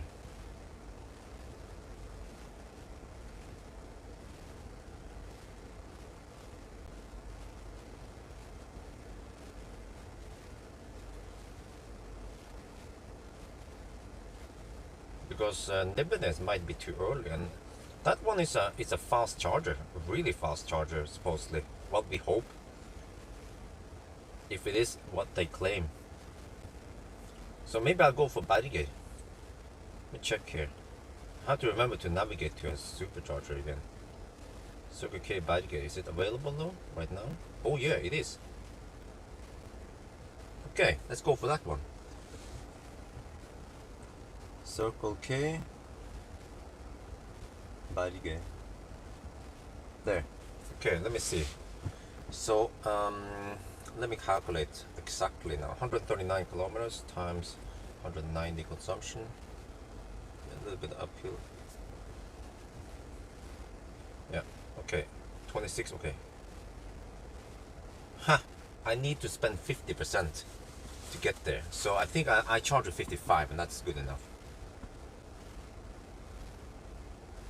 And this time I don't use a better replanner. Okay, I need only 55%. Let me check here. So at 38%, we're getting 115 kilowatts. Let me check my video.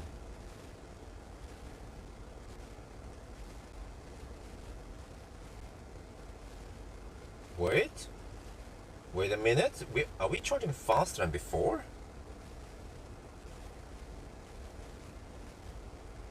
Let's see, at 39%. Okay, 38, 30. 114 kilowatts. 40% already. Shit, I have to go out and pee now. Hey, before we were getting 109 kilowatts. Now we get 113. We get a little bit faster speed now. Better hurry. Shit, better hurry. Oh, cleaning. Shit. Almost forgot, but good thing you guys said it.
Man, I still have garbage, but I can't throw it away yet. Let me check what the car expects now. The battery. It says 4% at ooh, it's quite close to my estimation. Circle K battery is next up. Because if I don't go for that one, yeah, I'm riding on the 100 plus kilowatt wave right now. Yeah, with that one, it's supposed to be a quite fast one. Barricade. I better get ready now. 50, yeah, the car estimates I will ride with 6%, which is close enough. Man, I need to change this one, but it's too late. Okay, whatever. Wait, can I do it? No, can't. Okay. I have to get ready. I have a small margin, of course, as usual, but the car says 6%, so I'm quite confident we can leave quite soon. 7% now. I calculated 55%, maybe that's a bit overkill.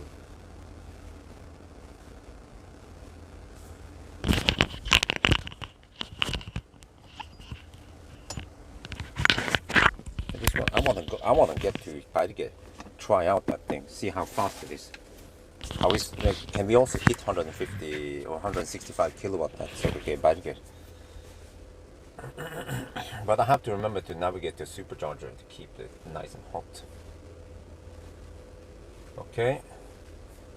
Okay, maybe we should go now. I have 53.3% and the car estimated 9% at Bergen.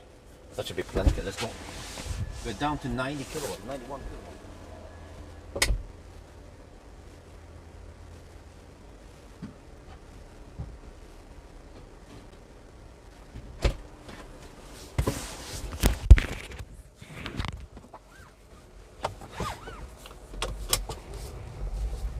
You see, this is what I like about this location. You can just ninja in and ninja out.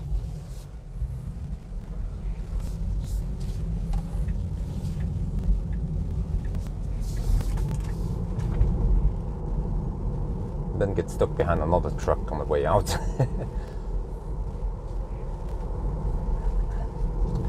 Yeah, all right.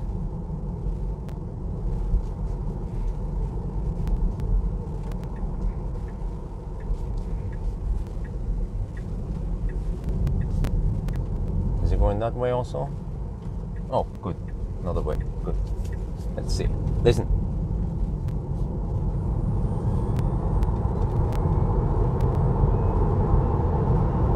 Oh, yeah, that sound.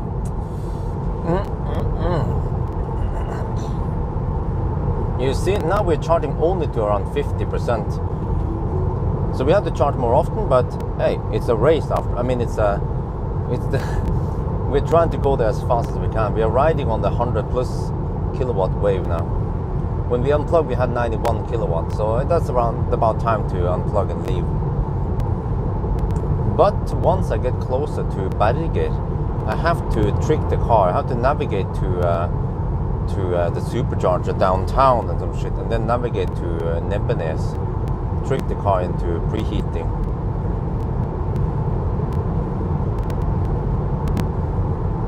Okay, status. If someone wants to check status, 400 kilometers done, 175. No wait. 177 consumption. Yeah, 400 kilometers done, 177 consumption after 4 hours and 5 minutes. But we have charged up the car. You see, 400 kilometers after we'll charge up. So we had more than 100 kilometers an hour, the average speed before we entered. Yeah, let's get back in the game. Oh, come on. Wow, consumption. Okay, let's see then.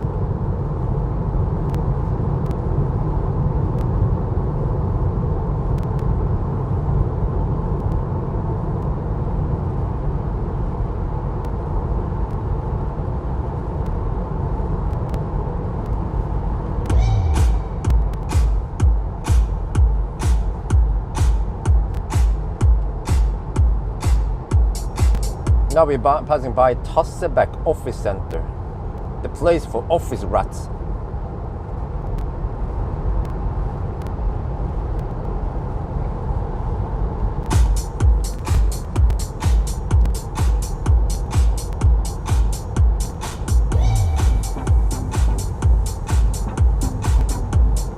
Yeah, so you know, it might sound crazy to charge this often. You're thinking, hey, you're only driving 100 kilometers.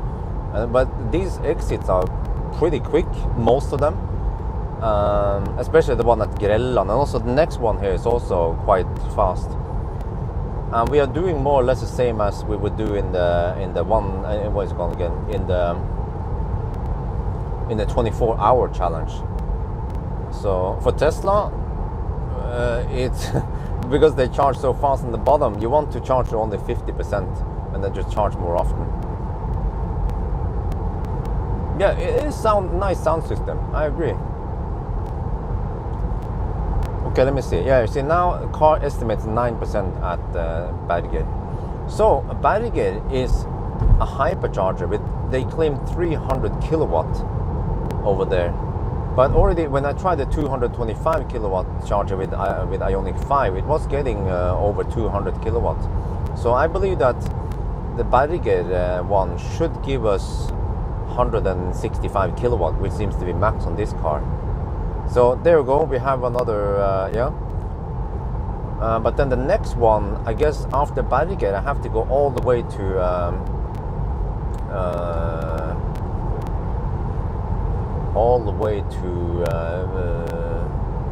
Rudshøgda. I might stop at Rudshøgda and charge there, or I can go to the V2 past that one. We'll see.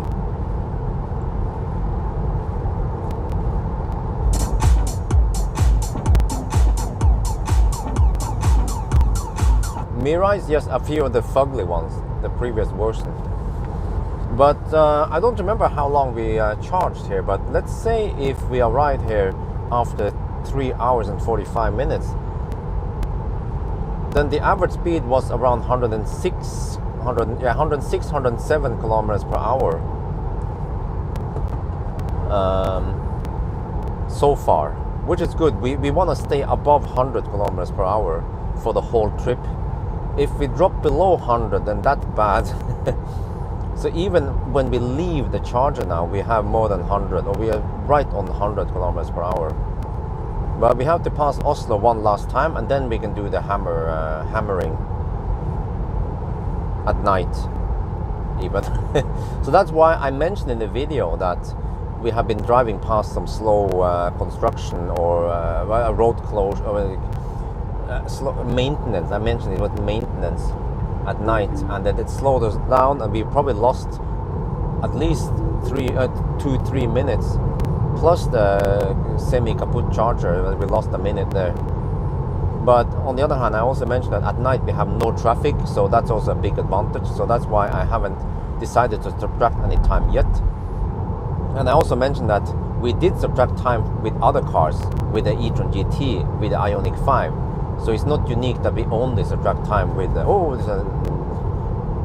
we only subtract time with Tesla, because I can see it coming. People will, you're subtracting time with Tesla. Okay, why is it as 90 zone here?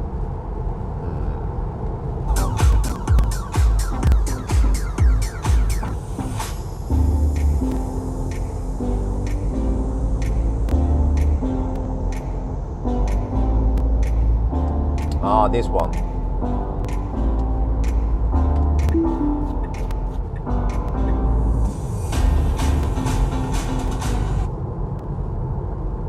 You see more slowness, but here we are not losing more than maybe 10 seconds. I think we are safe now. I'm assuming we are safe to go faster. Yeah.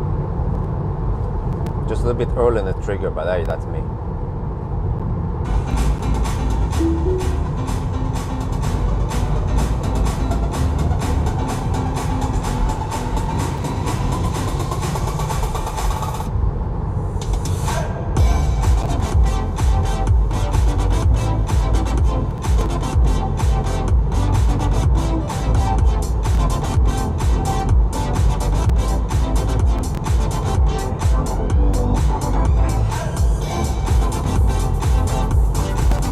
Wow, okay, you know what? Seems like we can trust the car. The car still claims 9% at arrival. You know, from old habit, in the old days, the car's navigation would say, you will arrive with 10%. And then you start driving. And then it would say, no, you will arrive with 9%, no 8%, no, and then by the end of the trip, the leg, you will arrive with almost 0%, you have to slow down. But this time, now it decreases. Now it says 8%. Well, that's fine. As long as we end up with 2% or 1% by the end there, then that's fine. Yeah, okay. Maybe I will just let the car estimate for me, or I calculate roughly, and try to have a 10% buffer according to the car. And then we should arrive at 5% or 2%. But if it has only 2 kilowatt hour buffer, well, I guess a 2.5. I guess that's good enough, right? For such a small battery, small-ish battery. It's still bigger than the PSA cars. Yeah, 2%. On today now, I've been arriving with, what was the first stop again? I don't remember the first stop, how much I had. Wait, was it 7%? Oh yeah, we went deep on the first stop. Yeah, we had around 7%. And second stop we had 11%. So it's okay state of charge wise. But the first charging session was bad temperature wise.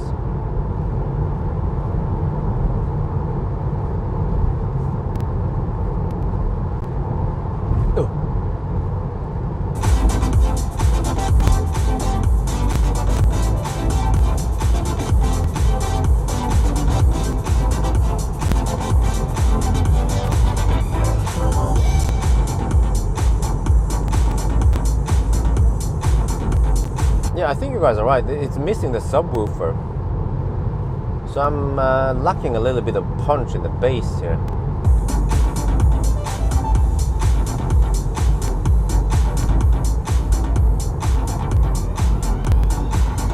But okay, I mean, I have to admit that it is an advantage to drive at night, because I'm pretty sure that in the daytime you lose at least 5 minutes because of traffic, because of them slow pokes.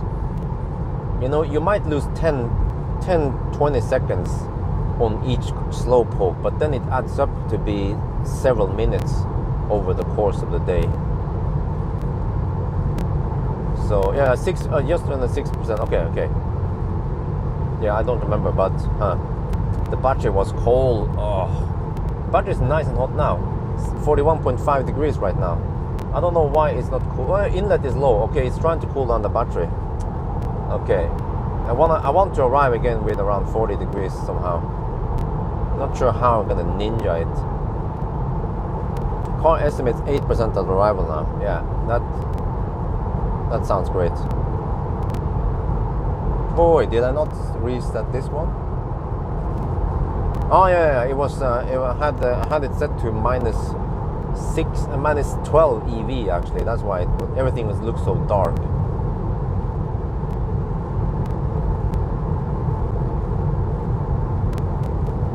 But man, this is heaven, driving on empty roads.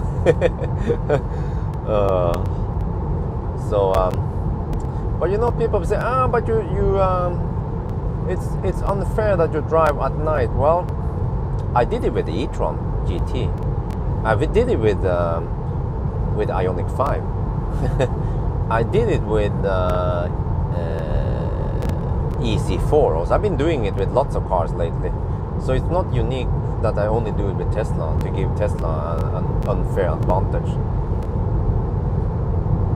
6.6%, okay. Yeah, so state of charge wise it was okay. Everything below 10% is okay. But for this car, I think even 5% would be better. 5% or lower. So we'll see now. Yeah, okay. Now it says 7% at arrival. That's even better. Seems like my estimation might be correct. Consumption right now is 192, by the way. But yeah, I'm still learning, so I can calculate more accurately.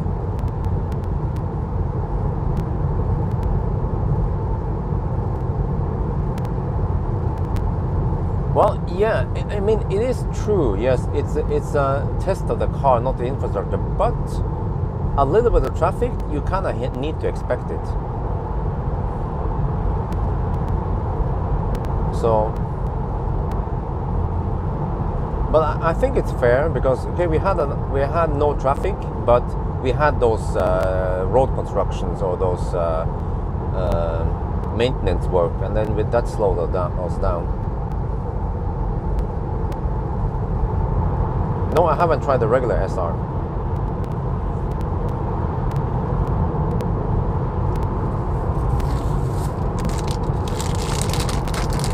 Eventually I need more food. Maybe at Circuit K Bergen, we'll see. Yeah. I might grab something there because the next stop might be Rudsøgda.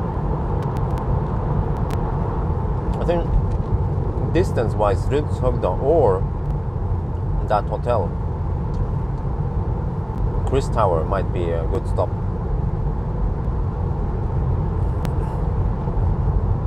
But Rudshøgda is also not a bad stop, because it will give me 104. Actually, I think I might peak at 145 kilowatt at Rudshøgda, which might be a little bit faster than Tesla actually. Well, music now.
Wait.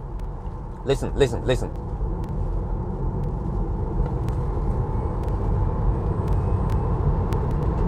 Yeah, man, that acceleration sound. Oh, noise. Okay, what do you say? Is the battery pack waterproof? Yeah, I think so.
Next stop is Circle K Berger.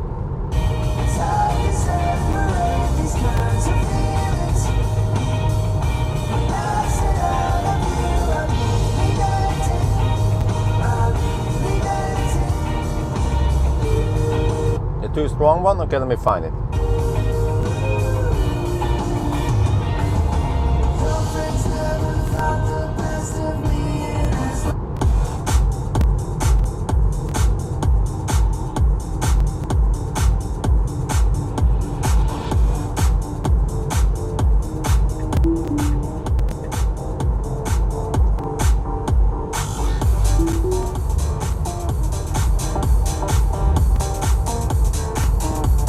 Let me B-roll here a little bit.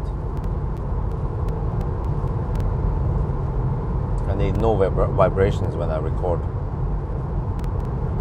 Any vibration from road or speakers might shake the camera a little bit. Okay.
look at the headlights. Boom! Wow. Like a boss.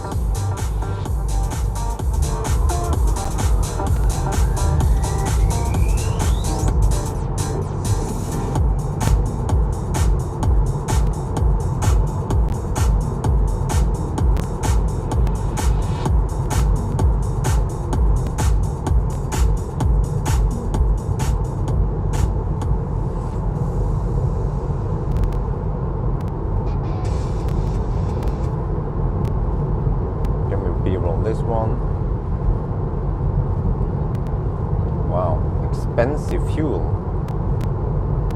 18.8 NOK per liter. Oof, damn. That's about almost 1.9 euros per liter for fuel.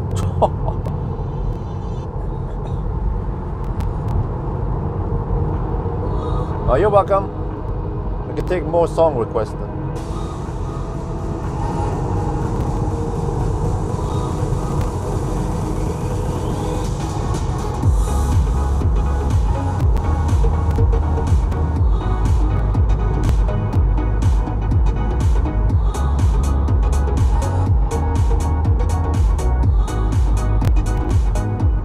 Now that we finally use 44 kilohertz, then you guys will actually hear the music more clear than before. I don't know why the heck I was running at the 22 kilohertz for the longest time, sample rate.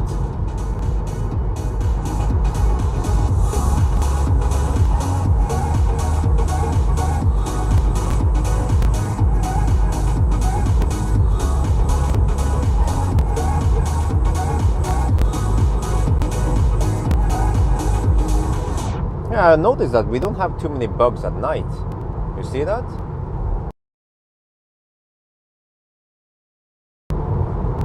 But that's why also I don't try too hard on the Thai channel. And then in the live stream channel, I'm usually getting around $500 per month from ads. So that's a nice bonus. It helps, definitely helps, because back in the days, you know what? Back when I had Millennium Falcon, I think even when I just took delivery of Optimus Prime, I was making around $500 per month from my main channel back then. That's how low my income was. That's why I had to rely on office job. So I will try to monetize the live stream also to get a little bit of income from it.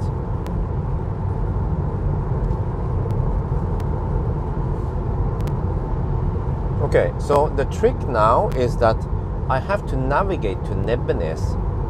Well, let me see, let me switch it up. Let me just double check Berger. What does it say now, Berger? 8%, yeah, we're still fine, okay. I have to navigate to Nebbenes because then I trick the car into not cooling it down too much. Otherwise, it will cool down the battery too much.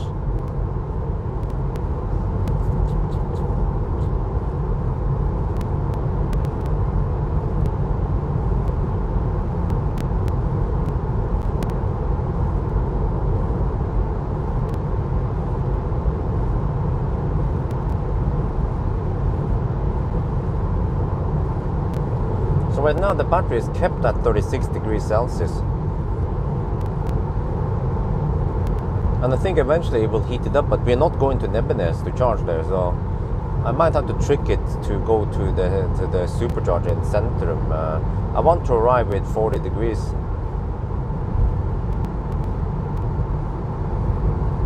I've been giving you guys some acceleration already, you missed it. My consumption, what? Consumption is 186, oh shit, I missed it. It will be even lower soon because we have to drive through Oslo, but we have to go uphill. Okay, maybe not. Okay, we'll see, I guess.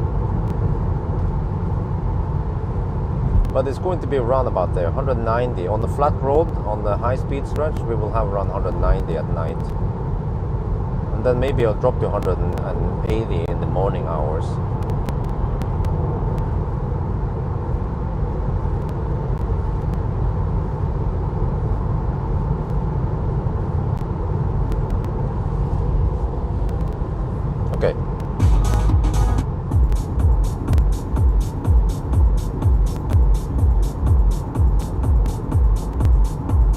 Apart from cash, do you get benefit from live channel? Few hundred co-pilots in the car. Yeah, well, that helps. You know, it always helps to have someone check ferry times. Or I've been getting lots of help from people in there, because I can't always Google stuff. Check out the software versions and stuff like that, and giving hints about, oh, you know, this one, press there or do something like that. But also, I'm also sometimes misled. Like, press this button, it's gonna work. I think I'm like, and then I try to find a feature that is not there. But for the most time, yes, it's really helpful to have lots of people in the live stream.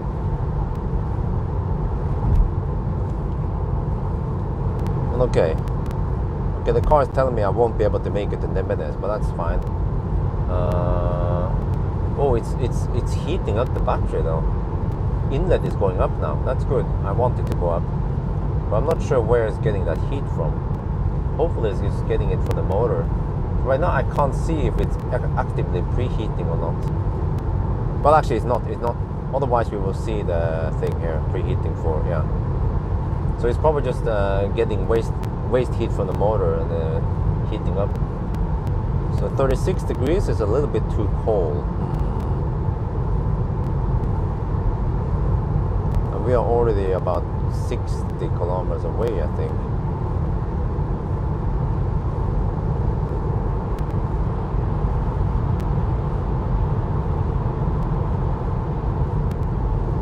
Yeah, maybe 190 consumption was overkill. This car is more efficient than that. Whoa, look at that. Look at that. Okay, he's confused with lack of lines. Huh, I just want to see what happens. In the daytime, I will of course take over. It's struggling a little bit, but it seems to be able to kind of interpret the lanes after all.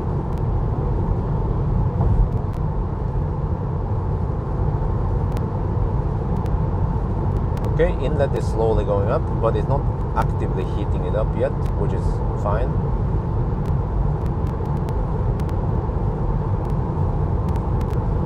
And I already double checked that we have enough juice to get to Bergen. I was thinking I might, Gardermoen could also be one option.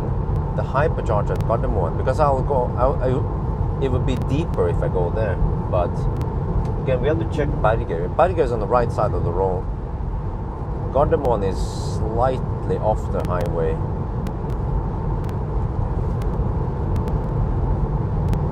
But that one should also, the hypercharger there should also give me 165 kilowatt.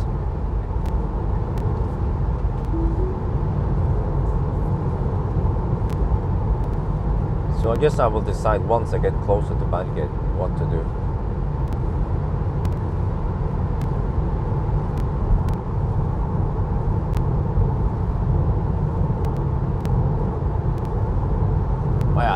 This is so pleasant. Well, let me ask the chat there. We have 177 people in the chat. So which countries are you guys from?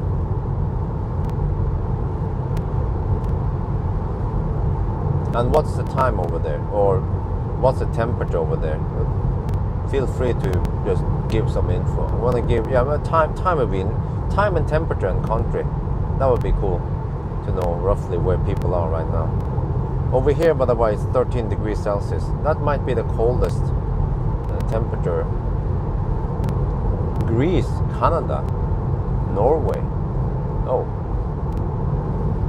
Wow, you guys are up late.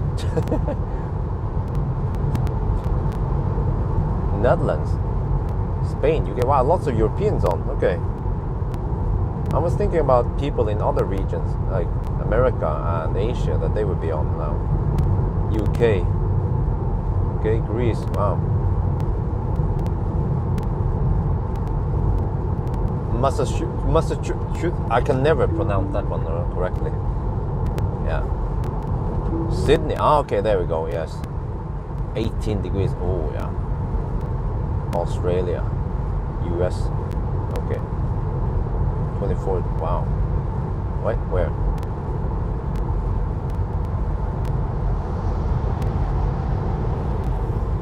Murcia. Where is that? Murcia? Is that it? UK, okay, Ohio, 84 degrees Celsius. I think that's hot. That's probably 30 degrees, right? Because if I remember, 75 degrees Fahrenheit is around 20 degrees Celsius. Okay, yeah, we have actually lots of America. Okay, so next question is then, you guys from US, is it also relevant for you guys to buy Standard Range Plus in US or Canada? Because I'm thinking, oh, you know, Standard Range Plus might be relevant for Europeans, but I'm forgetting about the other regions. Because I think in US the Standard Range Plus is affordable, right? You don't take any penalty on import tax there. They make that shit over there. They invented that shit.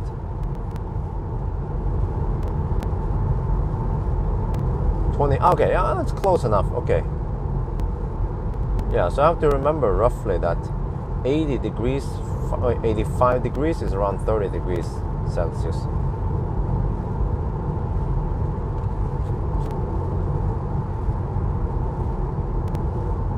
Okay, because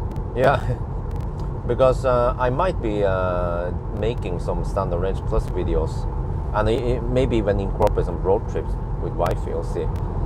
And people will be like, why do you keep making videos of Tesla? Well, Standard Range Plus, dude. Have you not? Didn't you get the memo? It's a very popular car because it's so affordable, and it's still damn good for that price.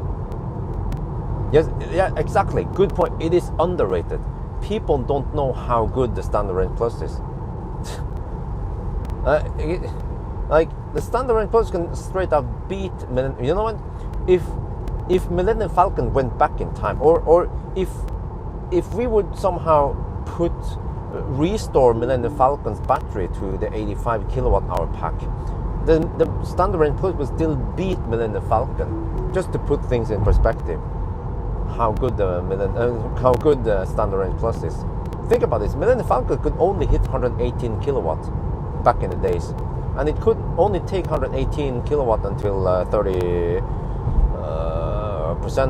And also, if I would do range test with the Millennium Falcon, I would probably get around 400 kilometers of range, real world range, at 90 kilometers per hour. So, which means that you then have, this car has the same range as the classic 85 packs back then in the days, and it charges way faster and it's more efficient. Yeah, this is by far the cheapest one to go below 10 hours. There's no other car that has gone below 10 hours that is this cheap. Ioniq 5 is kind of expensive. I mean, Ioniq 5 goes in the same price range as Model 3 long range, around 450k and up. And Taycan e-tron GT, well, that's a lot more.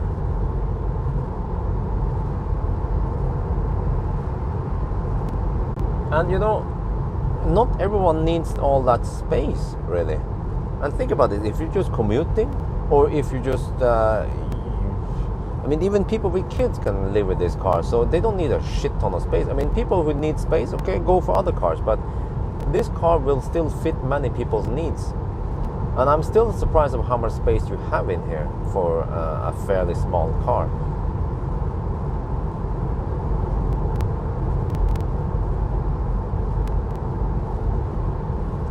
But okay, some people, they are just obsessed with buttons or interior. And okay, I mean, this is still not e-tron quality or BMW iX3 quality interior, but I would say that I'll take this interior any day over the i3 interior.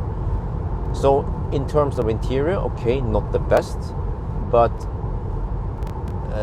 for EVs, I think for now, well, for many people, range and charging network is way more important than the interior. And interior, I would say, is still on a very acceptable level. Like, it's, yeah, I mean, Just even even the standard range plus doesn't have any metal visible inside the car like you actually have in the MEB cars and in the Stellantis. I think also Stellantis cars you have metal visible there, right? I think they fixed that in the ID4. That thing, just visible metal inside of the car, to me it just feels a bit cheap. No matter how nice the rest of the interior, as long as you have metal you can knock on, then it's just like battery status. I have 27%. The battery is at 35.8 degrees Celsius. It's slowly heating up, but it's not actively heating up. It just heats it up passively. Well, actually, maybe I should let it start heating it up actively now. But the inlet is at 39 degrees. So it's yeah. I'm gonna pay attention to it. We should be more than 5. Yeah, shit. Consumption is 185. More than that's actually. I estimated 190 consumption, and we're at 185 now. And we have to pass through Oslo, but we have the uphill, so I guess we will see. If you have long legs, well, yeah, I guess. Yeah, you know what? The Model 3 is very comfy. I realize it. The comfort level. You don't realize it maybe immediately, but then you try other cars, then you come back to the Model 3, like, oh man. Just the way they design the doors, the center console, the middle armrest, the seat, all that together. You don't realize it until you try it, really. I'm not saying this only because I used to own one, but I've been walking all over the place with lots of cars, and every time I come back in the Model 3, I'm like, this is nice.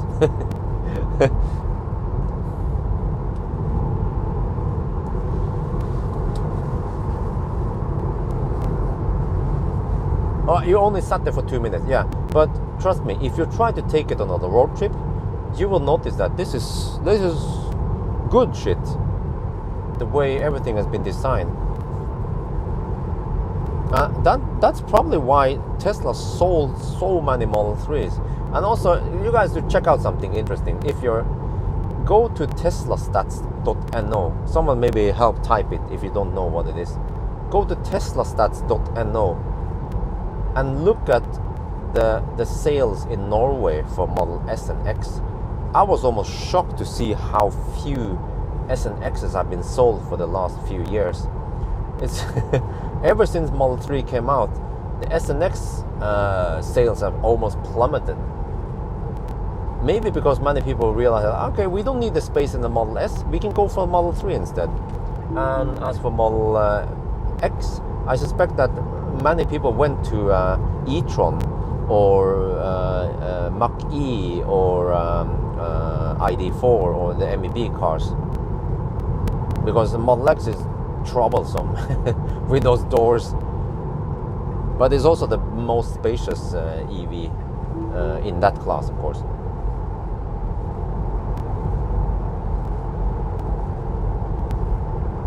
But man, it's just Tesla has sold so few Model S's. It's almost unbelievable. They're sold just, I think this year they sold less than 100, and then Model 3 has been selling like hotcakes.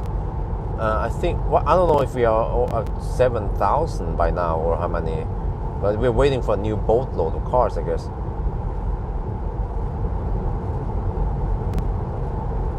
But it's quite understandable because you get so good performance for the Model 3, and it's been slowly improving in soundproofing and comfort and interior. So, and also, yeah, especially with the introduction of an octovalve heat pump, that is a killer. It's a no-brainer.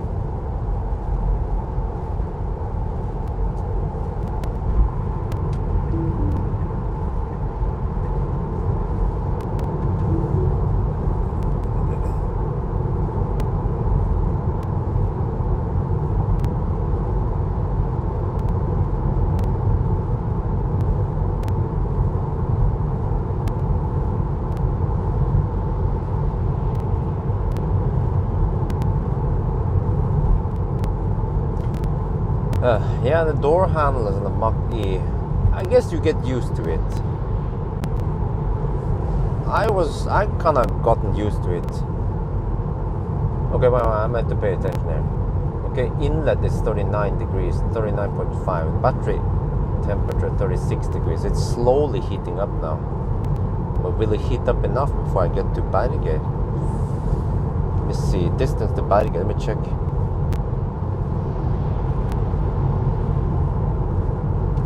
Okay, we have 49 kilometers to Bergen. 8% at Berge. Alright. Navigate to Nebenes again. But immediately after I navigate to Berge, then the inlet dropped. Holy shit. I have to constantly pay attention to the thing there. Normally, Tesla drivers, they would just navigate to Tesla superchargers, and they wouldn't have to worry about this.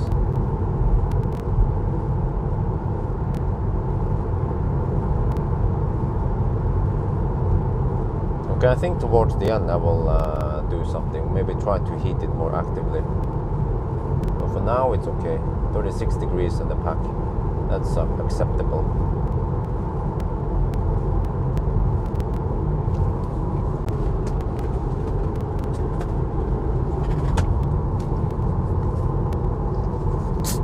I think it's actually called not a flamethrower.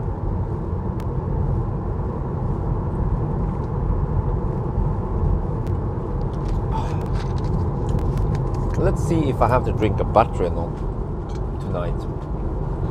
But let me see. Okay, I need to grab food at this station, because I will end up in no man's land on the next stop, and then after the next one, I mean. And also, this is again the slowest stretch for the last time we passed through Oslo.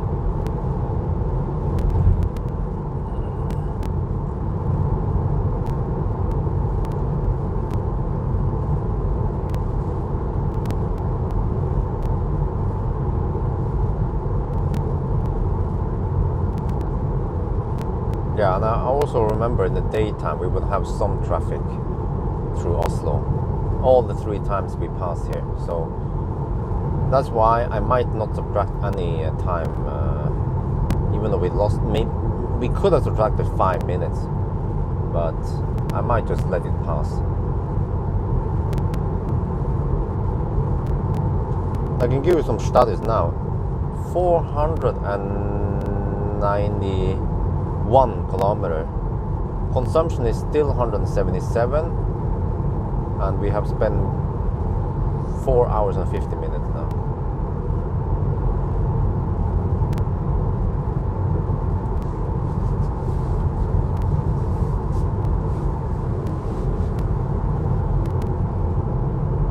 So we're about to hit the 5-hour mark, actually.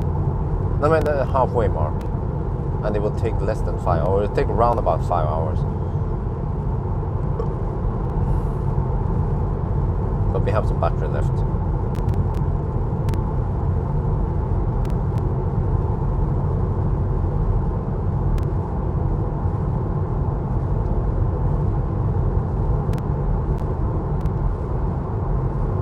What happened to the music? Okay, let me play some music soon.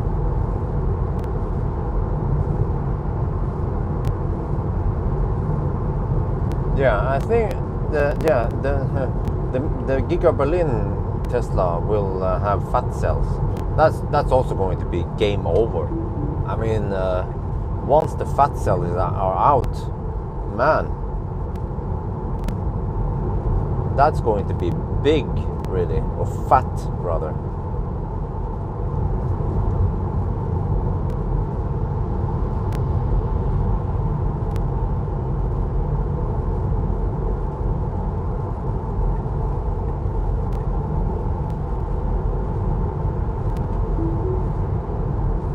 I think actually, when you think about it, EVs nowadays, do they really have any revolutionary tech in the battery or in the motor?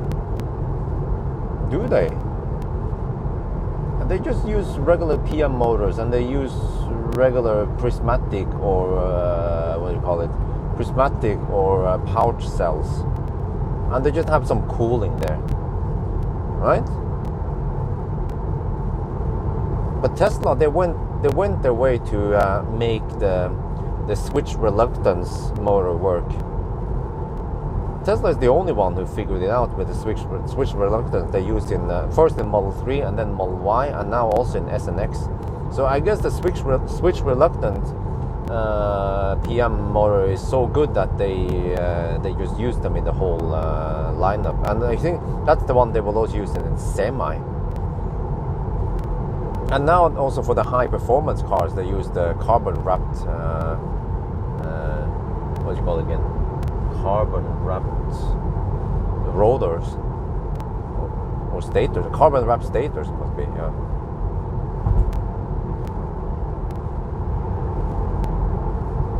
Yeah, the average speed is a bit low, but we have some energy, and we are passing through Oslo, so that's name of the game.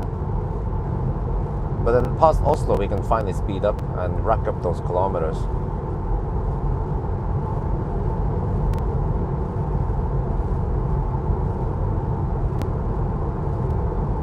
It's so nice to come back to the Model 3. You have no idea. There's just entering stuff in the navigation, it goes so fast. It's like using Google, you know. And the navigation is snappy, and you have nice overview of the music and everything in here. And the car has so much power compared to the other ones I've been driving. Like going from 136 horsepower to 300 horsepower, there's a big difference there. And the autopilot is just flawless. It just locks in now. Right now, it just locks in on the lane. It doesn't suddenly swear off trying to kill you.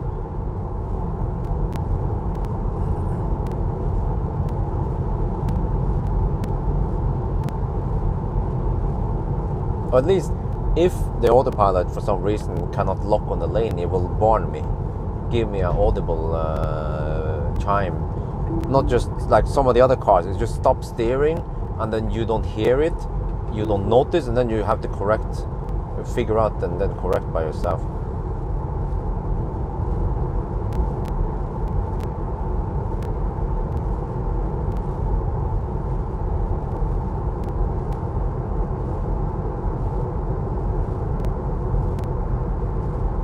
Well, yeah, what are the advantages? Well, but you know, the consumers, I guess many consumers, they use internet. They might not need to know all that stuff. They just hear it from someone that, hey, Tesla is good shit. You know, get this shit. Like, why did so many people buy Model 3? You know, there must be some reason why they went for Model 3. Actually, most of them don't know all the good tech behind it. About most people who bought Model 3, they don't know what a permanent magnet switch reluctant motor is. They don't know what the silicon carbide inverter is, or all that other stuff that is in the Model 3. They just heard it's a good shit, and then maybe they just look at the spec and they think, hey, this is good. It has good range. It has good good charging network. Check. Go for it. So I think that might be the case for fat cells also. You know, they will look.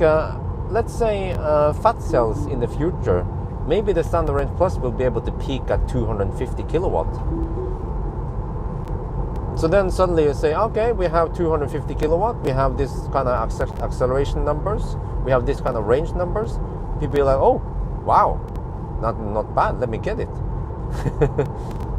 And they don't know why, but really, the reason for the good spec, the good shit, is in the fat cell.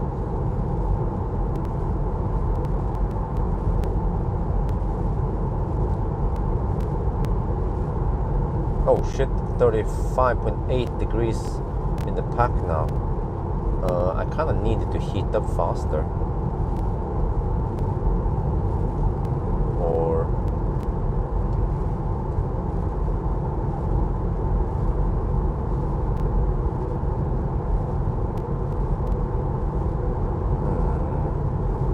wait, what is this?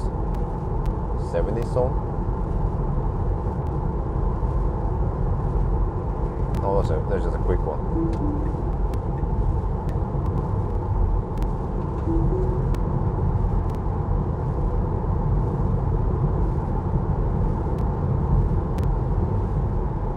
Yeah, didn't we calculate before that the fat cells, or how was it again?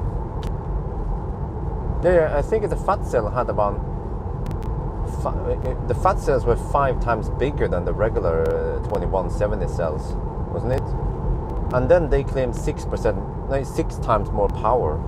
So which means 6 times more power, but 5 times bigger. So if I remember correctly, that means plus 20% more power.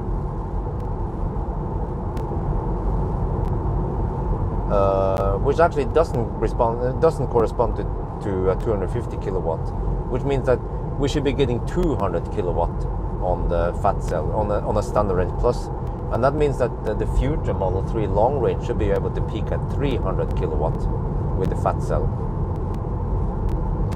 You see, and then consumers, they don't know too much about it, but then look at the spec and they say, oh, this thing peaks at 300 kilowatt. The other cars on the same price range, they peak at only 150 kilowatt. I'm gonna buy Tesla instead. Yeah.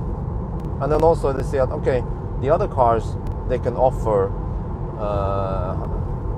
450 kilometer range, but then the standard range plus in 2022 might offer 450 kilometers also. Like, huh?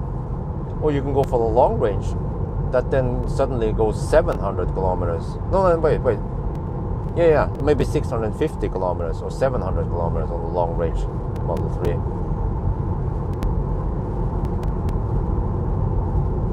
But then I think what probably encourages or makes people decide to get a Tesla in the future with fat cell is that they've heard someone also get it, and they're maybe seen some videos or some reviews even.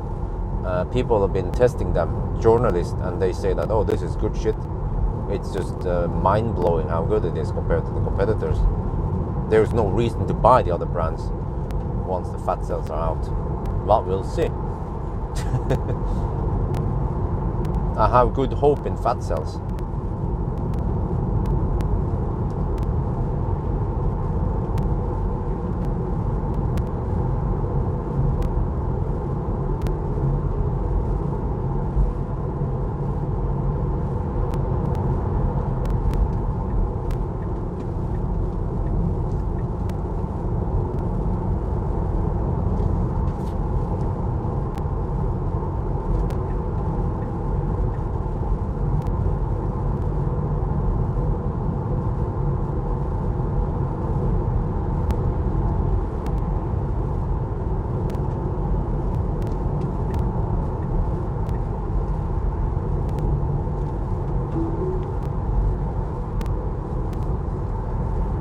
But I think you know what?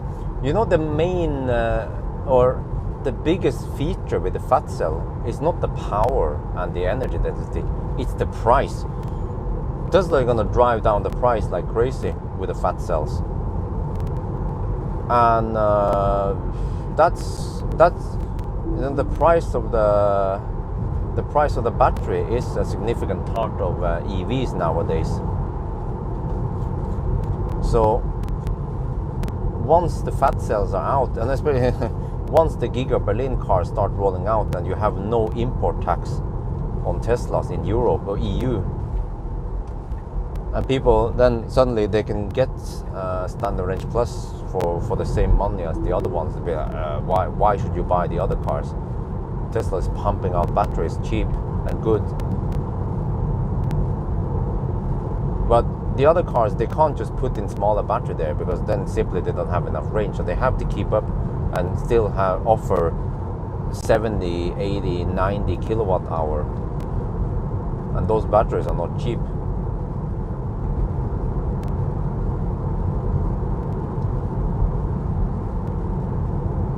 So I was still a bit surprised why, for example, the new e-Niro was so expensive. Because the or Soul, e-Soul, like, you know, the old Soul costs around 260k NOK, or yeah, roughly no more than 300k. Well, maybe the top spec would be 300k, but it was around 250 to 300k NOK for Soul. And then suddenly the new Soul, they wanted 350 to 400k NOK. 100k more, really, for the new Soul. But of course, twice as big battery. And the battery is expensive, but really, 100k more for 30 kilowatt hour more battery.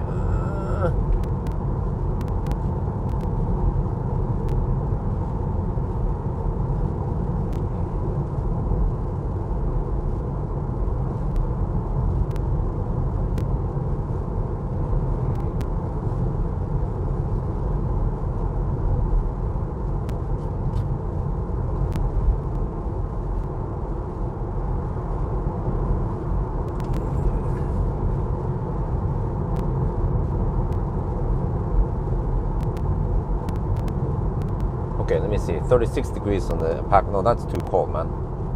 Let me see. I have to do this and then navigate to that one.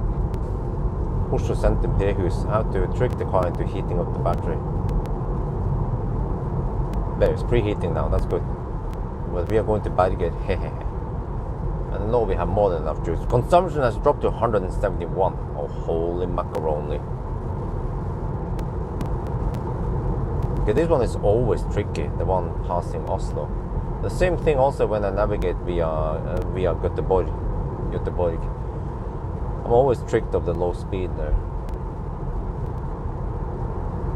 But I'm down to 15.9% right now. So hopefully we'll be at 5-6% by the time we reach Berger. Now we spend a little bit of extra energy heating up the battery.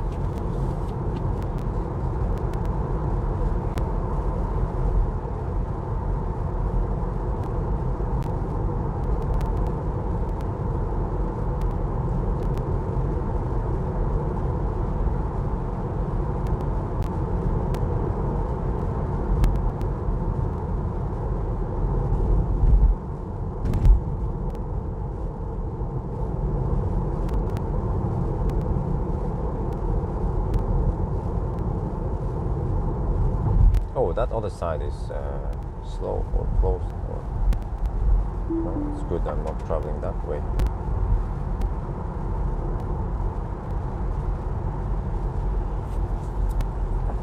Okay, it's preconditioning. How far away am I? Let me check here. Berger.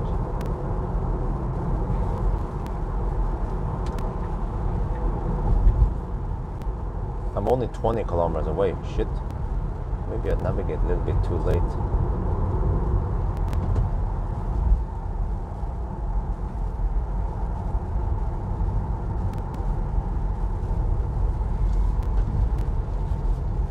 Man, there is so much punch in this battery. Even at 15%, I still have good power. Wait, let me check here. Yeah, plenty.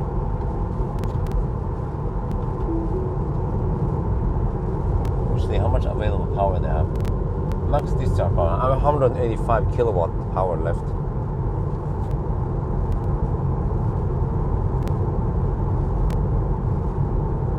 Oh, only 20 kilometers left for Berger.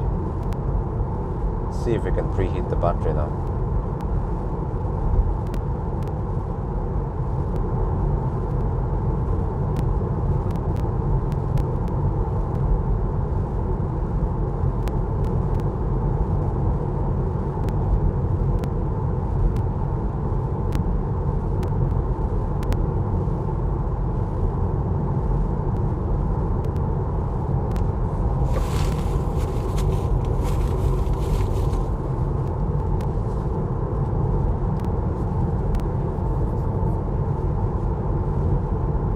Seven degrees in the pack.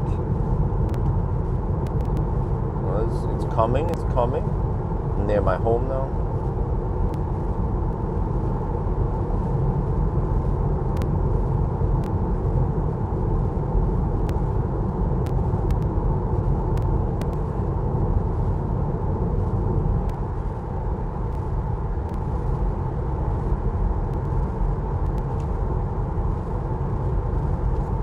we did hit the halfway. Wow, we're at 519 kilometers now.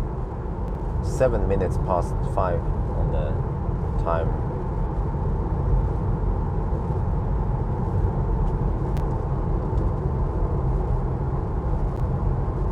So you see, normally or previously I would bail out here. I would aim for Circle K Furuset, but now we have something better. Bergen. Yeah.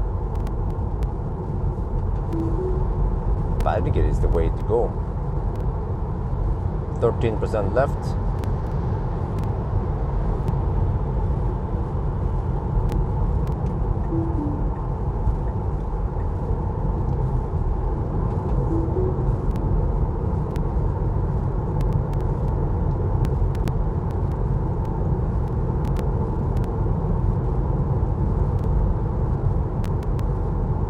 Still over 100 kilometers per hour, but we have been doing the slowest legs now, so we can finally go on the high speeds run soon in also somewhat deserted area. Wait, what's this? VAB etter Karihaugen. Oh, okay, does that affect us? Hope not.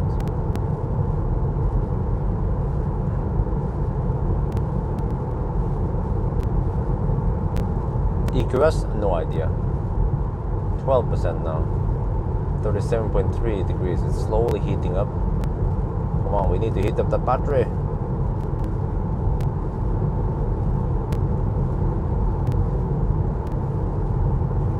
The lights here are awesome. Bright white lights. You know, there's a video that discusses the upside and downside with light. Bright white LED versus the more yellowish orange one. Oh, I forgot it's a 90 zone here now. Let's speed up. 11.6, 11.4%. $37.5 degrees in the pack. That's good.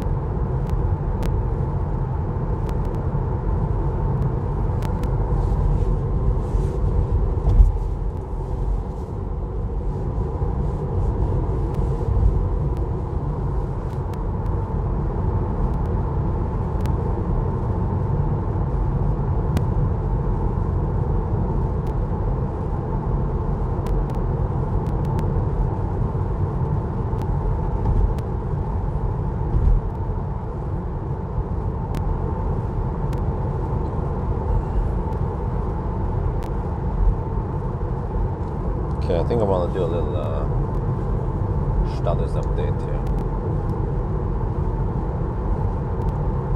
Oh yeah, I can do this one. Oh yeah, of course. Forgot. I can record. Okay, let's do one shot.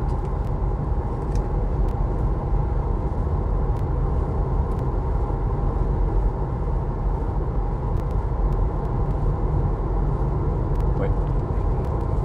Oh shit, I took the wrong mic.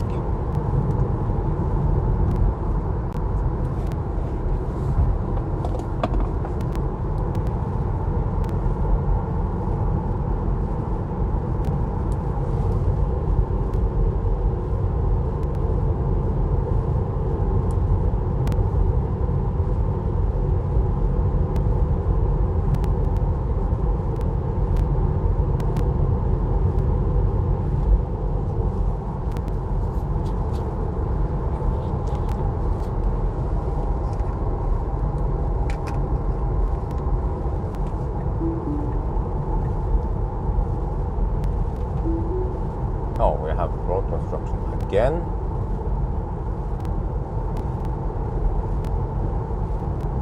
Oh well, okay, let's just record. At Karihaugen. We just passed Oslo now, and the next stop is going to be Circle K Bergen. It's a 200 kilowatt, no, yeah, it's a 300 kilowatt fast charger. So I should be getting 165 kilowatt from it. See, right now we are down to 9.68% of the battery. Oh, we have a little bit of road construction. You see, we keep running into these road construction maintenance. I don't know, they do stuff at night because we have less traffic, and then every time we pass through these places, we get slowed down by 5-10 seconds. No big deal, right? Because also think about this, that every time I get stuck behind left lane huggers, I also lose 5-10 seconds. Maybe even more. Yeah.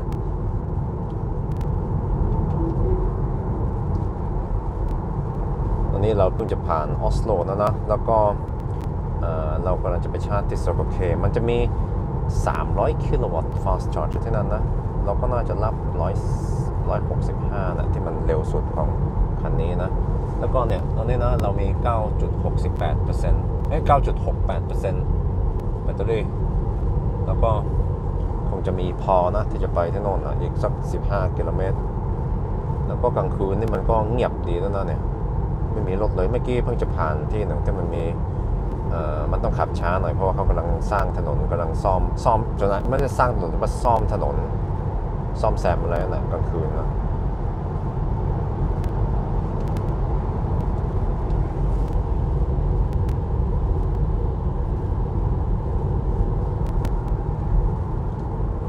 I think that guy is coasting. That trucker, the mother trucker.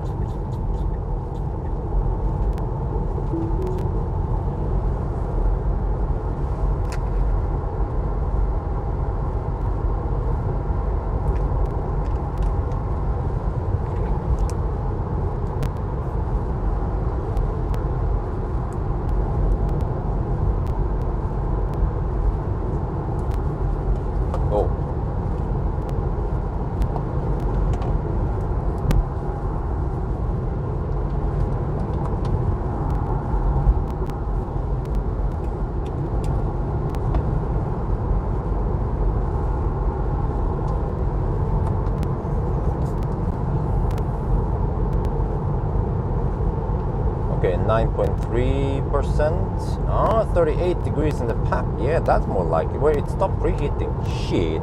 Let me navigate to Nebenez then. Let me see. Delete that one and navigate to Nebenez. Let's see if it preheats again or what does it do. Maybe it's too far away for preheating at Nebenez. Uh-oh. It's cooling it down. 9. Don't cool it down. Shit.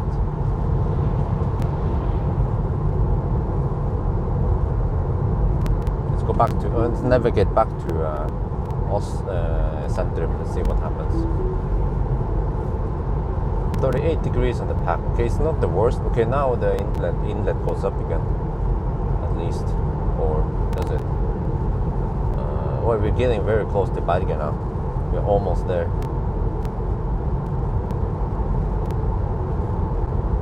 Yeah, no problem. It was never a question to make it to the 300 kilowatt. I'm at 7.78% now. So that's deep enough. Too bad I can't force it to preheat anywhere now.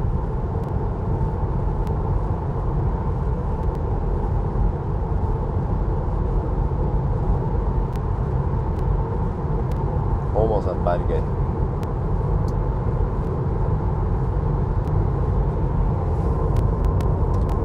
.38 degrees in the pack. Okay, it's good enough. Good enough for me.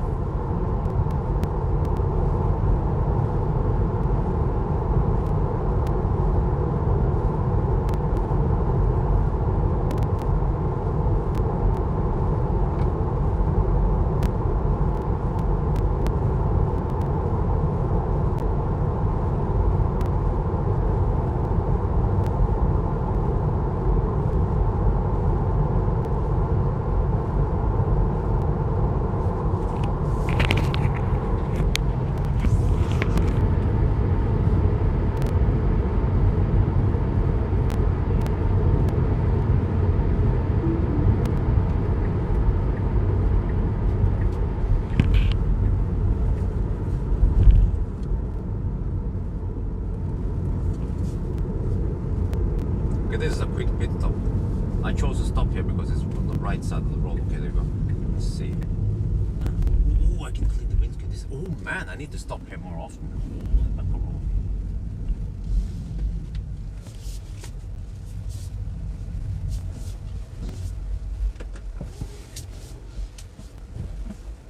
Maybe I should take that one. Yeah, actually, I should take that one.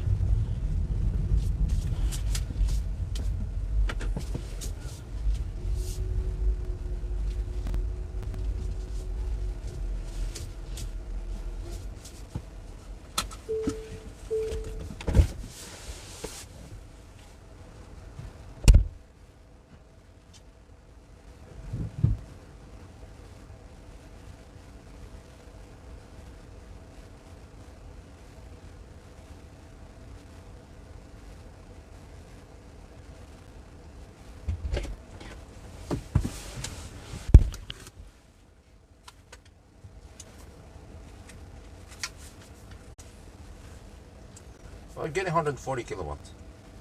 Not too bad. But I was expecting more.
Let's turn off the heat.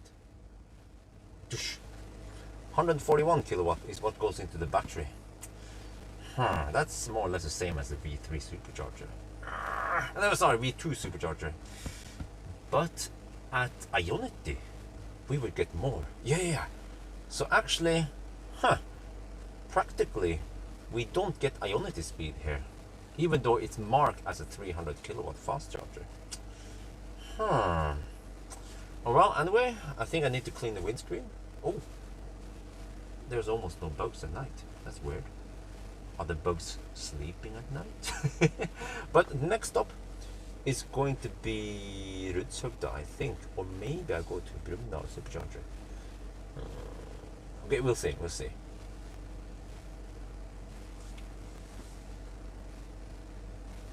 We came here around 15 minutes past. Wow, wait. 542 kilometers now. Wait, 536. After 5 hours and 15. Nah. No, 20. 102 kilometers per hour average speed so far. That's good. Okay, then I have to do it in time.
แล้วนะแต่ว่าช่างมันเราก็ได้ลองแล้วเนี่ยถ้าเช็คในรถนะมันบอกว่า125กิโลวัตต์นี่เราจะเปิดนี้ถึงแม้มันจะได้อุ่นหน่อยแต่ว่าเดี๋ยวเราจะขับไปอีกสัก120กิโลเมตรนะแล้วก็ไปชาร์จทีนี้สำหรับเทสแล้วนะเราต้องชาร์จบ่อยเราต้องขับแค่100 กว่ากิโลเมตรแล้วก็ชาร์จอย่างเงี้ย มันจะเร็วสุดแล้วนะ Okay, I need to buy food here. I have limited time. We are already at 28%. Oops. But at least at the root I can start going back and forth and nail the charging stops better. Okay, let's clean and do some stuff then.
55%. This is the highest I've gone in a while. So switch microphone. We have to get going, guys.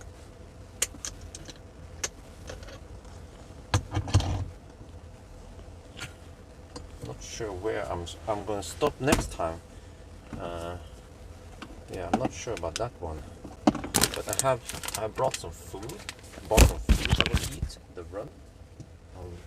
We're down to 83 kilowatt. We should leave now.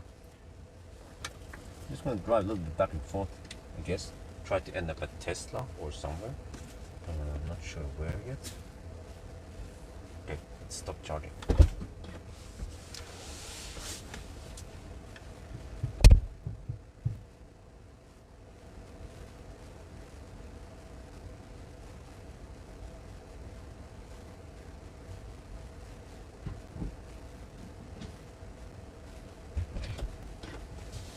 That was around 15-minute charging stop. So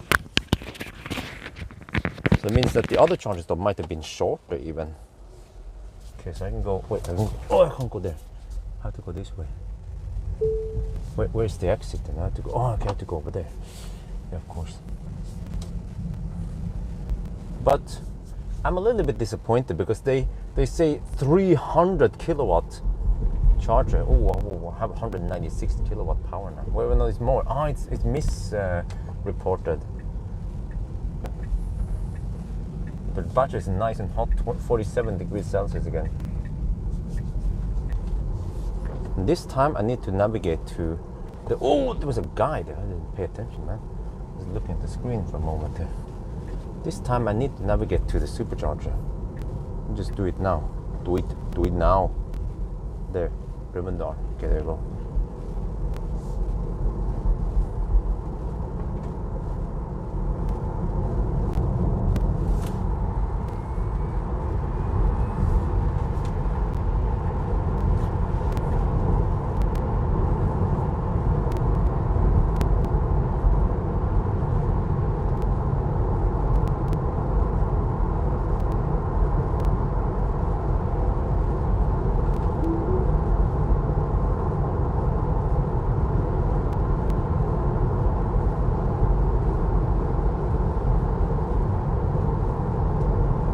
Next stop,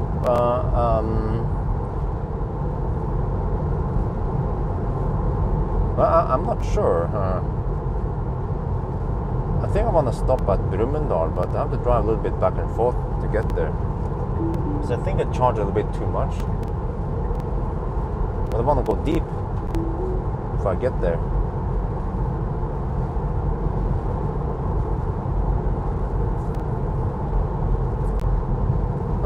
Because I calculated that I might be able to drive 140 kilometers before I have to stop, which means that I have to go to there is one checkpoint.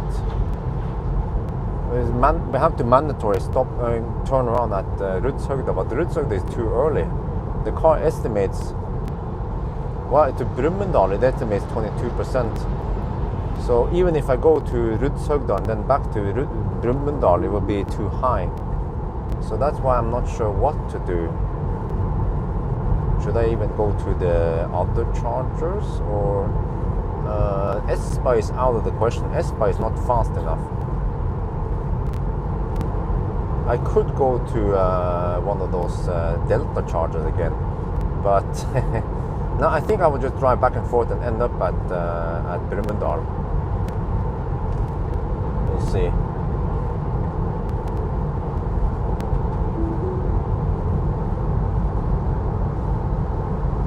Yeah, I think I charged you. No, that's more. I charged you more than. I have 55.6% now, so it means that it must have been 40. Wait, since last charge, 1 kilowatt hour.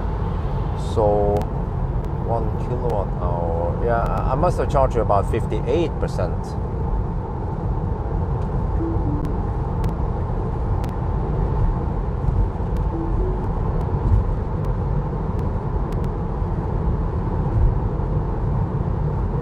That's schnell.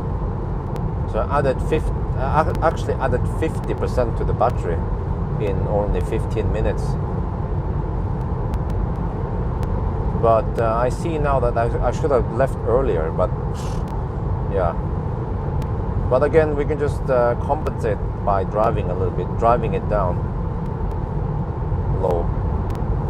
Ideally, I want to try to end up with less than 5%, but we've been okay, we've been close now, semi-deep. This time we were at 6 or 7%, which is close enough. Turn on music, bad idea.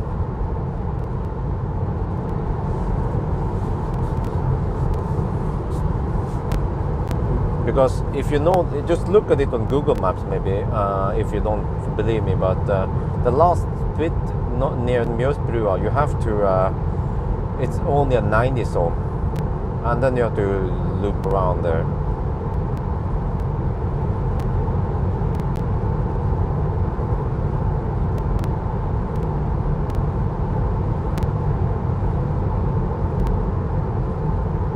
What's the estimate time? Well, it's hard to say. Right now, it could look like 9:55, or I think what was it again? The average speed was 102 or something, wasn't it?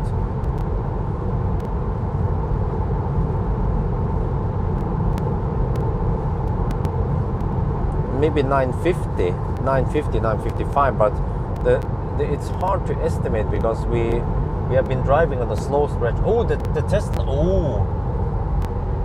Wow, they're building fast at Kløfta. The charger stacks are up and running. I mean, they are up already. The V3 stacks.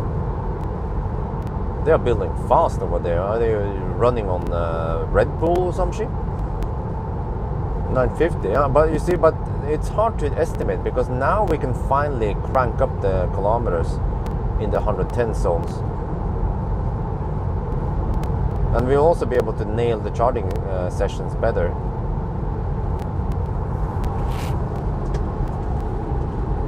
So would actually be awesome to get 945, but I'm not expecting any better than 945.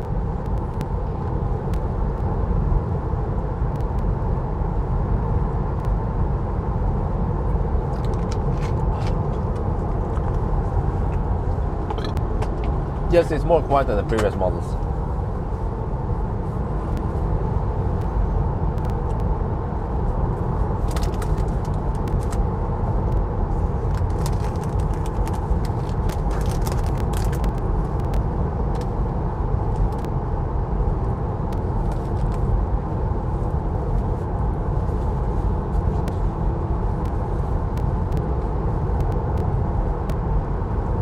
Well, good night.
I like the made in China card.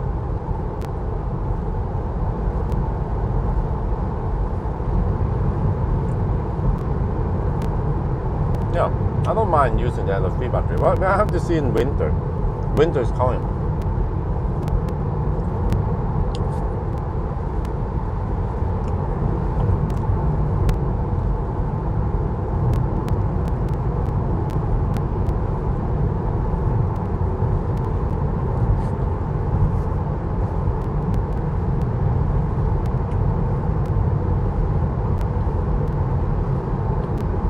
You know, the latest Fremont car is also supposed to be the same soundproofing.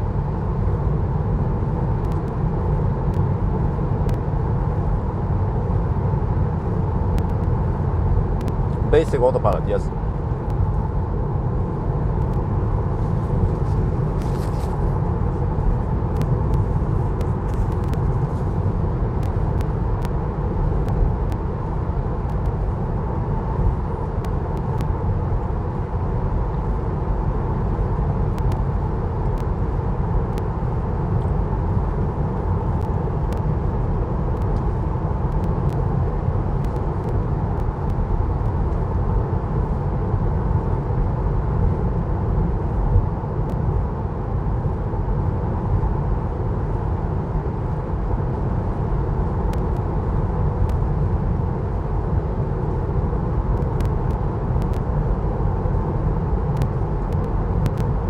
Yes, Tesla's a favorite.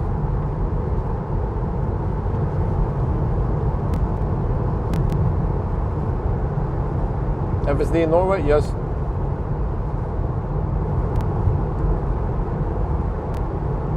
Yeah, in Australia. Well, actually, you can get some cold weather. If you live around Canberra, it can get cold over there. So it depends where you live. Down under.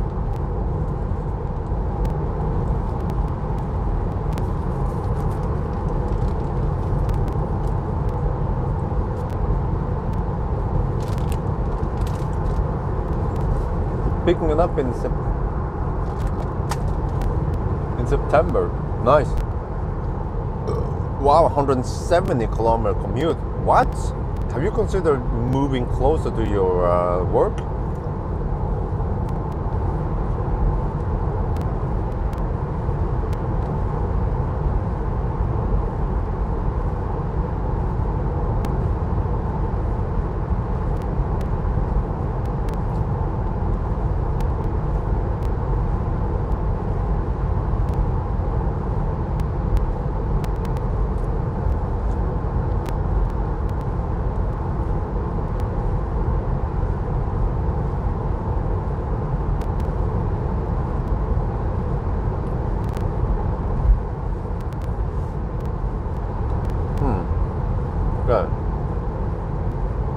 Let's see what kind of consumption numbers we get now at night.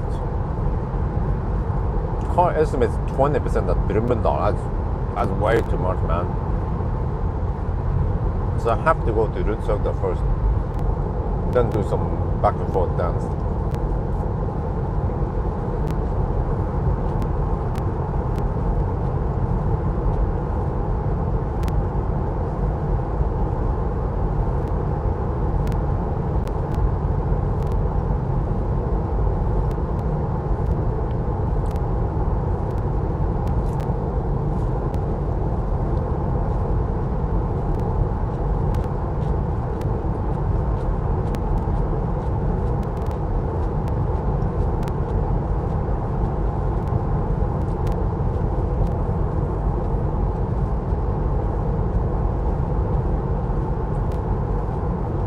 Let me switch it up a little bit there.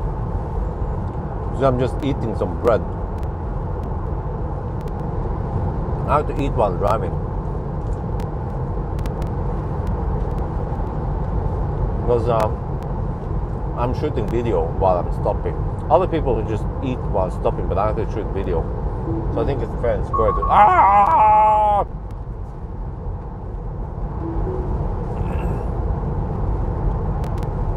And the news on when the plaid is coming. Nope. And I didn't get the plaid. I switched it. You didn't get the memo. You missed that video.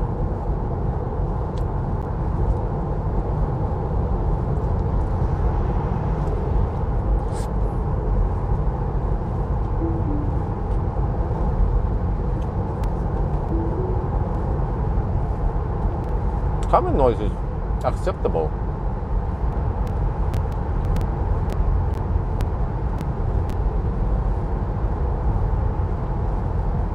Thank you.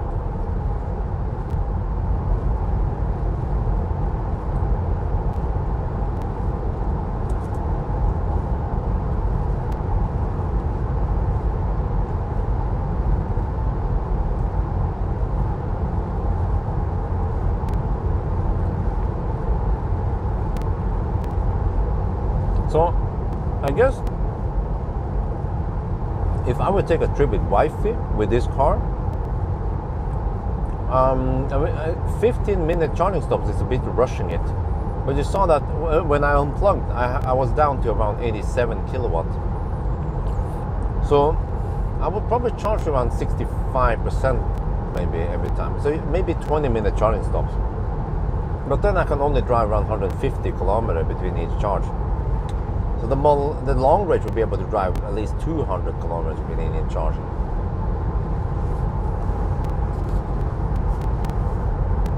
Unless I charge more, maybe 75%.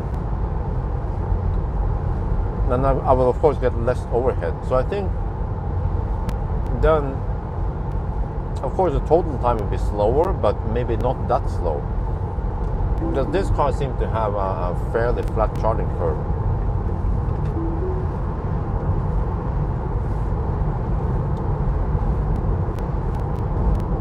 But I can look at my spreadsheet. The spreadsheet will tell them. You know what? When I think about it, my spreadsheet. Okay, let's flip it around there. The spreadsheet might even be more useful than just actual driving it here, because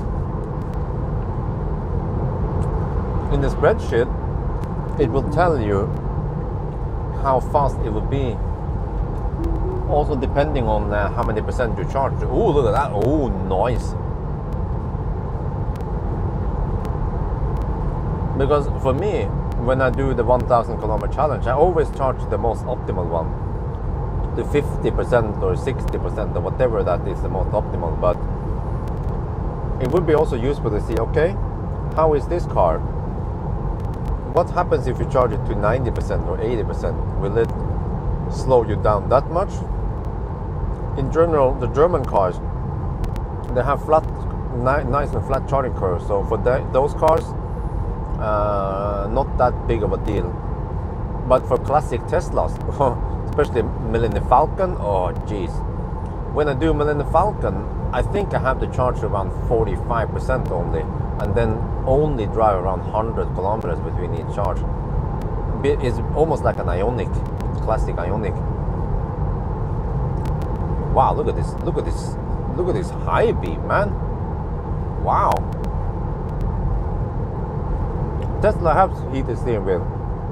The latest one have heated steering wheel.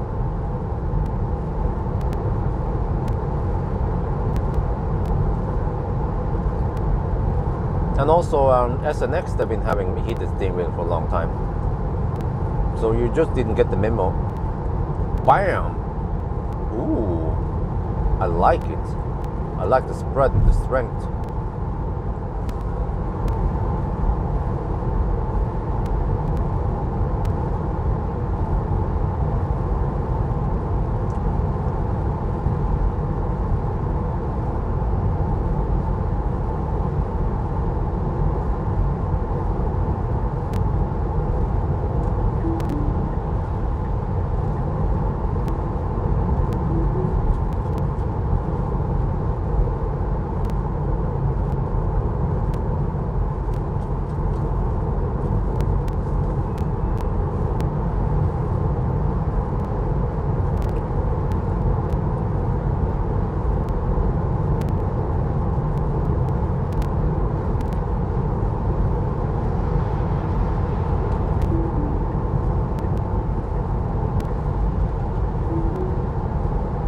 Boom!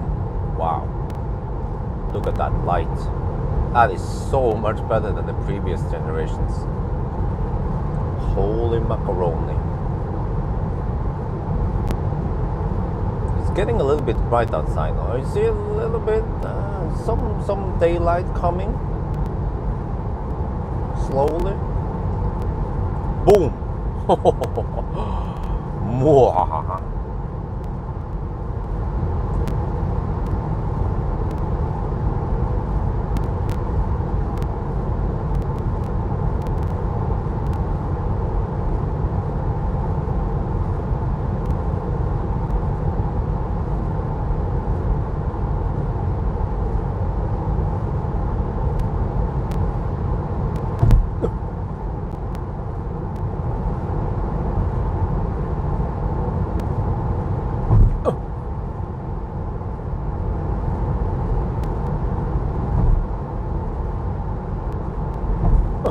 Someone type exclamation mark time.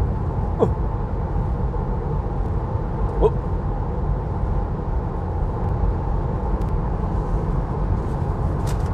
Okay, let me see. Wanna do a little recording here, but I need darkness, which we don't have always. Okay, might have to wait until. No, I can do it around Mjøsen.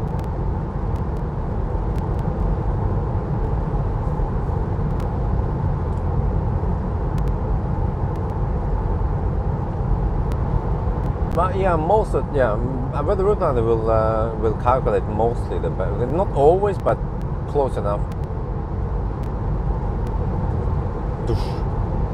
Wow.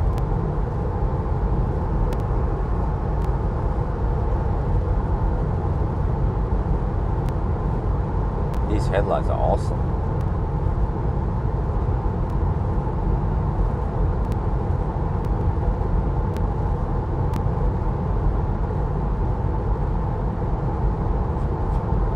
Okay, there's a car in front. I have to turn off the high beam. Okay, let me redo it. You see, that's the problem. I have too much stuff in the front. Hey, don't use the high beam on me. Okay, I think it was those motorcyclists they were flashing at. I was guessing it. I think it looks like motorcyclists.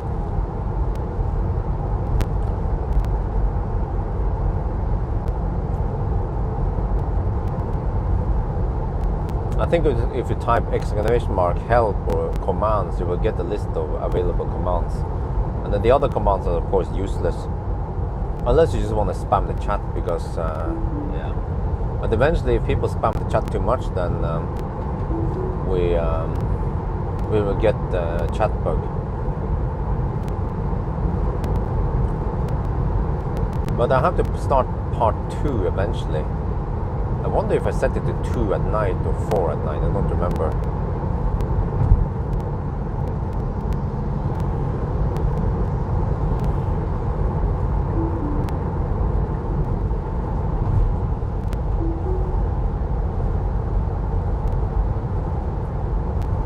Yeah, those motorcyclists have annoying headlights.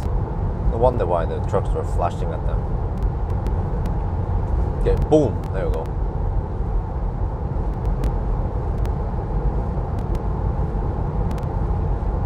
Is it still calibration thing there? Let me check here. It seems like it.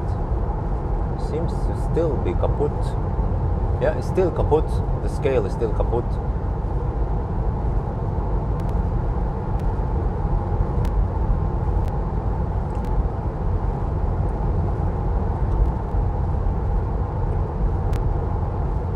But there's also cooldown, so you can't make the bot spam.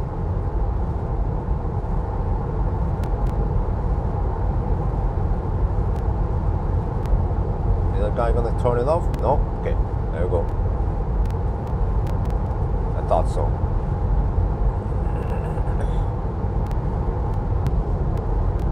Oh, what's that? Is that slowness? Oh shit. More slowness. Shit. We are now at the Minnesundbrua. I can't see shit over here because it's dark, but I see more road construction or something over there. But let me show you the high beam. Okay. Guys, ready for it? Boom! Ho, ho, ho, ho, ho.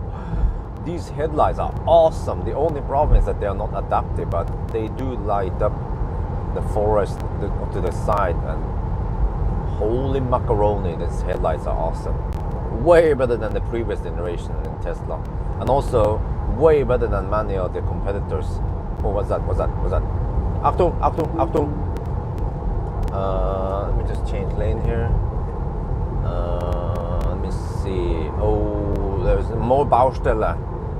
Man, constant. Oh, wait, then we have to stay and listen.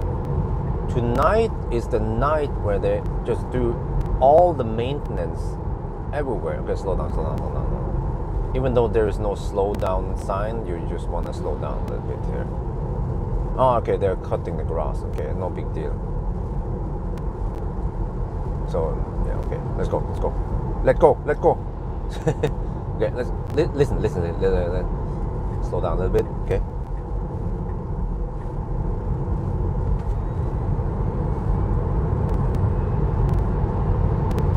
Oh shit! Oh man, I love that sound. Okay, wait for those cars to pass.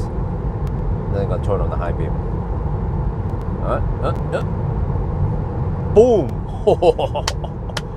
The slow clap for the high beams.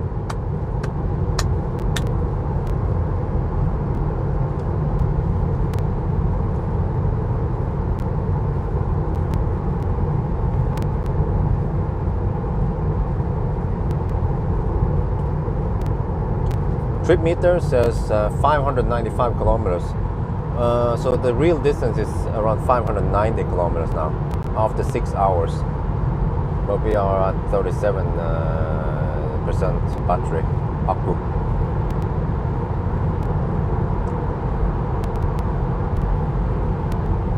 Oh shit, more slowdown. Are you kidding me? Tonight is the night. For reals? Okay, I'm about to subtract 5 minutes now because of all this traffic.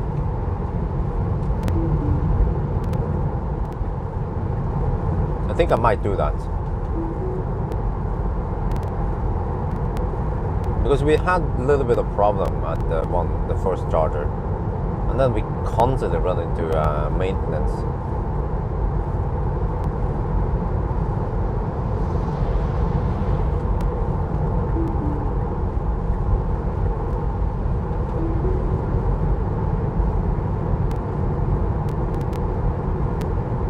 Yeah, look, again, the fudge. Oh man. Oh shit. Hell no. Oh wait. Are they gonna turn? Are they gonna have this through the night? Shit. Moscow, oh shit, 2.4 kilometers. Oh man. Wait, where am I supposed to turn here? Okay. Always kind of tricky to see where it's supposed to go.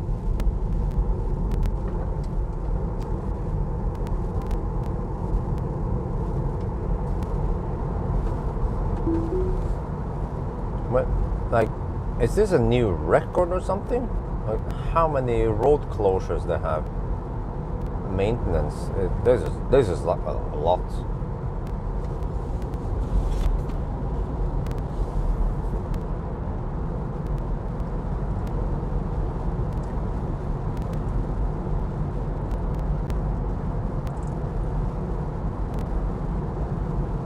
I guess I could try to avoid this place. Yeah. Maybe I'll just stay in the north.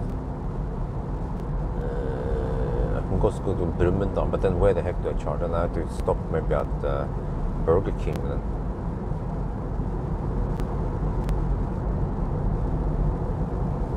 So I have to turn around at Strandlykkja. Maybe. And then head back north. Maybe I should add one Ionity session. But actually for this car it doesn't matter too much. Yeah, okay. What do you guys think? At this point though, this is a lot of road closures, so I'm leaning towards subtracting 5 minutes. What do you guys think? Should we do it? We didn't run into one closed tunnel. We had some long tunnels like that Nordbytunnelen. That was a pretty long one. That was way longer than this, with 50 zone through the whole tunnel.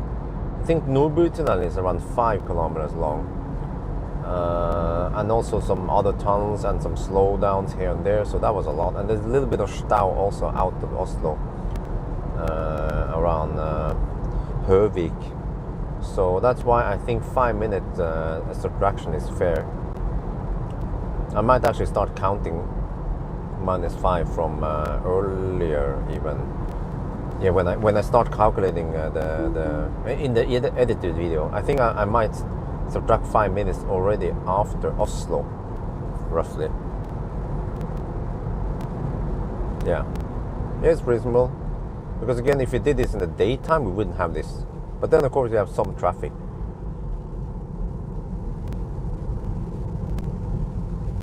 Okay, so will the Ford car hug the left lane? Well, don't hug the left lane.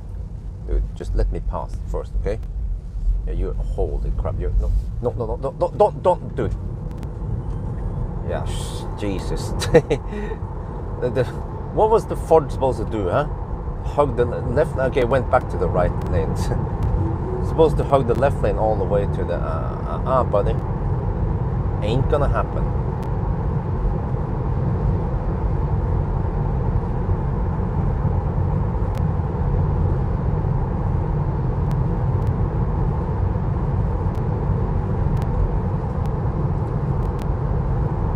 Tonight เรามาถึงเมียสนะแล้วก็ที่นี่มันก็มืดนะตี 3เนี่ยเราจะเปิดไฟสูงให้ดูนะปุ๊บโอ้โหเนี่ยไฟสูงของโมเดล 3ล่าสุดนะมันโคตรดีเลยนะข้อเสียคือมันไม่มี adaptive headlights แต่ว่ามันสว่างแล้วมันกระจายทั่วเลยนะมันดีมากเลยอะถ้าเทียบกับ generation เก่านะเนี่ยสว่างชัดเจนเลยบานดีเลยโอ้รุ่นเก่านี่ไม่ค่อยดีหรอกถ้าอันนี้แต่ว่าไม่รู้ว่าคนไทยเขาสนใจไหมแต่ว่าผมก็ว่ามันสำคัญนะไฟสูงนะตอนขับกลางคืนแต่ว่าถ้าใจดีนะผมก็สังเกตว่าคนไทยเขาใช้ไฟสูงผิดเราจะต้องถ้ามันมีรถข้างหน้าอย่างนี้หรือว่ามันมีรถสวนทางเราต้องห้ามเปิดไฟสูงแต่เราจะไปเปิดส่องใส่หน้าเขาแต่ว่าถ้าเราแซงเขาแล้วเนี่ยเดี๋ยวนะจะดูนะถ้าเราแซงไปแล้วเดี๋ยวอีกโอเคแซงคันนี้ฝั่งโน้นมีรถมาโอเคก็อย่าเปิดตอนนี้ต้องเปิดอย่างเงี้ยเราต้องเปิดทิ้งไว้ตลอดนะต้องเปิดจนถึงมันมีรถคันอื่นมาโอเคมีรถมาเราก็ปิดแล้วก็เดี๋ยวรอให้รถบรรทุกฝั่งโน้นสวนทางเราอันนี้ผ่านไปแล้วเปิดแล้วก็เปิดตลอดอย่าปิดเพราะว่าเราจะได้เห็นข้างทางว่ามันมีสัตว์มีคนมีอะไรก็ได้มีของอะไรก็ได้ที่มันอยู่ที่ถนนเราจะต้องเห็นชัดดีบางคนผมเห็นว่าเขาปิดแล้วก็เปิดปิด ต้องปิดแล้วตอนนี้ต้องปิดไม่รถมาฝั่งโน้นแล้วก็เดี๋ยวตอนเขาผ่านไปแล้วแล้วก็เปิดเนี่ยเปิดเต็มที่เลย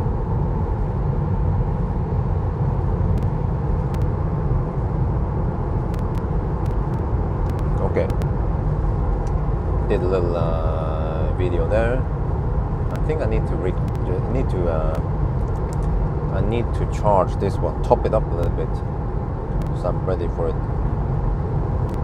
No, dude. Sometimes it's hard to turn off these Rode microphones.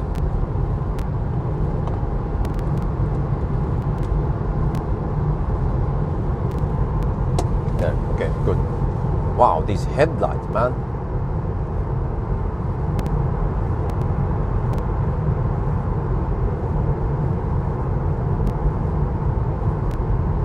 Okay, what's the consumption? Yeah, well, consumption is 188.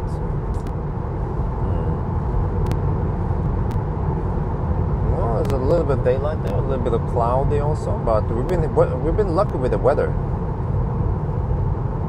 Yeah, we are past the 600 kilometer mark, 609 on the trip now. So I think now I will count towards 1010. So it means that we have 400 kilometers left, roughly. And I subtract 5 minutes because of some shit. But it seems like I could turn around I might turn around turn on the high beam. Oh, look at that. Damn. Do you guys see this shit? The high beams? Unless we have more road closures, but I might turn around at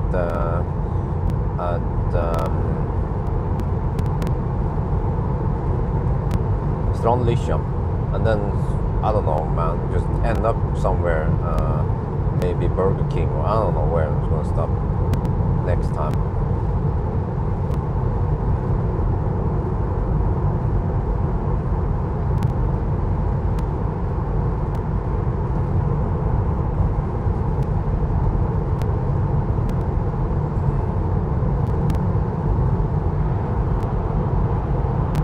But I kind of want to stop at supercharger next, unless it doesn't make any sense, unless I have to keep going to Burger King. But then, we'll see. Because if I stop at Burger King, then I could just try to then end up at supercharger. And then I have to start thinking about returning. So, no, I have to start splitting. Yeah, that's right. We have to start, have to consider the split. So let's see, we have to drive,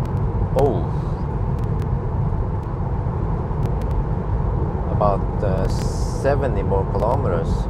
That means we will be at 680 kilometers. So I have to do then 320. Oh, how do I split it? 3 times? Yeah, I have to split it 3 times. Okay, that means charging to only 50% then. And then hammer it. We're gonna see what the consumption is this time.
Well, maybe I can give it a status. Let me see. 613 kilometers. Consumption 178. Yeah, and time is 3:12. Actually, after 6 hours and 7 minutes. Wait, huh? That should mean that we are actually faster than 100 kilometers per hour again, because we subtracted 5 minutes. Because of, yeah, it's supposed to be, yeah, because we did lose some time here and there. Whoop.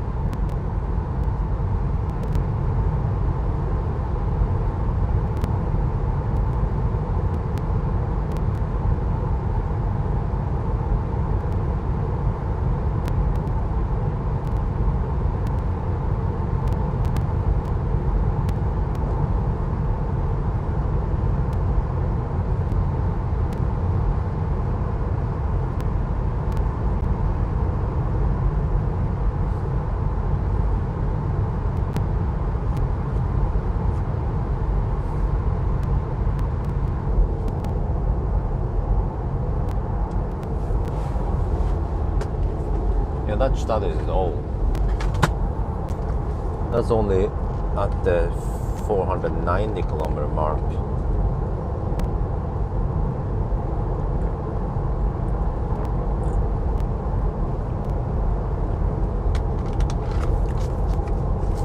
Okay, 1 bottle of water down. I've been only drinking water in this trip, and I have another bottle of water, ice cold water though, in the Asaklit. I think I'm good. I'm over half the way now. I'm already at the 615 kilometer mark.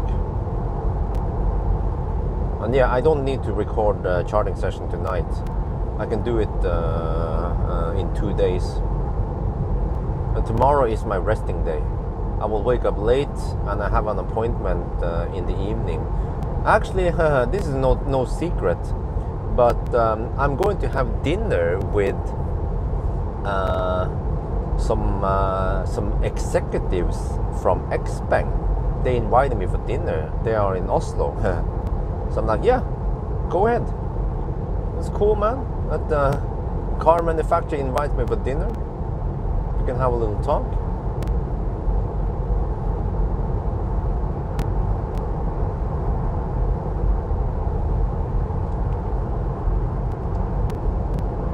Oh, I should record that.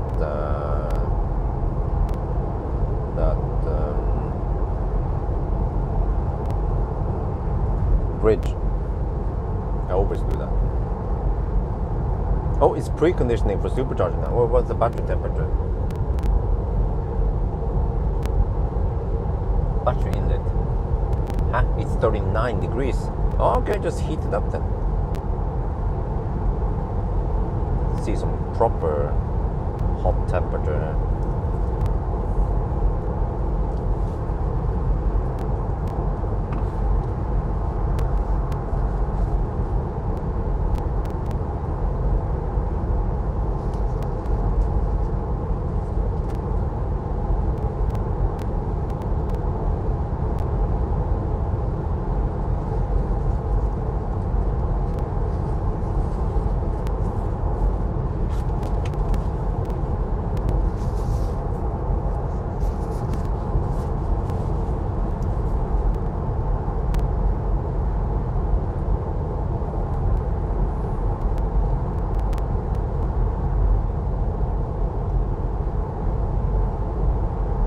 It's 13 degrees Celsius outside. Not too shabby. That's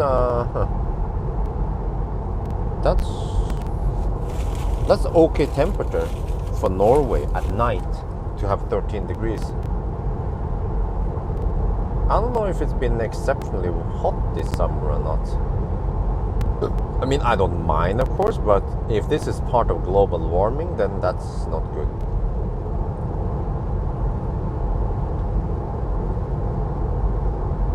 Okay, so the car start preheating already now. Wow. Wait, battery inlet, what is that?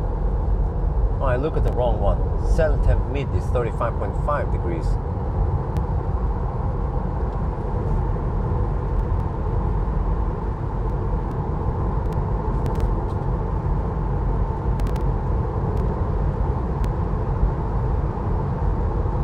A P7 ain't gonna happen. I mean, seriously, guys, no car manufacturer has ever sponsored anyone with a whole car. Not me, not anyone else. So do you really think that Xpeng will sponsor me a P7? Ain't gonna happen. Whoa, we have wet roads over here. Okay, it's been raining earlier. Okay. I need to document this, that we have wet roads. That will bring the consumption up a bit. Well, fortunately I did charge enough, or more than enough.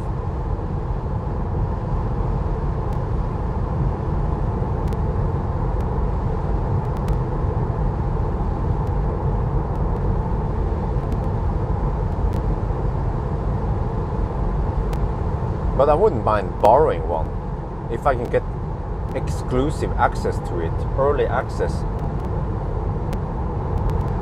That would be awesome. I mean, they owe me one, right? I made that instruction video for them. I think they've been getting some nice PR just from the whole thing around it.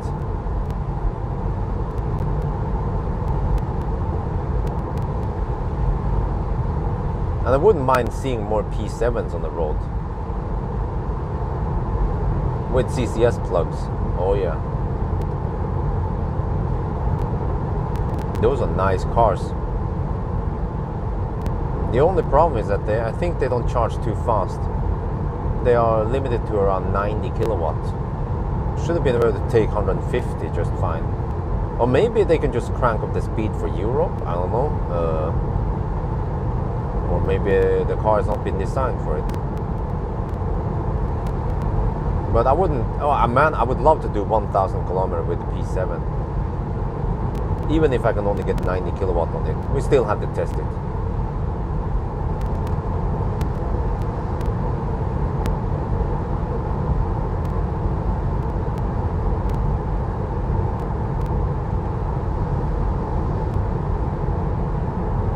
Well, it would be awesome if I get exclusive access. Because I know timing is everything. When I could get, last year when I got the P7 early, I was just harvesting. I was farming views on that car. Every time I get a car early, I get lots of views. Just look at the Ioniq 5. That one I came late, really, with the Ioniq 5, but I got lots of views on it. So timing on every car is really important.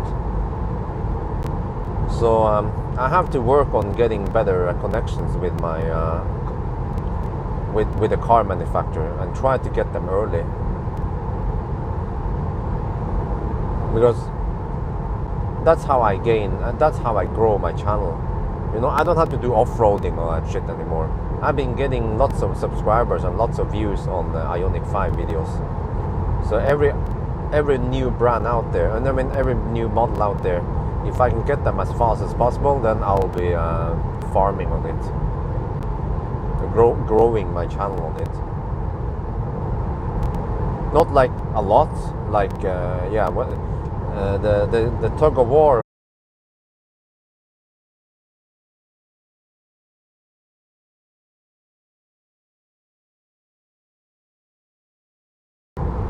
And also, don't expect that car to make any good time also, because it's tuned for performance. It's not tuned for efficiency.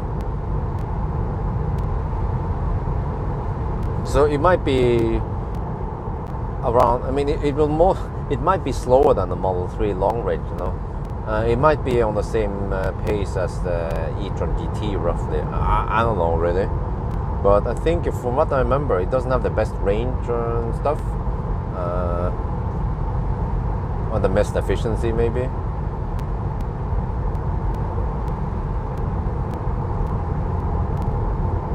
But I have to say that it doesn't phantom brake that much anymore.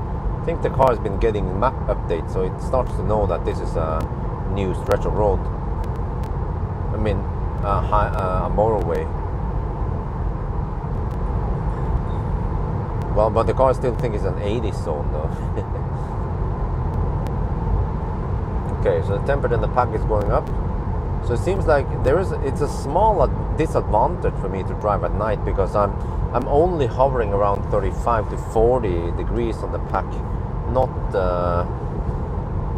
45. Or I remember it was way easier to keep the battery hot when I did it in the daytime, or when was it again?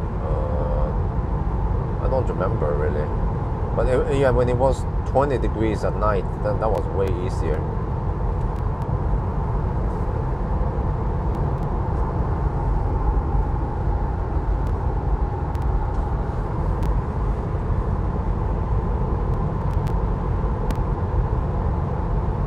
Well, good night.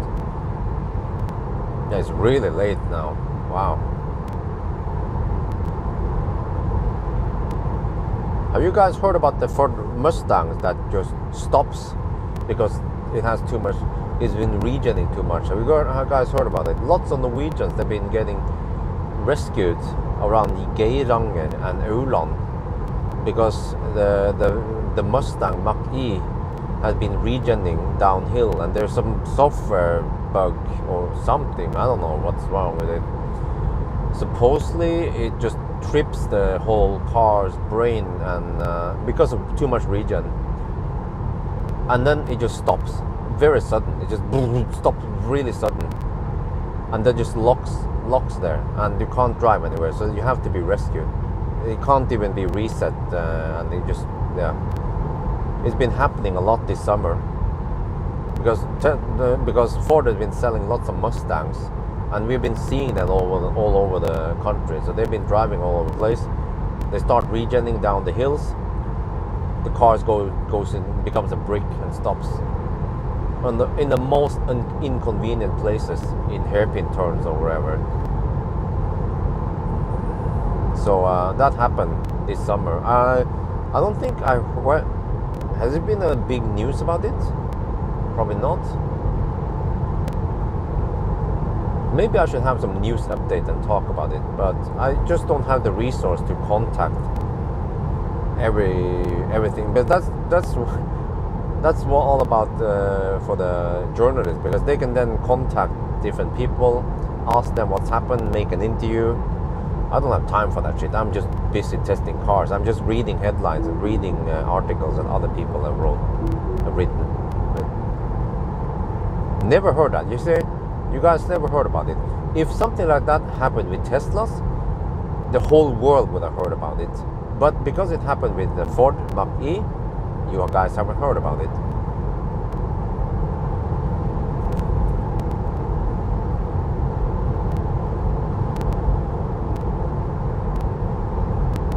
Yeah, supposedly it's overheating from regen, which is a big surprise because it has active cooling. So why the heck would it regen? I mean, why would it overheat? Or maybe the motor has not been. Maybe it's the motor that overheats, and they haven't, added sufficient cooling on the motor. But then, no, that also doesn't make sense, because we are only talking about maybe 30 kilowatt continuous regen. That's nothing really. And also, just regening, you don't charge the battery that far. I mean, the charging from regen is nothing compared to high power charging. So it's a big mystery why it would just brick like that. It shouldn't brick like that because of some regen.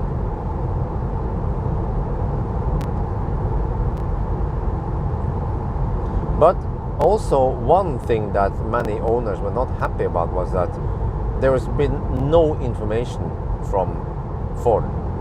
If Ford should at least inform their owners what's going on. They probably know what's going on, but they don't inform the owners. That's something they are not happy about, the owners.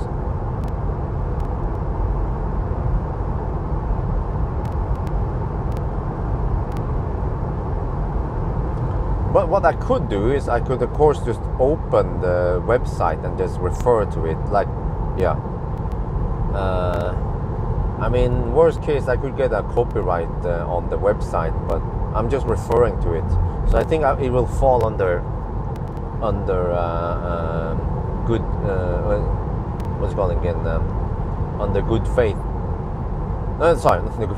It will fall under fair use policy. Especially if I just show a little bit of it and then I switch and then I talk about Mach-E and I use my own footage about Mach-E. And I can also talk about that.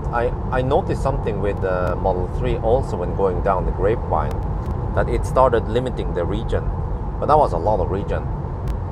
And also that was highway speed and motorway speeds. But what happened in Norway is not motorway speed. So you don't stress the battery nearly as much, because I've never seen regen limit occur on Tesla when I've been going down the hills. So really, I'm not buying it that stuff overheats. Maybe if you take the Mach-E down the grapevine, then we can start talking, maybe.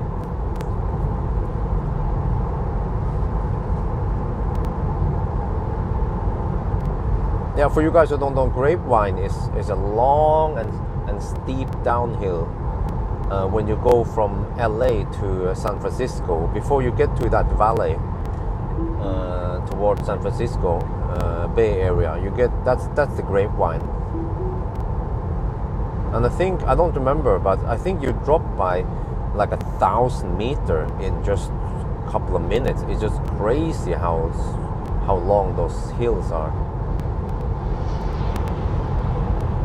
And that one puts a little stress on the Model 3's systems, but still the Model 3 can regen just fine. was just getting a little bit of power, regen limit, but it didn't really affect me.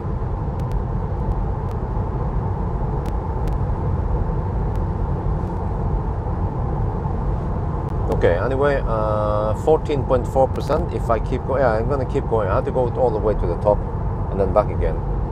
And I might arrive with, we'll see how much, we'll see.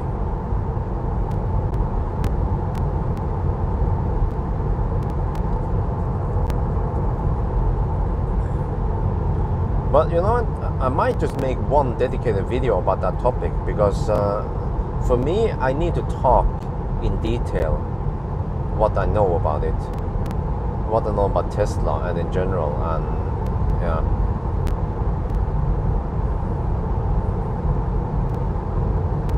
But you see, that would be bad PR for Mustang, and also bad PR for EVs in general, because I've seen the comments on those articles, and people will be like, diesel is best, EVs are shit. But it's just one problem with it's just a bug, I guess.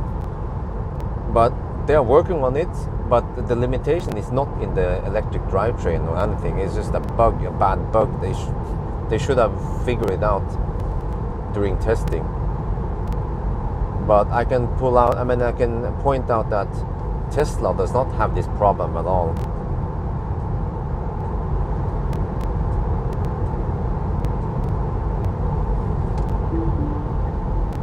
Okay, let me see.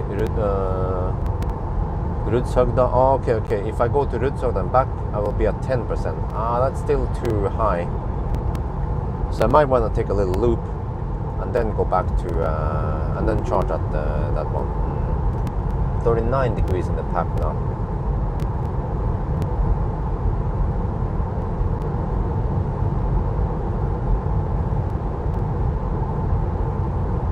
Or I might go. Wait.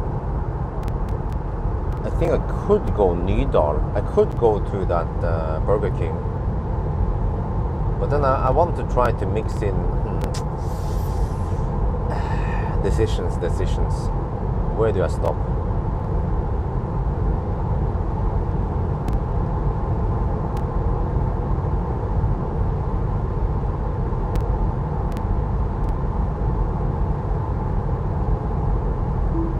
No.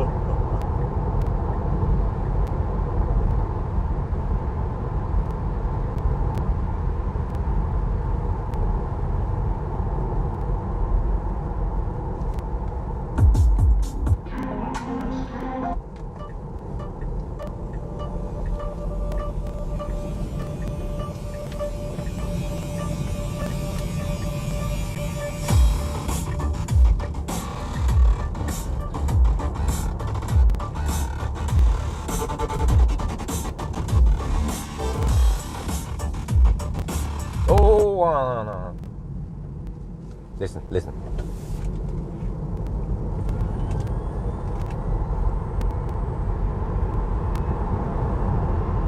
Oh man, that sound. I love it.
Okay, it's not optimal. We come here with 9%, but whatever.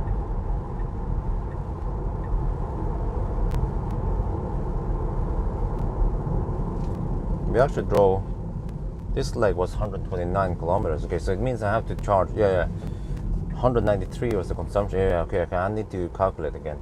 So 190 is supposed to be the consumption. Oh, can I go in here?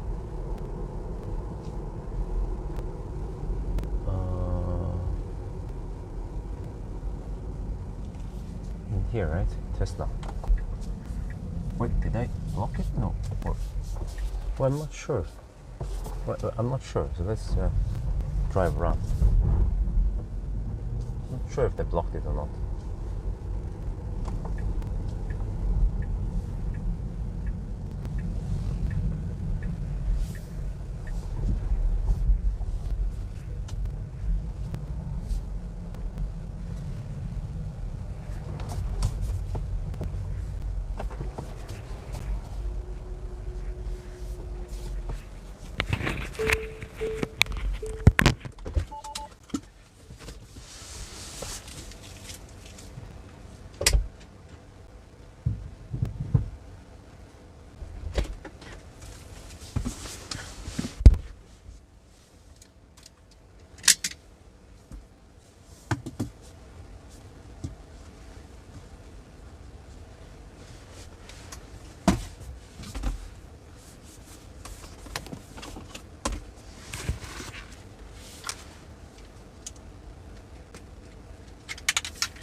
Brumunddal.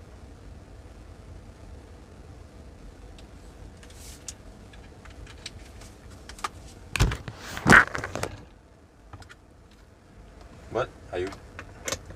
Am I muted? What's going on?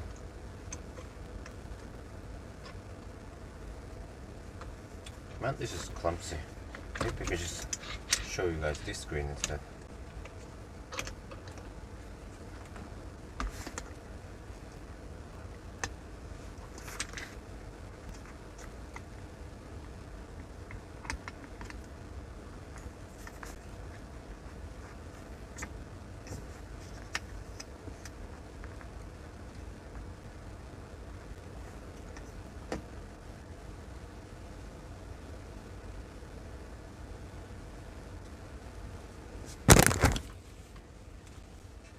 What? Only 115 kilowatt?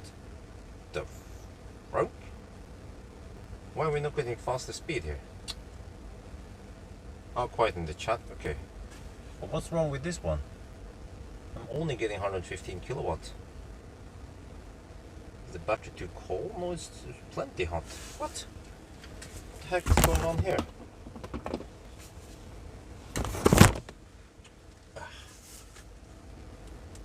Okay, this is not good.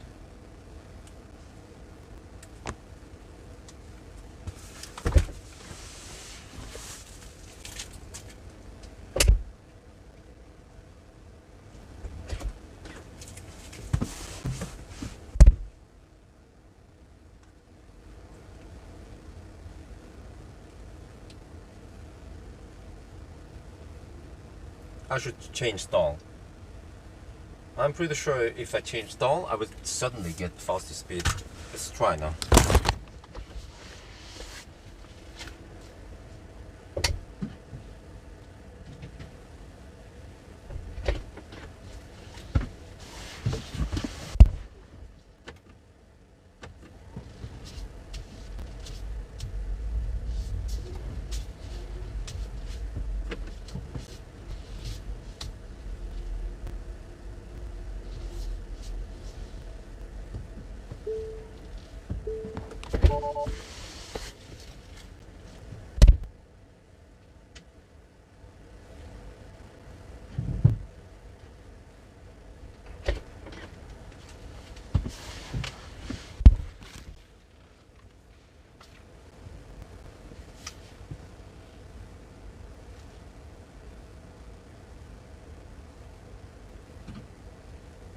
At least handshake on Tesla superchargers are quite fast.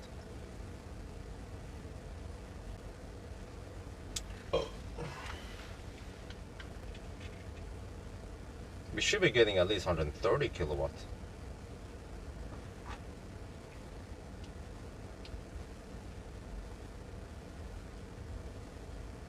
You see? 140, 144, like a mouse. 145.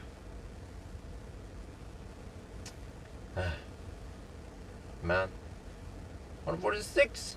Wait, let me turn off this one.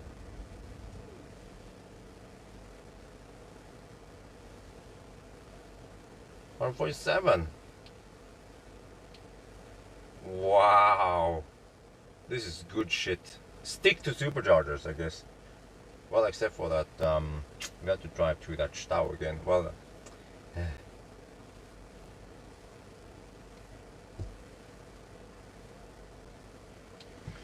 okay.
A little bit of time.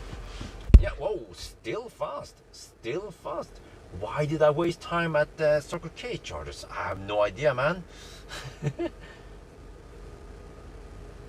Yeah, but this is included in the 5-minute subtraction time. Okay, but that's this one.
แปลว่าต้องชาร์จอีก2 ครั้งขนาดตอนนี้มันก็ยังรับ120นะโคตรดีเลยอ่ะเทสลาโมเดล3คันนี้สุดยอดเลย โอเคเราต้องชาร์จถึงประมาณ 50% แล้วก็ไปนะ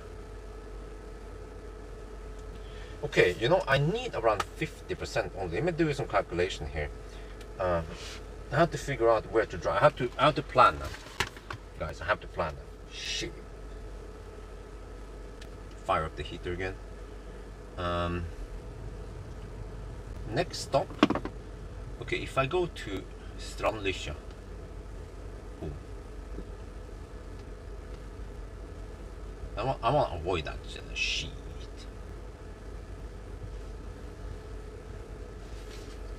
That's 52. Oh, okay. If I drive there and then come back. Okay, let's see. Let me check here. So 671.5. Let's see. 671.5. Okay, so I have done that one and then minus 1000. So I have to do 335 divided by 3. I have to do another 112 sprint stints. And last leg was, oh shit, okay, but I saw it was 100, yeah. So if I charge it 50% only, then I should be fine. But then where the heck do I stop them, right? Or if I go here, wait, if I go there, boom, and then go Strandlykkja, and then pass through the slow stretch, and then back again here, that's 100 kilometers only. And then I can go to, okay, 100 kilometers, what I need 100 and, okay, let me see, if I go to Burger King then, where the heck is Burger King? Here, isn't it? Where is it? This one? Helsinki, what? No, Nida.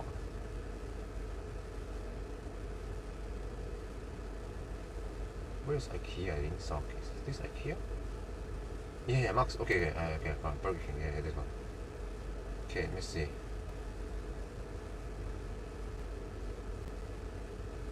$52 times 2. That's 104.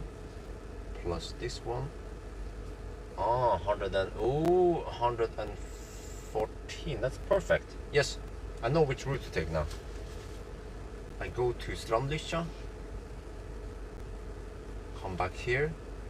Check here. Strandlykkja. Come back here and then end up at yeah. So I mix it up a little bit. Or you know what? I could just stop here. I could end up here.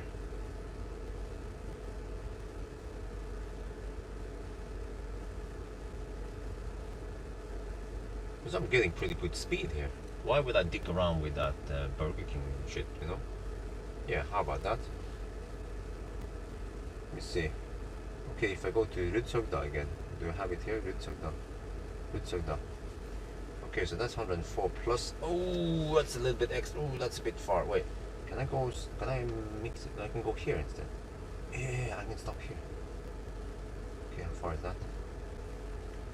104 plus. Huh? Okay, 6.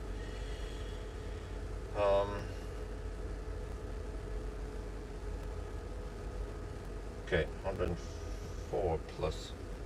What kind of distance is that? It seems like 6 kilometers. Or 5? What the front? Can you just give me proper distance instead? There, kind of. Okay, 10, 11. Around 11 kilometers. Okay, so I need 100. I need to drive around 115 kilometers. Okay. Oh yeah, 50%. Oh, I have to go. Shit. Well, I can always go deep. I guess I can always drive extra. Yeah, but we are down to 90 kilowatts. We have to go.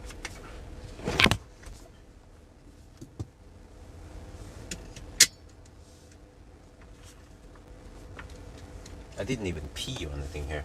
I don't have time for that.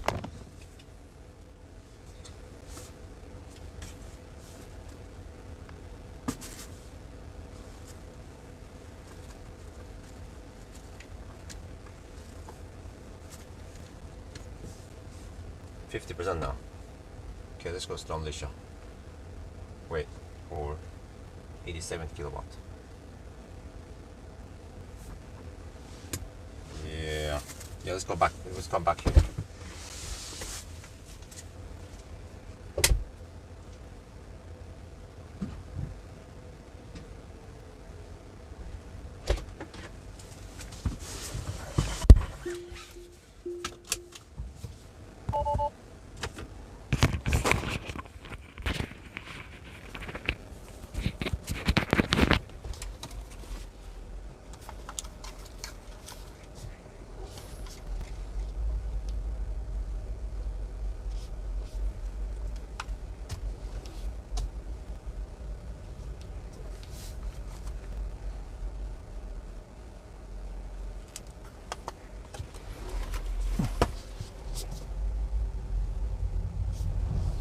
Man, these...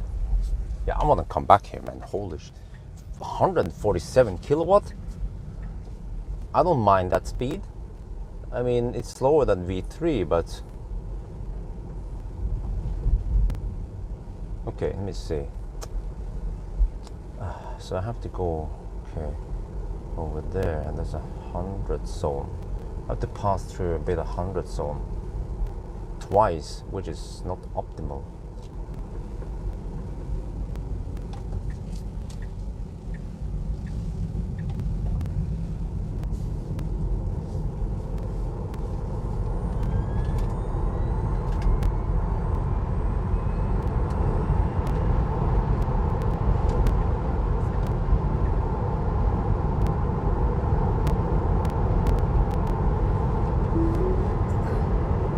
Okay.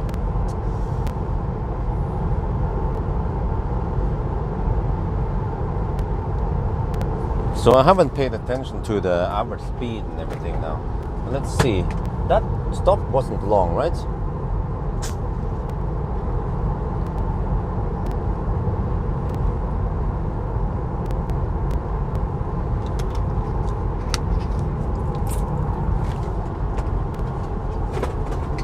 Did you guys see how long it took?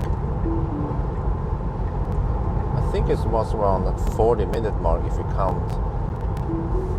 Okay.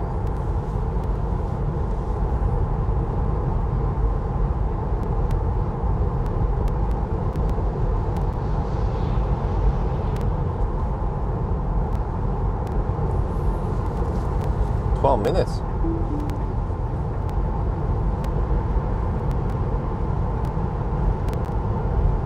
I think we're hovering right around 100 kilometers per hour. Wait, are we having too many short stints? Too many charging stops and too much overhead?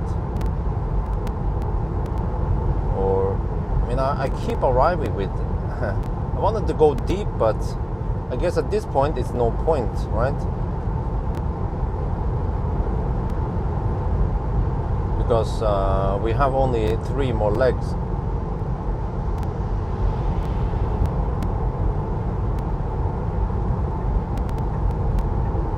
Two more charging stops. So we have 1 charging stop. I guess I will have the one... Brumunddal will be the second to last one, and then maybe I'll add in, I don't know, man, Nebbenes. I guess we might as well just go for superchargers, because they are pretty quick. I mean, it's so quick that 12 minutes is so quick that the overhead for just plugging in and waiting for the handshake is almost, you know, it kind of defeats the purpose of the fast speed we will be getting at Ionity, for example. And the problem is that I don't want to pass through the slow stretch there.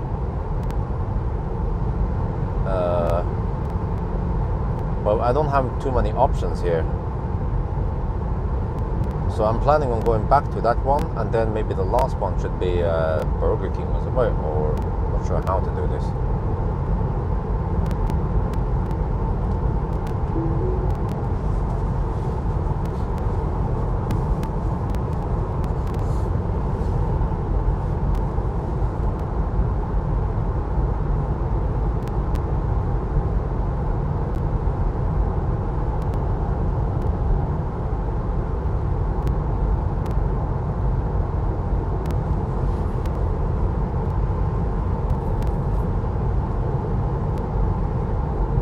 That was schnell. 12-minute top-up only.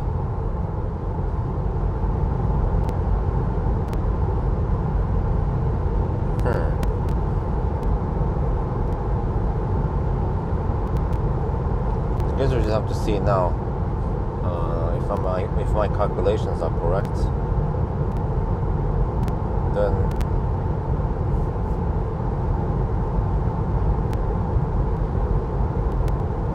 yeah, we've been riding on. We started at 147 kilowatt, and then it dropped and dropped and dropped. And when I unplugged, we were at only 90 kilowatts, but we didn't stay at 90 too long. So I think the average charging speed must have been, well, we can calculate roughly 12 minutes, right? Average speed is around 110 kilowatts. That's not too shabby.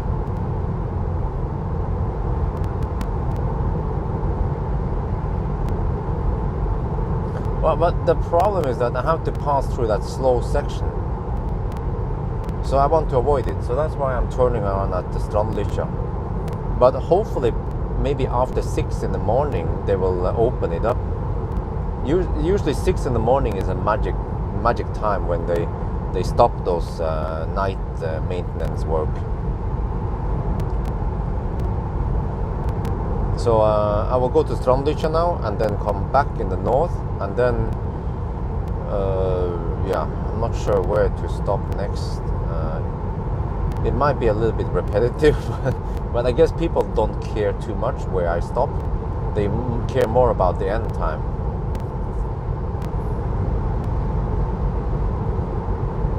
But if my calculations are correct, this time I should arrive with 5% or maybe even lower. And I might also, yeah, I can just keep hammering it to Rudshøgda if I see I can make it there. And that means that the other stints will be even shorter, so I can charge maybe even lower. I don't have to go 50%, I can go 45% on the last ones. But I kind of need to do it like this, otherwise I have to go to 80%, and that's going to take too long.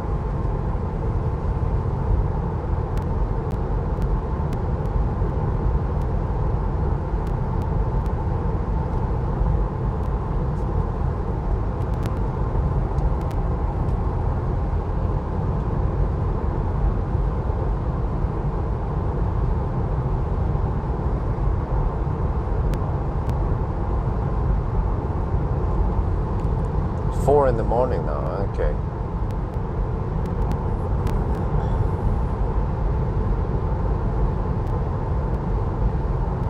Man, so that was awesome. I know, okay, I'm gonna go to that. I'm going to the exact same stall.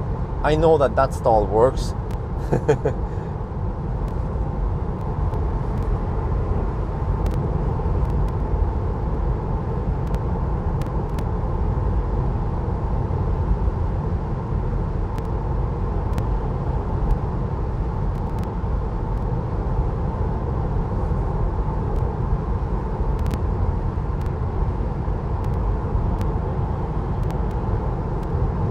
So I guess we can count at we're 7-hour mark soon.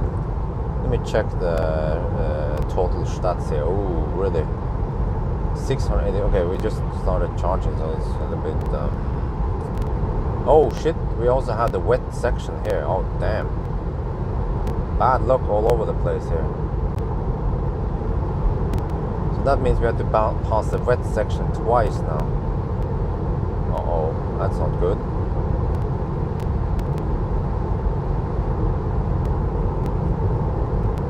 But the wet section is not too long, and I guess it'll be drying soon anyway.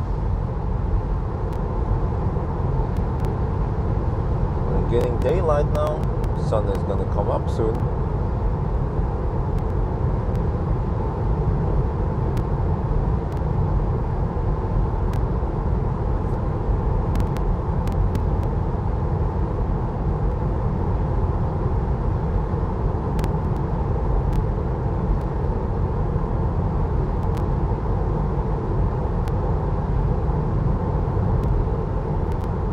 Can someone check Veivasen? Well, I guess you have to be Norwegian, but if you check Veivasen, that tunnel right south of Strandlycha, how long are they going to work on it?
Wait, there was a wet section. Is it dry already?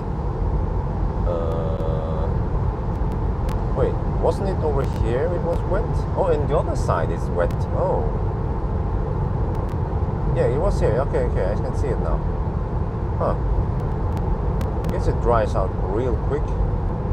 Wait, here it comes. Yeah, okay, here it comes. Here it starts suddenly. The wet section.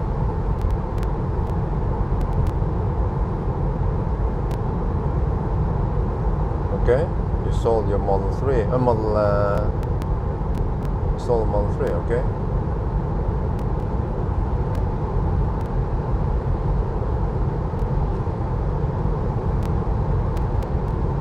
Okay, there we go. Supposing now we are at the 7-hour mark, but we just started. Yeah.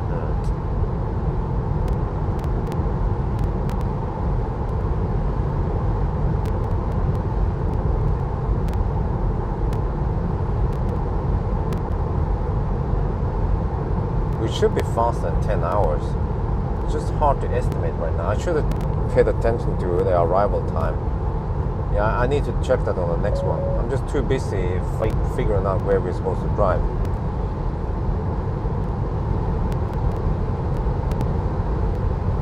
Oh, this part is wet, but I hope not too long.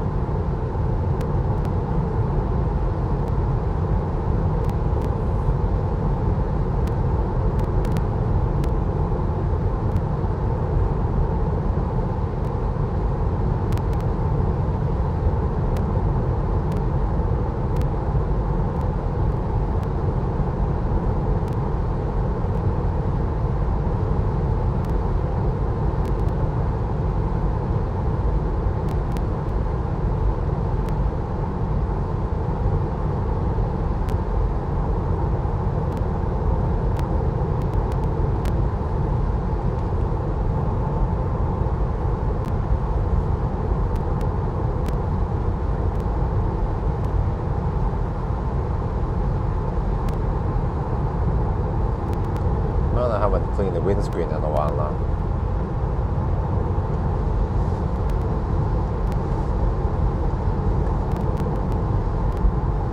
This is not helping that much, if at all.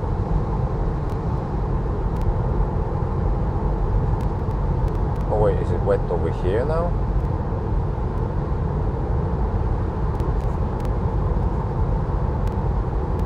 Well, I hope we have enough juice.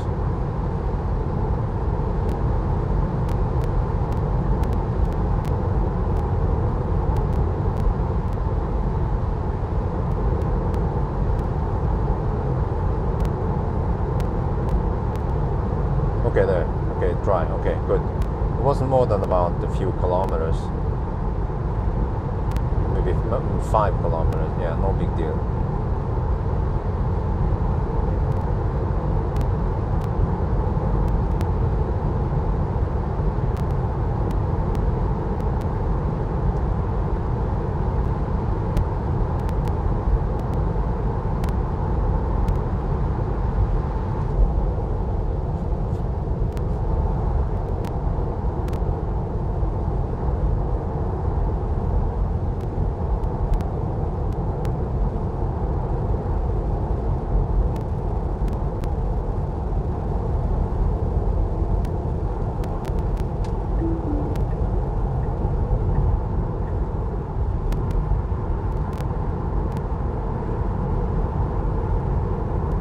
Is that truck not going this lane? I guess not. I was anticipating him to move over, but didn't want to. Okay.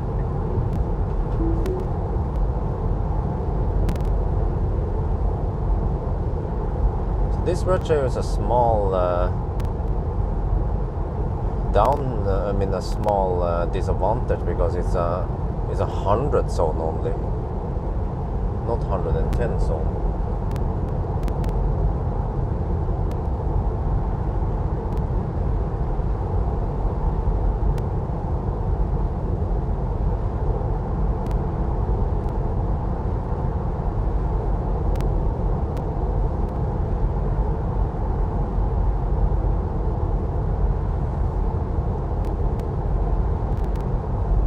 But also for the other test, we're also driving past this one.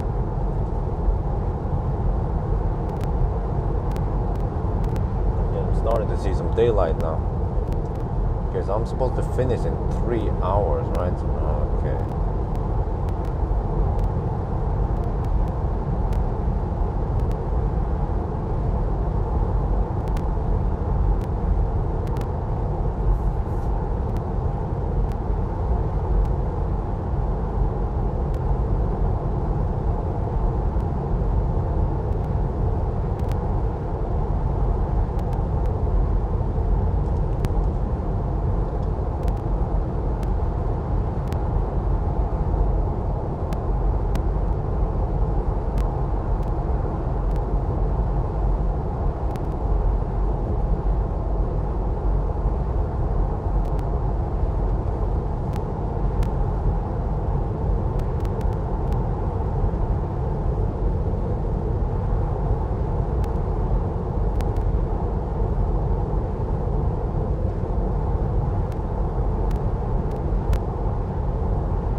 Oh, it's 4 in the morning now.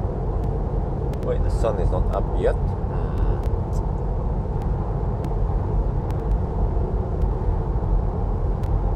Okay, let me see, for this leg, 206 consumption. Okay, I don't worry too much about it.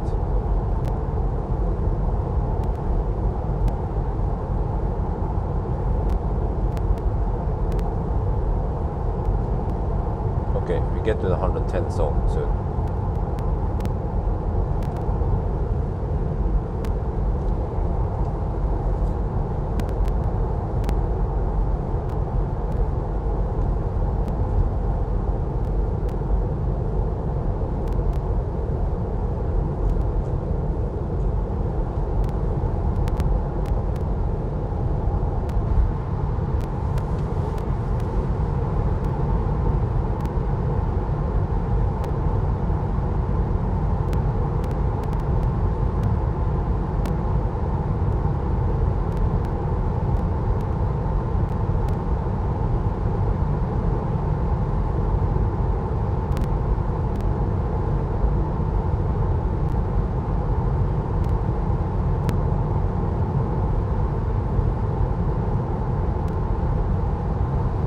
Oh, I got a little bit sleepy. I mean, it's 4 in the morning, man. I need to finish this Chanel. Let's see now. One more charging stop there, and then I have to figure out where to stop the last place. Maybe I should try to go for Ionity. Last one. Yeah, how about that? Okay. Okay, if I end up there, if I just drive south. Okay, wait. That I could do that. On the next charging stop, I just drive south and then wait. But then, it's that tunnel that annoys me. The slow speed through the tunnel.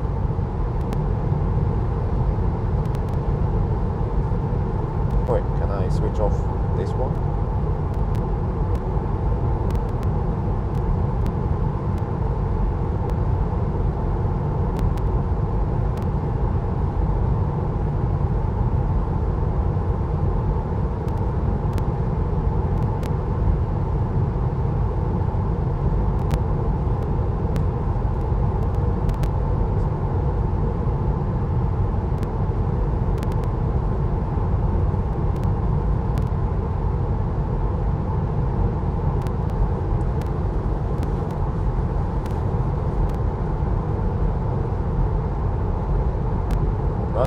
I guess we don't have any Norwegians on right now, right? They could check Veivassen for me. See what's up over there.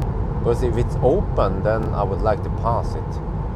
So what I can gamble for is that I go back to the supercharger,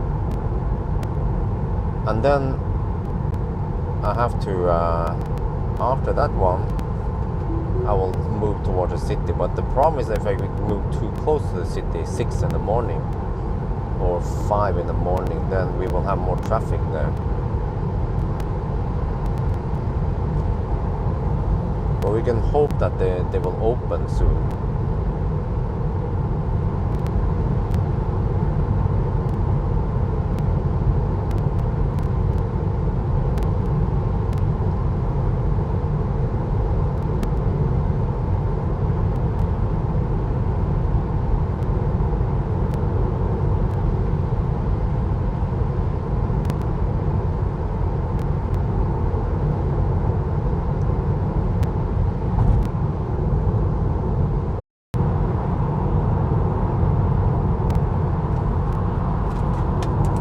More slice of bread. Wait, Strandish is coming up soon.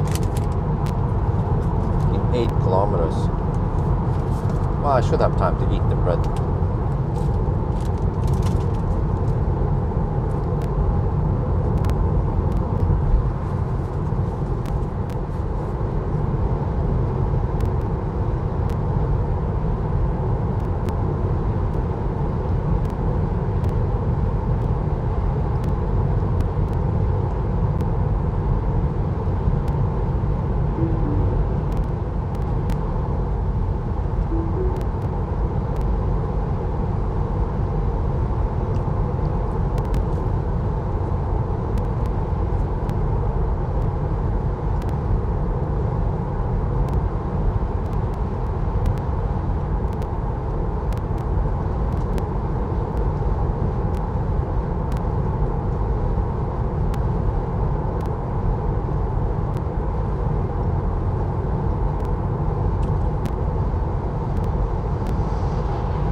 Sorry, I'm eating.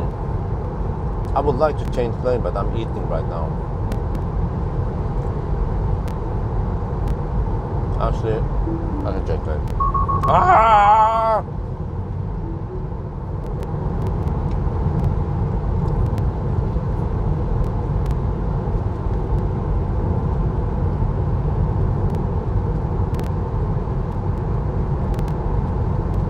Yo, what's up?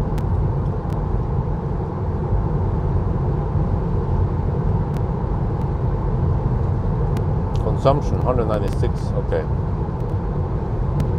that's fine. We have some headwinds supposedly.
Still don't know what the heck is going on over there.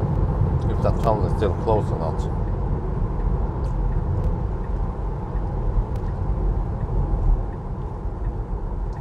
It could be open. It could be open by now, you know. I have no idea. So I guess we just go back to Rundshøgda then. I mean, yeah.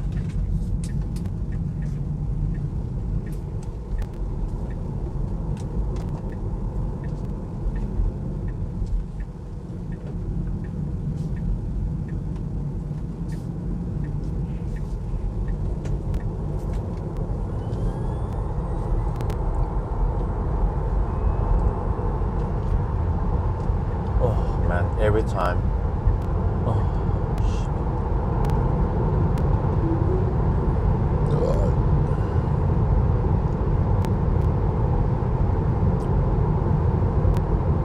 wait, Rudshøgda. No.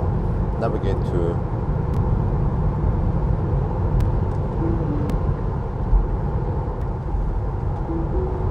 Supercharger Brumunddal, that one.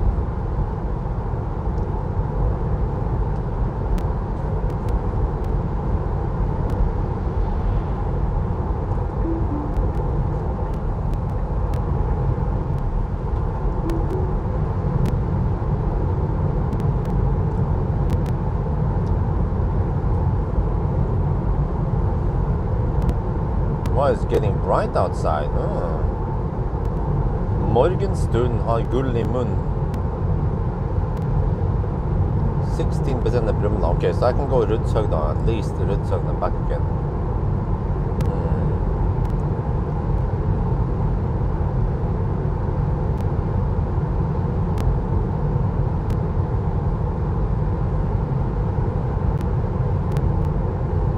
And then I guess charge it 50% again.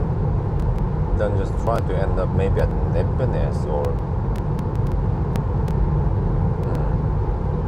yeah, why not? Nebbenes sounds like a good idea. Let's go for the superchargers. They're still good.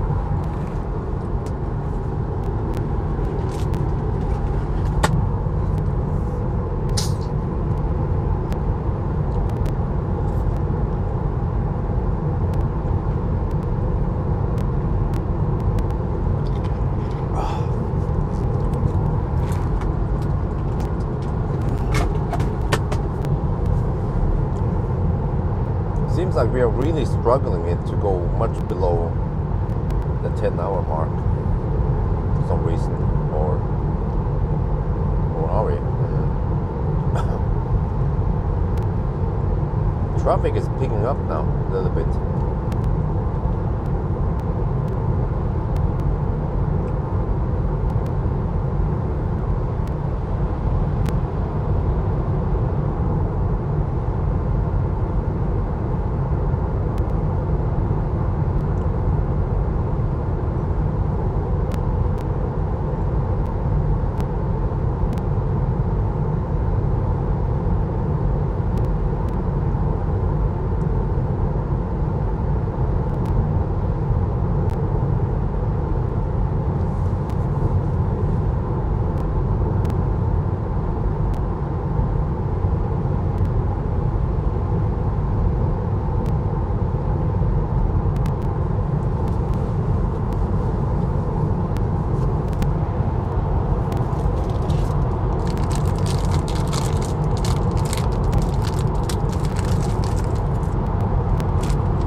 Alright.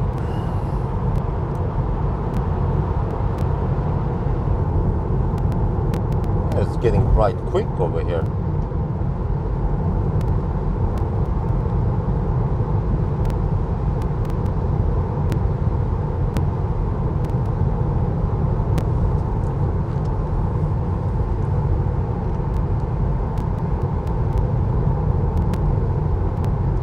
Yeah, we're hovering right around 100 kilometers per hour again.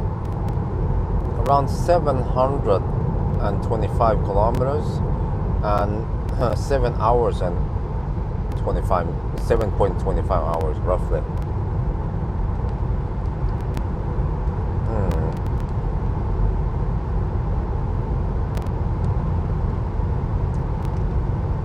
I think I might have lost several minutes on the first starting session.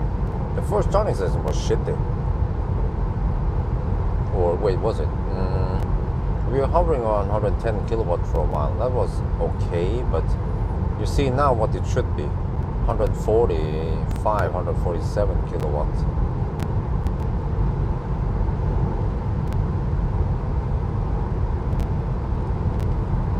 So actually for the standard range plus, it's not too critical to use V3. I mean, V3 helps, yeah. And it also heats up the battery faster, which also helps, but so maybe I'll try Ionity as the last charging stop then.